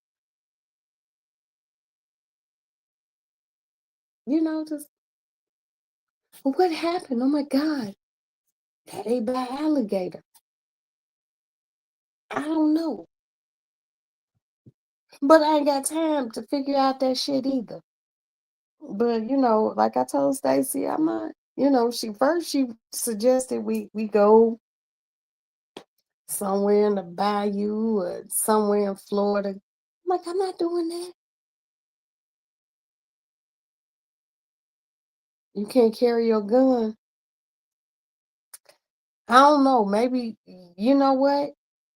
You probably can. I'll look that up too. It's probably something if we gonna be in some wilderness shit. Canada should let us bring our gun over. But now that we got this new president, they might not be fucking with us. So Stacy might have to change our whole camping trip to Montana. I don't know. I'm just playing this shit by ear, y'all. And I'm gonna have the girl take all my weave out my hair. Miss Shiki, take all my weave out because I don't want to get no ticks or nothing in my shit. My ass is gonna be edges in hair. Cause I ain't got time for all that extra shit. I'm gonna keep a scarf on and a bonnet. I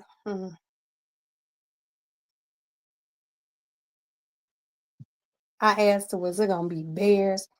Stacey like, no, ain't gonna be no bears. And it's Canada. It's gonna be some motherfucking bears up there. And it's some snakes. And she was like, oh, they're not venomous. You not a snakeologist, Stacy. You don't motherfucking know. I be done got up there and got big. We gonna figure it out. But wherever we go to camp, it's gonna be recorded. Cause if a bear come, a wolf come snatch me, I need y'all. I need y'all to get y'all shit right, and y'all get Stacy's ass. Go get that motherfucker. Cause she the one that suggested this, and my dumb ass said, yeah, I'll go. And I'm taking my child with me. But if it's within the United States, I'm taking my shit with me. I'm taking my pew pew. I got a bunch of pew pews. I ain't getting down with no wild ass animals.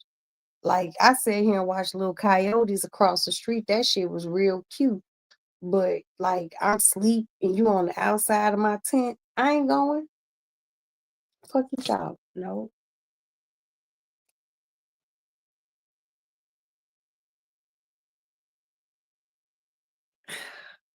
Look, Pix, I done told you how to do the beef stroganoff. All you gotta do is make. Yeah, here in the States, yeah, hell yeah, I'm carrying. I'm bringing, I'm bringing, I'm bringing a long one with me. Okay, I'm gonna bring a long one with me. Fuck you thought, what you thought? Shit. But I'll let you know. I know how you get down, Black Diamond. Shit. But I ain't just gonna be out in the wilderness. That's what I need to talk to Stacy about. I ain't gonna be. I mean, she need to do this. You got coyotes there too. She need to do this trip within the United States because I got the carry thing that I can carry within the states. I can even do airplane shit once you declare it on. It's just a lot to do, but I ain't got time to be in Canada unarmed. But y'all military people, so y'all might have some sort of special exemption, but now that dude in office, they might not want to fuck with us like that. So it's a lot of variance, variables to figure out. I just don't have time for that. 38 revolver, 9mm, Lady Smith and Wesson. Yeah, I think I done showed you a few of my pals. Yeah, I'm real toady, you know. But it'd be so fucked up because it's summertime and bears out. Like, I couldn't even call my husband and tell him Maddie got carried off by a bear. I wouldn't even be able to come home. I wouldn't be able to come home. My husband be like, bitch, if you don't go find my child and that bear, I'm gonna have to talk to Stacy about this. She gonna have to do this. She gonna have to reconfigure this trip. We need a United States trip. I'm gonna hit her and let her know. I'm gonna DM her tomorrow and be like, well, later on today, we need a United States trip. Because there's too many God-fearing, gun-toting women in this group, and we want to be able to bring our shit with us.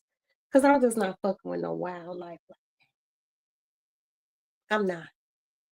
I'm sorry. I can build a campfire and I'll cook for us and shit, as long as, somebody got to bring some hot spots because I need internet connection because I have to be able to go live and talk about this shit. And it's just I don't know. We just got to think about this shit because I don't want to be boo booing in no holes. Yeah, Maddie okay. Maddie good, but if she get drug off by a bear, her daddy ain't gonna be happy. So we got to talk about this shit. I just feel like we should go to a resort and like go look at the animals. I just I don't know. I want to be able to shit in a toilet, pee, because she was like, oh, you got to walk to the bathroom. I'm not trying to dig no holes to do the. I'm not. I'm just being honest.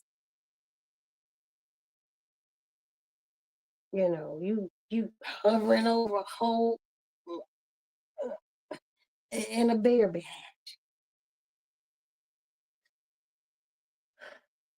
Stacy really outdoorsy. You know, I don't know about all that. Alligators, lions, tigers, bears. I want to be able to raise my hand and be like, can I get a glass of champagne? You know what I mean? And then if you want to go outside of there, then we can go do that. But, I want to be able to take hot showers, everything. I come from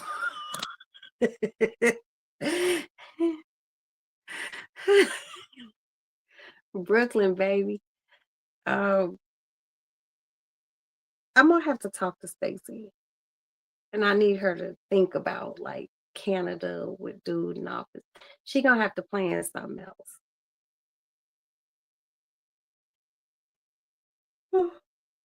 Even if she plans something for like Louisiana, like we go down in the bayou and shit like that, I could do that. But just the outdoor shit, I don't know. I'll talk to her about it. It's just a lot. Oh shit, the heat getting ready to kick in. There's a lot of campsites in the States. Yeah, I know. I'm gonna talk to her about that because this is her shit. And I don't want to like infringe on it because this is something that her and her people do. But I'm just gonna be like, hey, if you're gonna do this for this, how about we do it in the United States? Because, maybe some people don't have passports, like, and people want to pew pew carry their shit, So I'm gonna talk to her. Some has to give, and then maybe Val will be like, she'll come and bring like her resort wig, and then if we go like alligator looking, because I'm not going like I'll be on shore. I'm not doing all that. Because I just feel like if I do it, I'll be the person that the alligator eats. Then y'all have to explain that to my husband. He'll be really mad. So that's just something Black people don't want to explain anymore. Alligator, shark. I'm not doing any of that. Yeah, I love being in the water and swimming.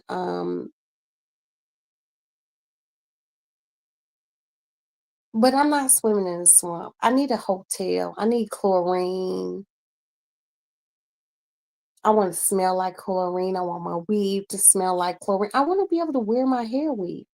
I just need comfort. I'm a comfortable bitch, and I need my shit to be comfortable. I have to talk to Stacy because she around this motherfucker on that GI Jane shit, and just the fact that Val said, "Well, you can count me out. I'm not going."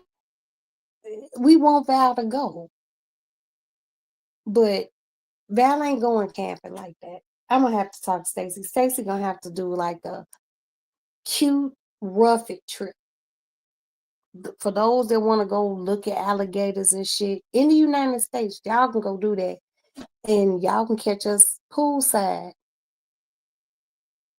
cocktails and hors d'oeuvres. We ain't got time for that shit. Mm-mm.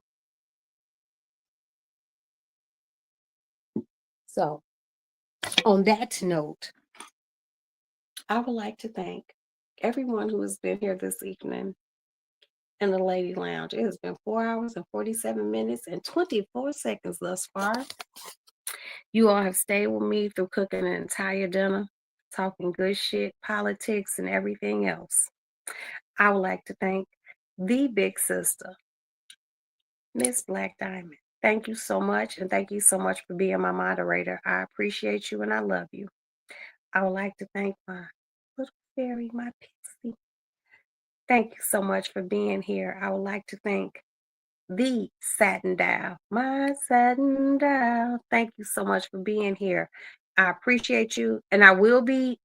If anyone wants a purse, let me know through the DM. I know Pixie does, and I'm gonna get me one. Gonna get Princess one. Let me just scroll back because I know some people don't want to sleep. I would like to thank 6065, just my 65. Thank you so much. I appreciate you so much for being here. I really, really, really do. Yeah, no, that's when you get old, you gotta raise your head up like this to look at shit. Get my ass in the shower. Sad.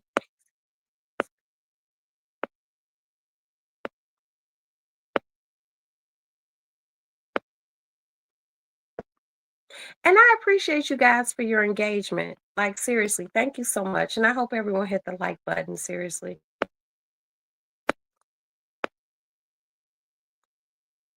Okay. I know that Truth Hurts was here. Thank you so much, Truth Hurts, for being here. Come over, man.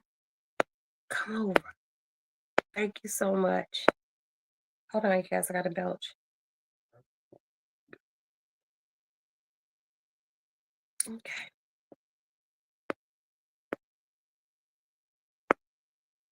I like to do my shit cute.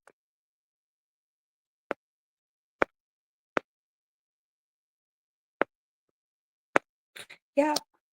Oh, excuse me. I'm gonna get hiccups. Mm.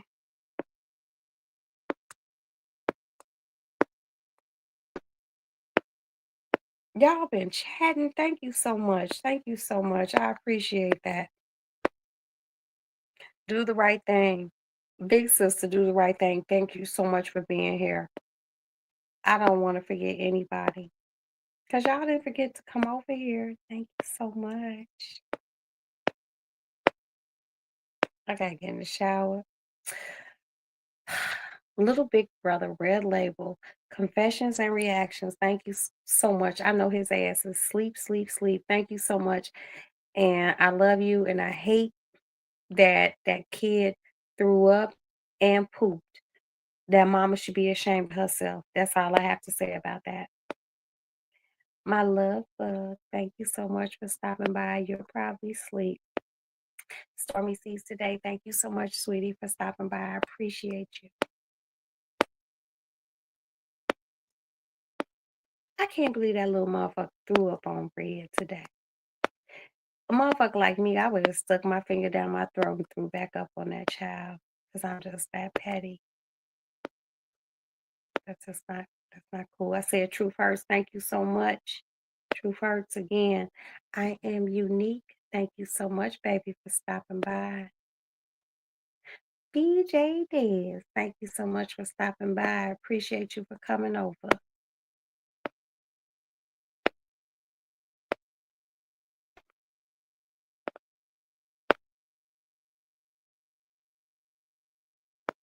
Oh my God, Alizé. That's my girl, y'all. She is Chicago homegrown motherfucker, boy. I'll be back live tomorrow, sis. I love you. I didn't see you. I'm very sorry. CEO Little Boss Lady, thank you so much for stopping by. Sassy girl, thank you so much for stopping by. My Empress, thank you so much for stopping by. Lady Sparkle, thank you so much. And that is it. Anyone in the bushes, thank you so much. If you were in, out, in, and out, thank you so much. I hope you did the right thing by hitting the like button. Also, I'd like to say hello, good evening to the replay gang. How y'all doing? I hope you enjoyed this last live. God bless you all and thank you all for just supporting me. And please hit the like button. And people be telling me I'm supposed to say like and share. Y'all ain't gotta do all that. Just like say hi someday. Hey, bitch. I'm cool with that. So anyway, I'm gonna go brush my teeth, go take a shower, get my ass in bed, and then go to Costco and buy some bags. So I love you all. Thank you guys so much for everything. Thanks for sticking with me. And let's try to keep things sexy, classy. And that's it. Good night, good night, good night. I'll talk to you all later on today. Bye.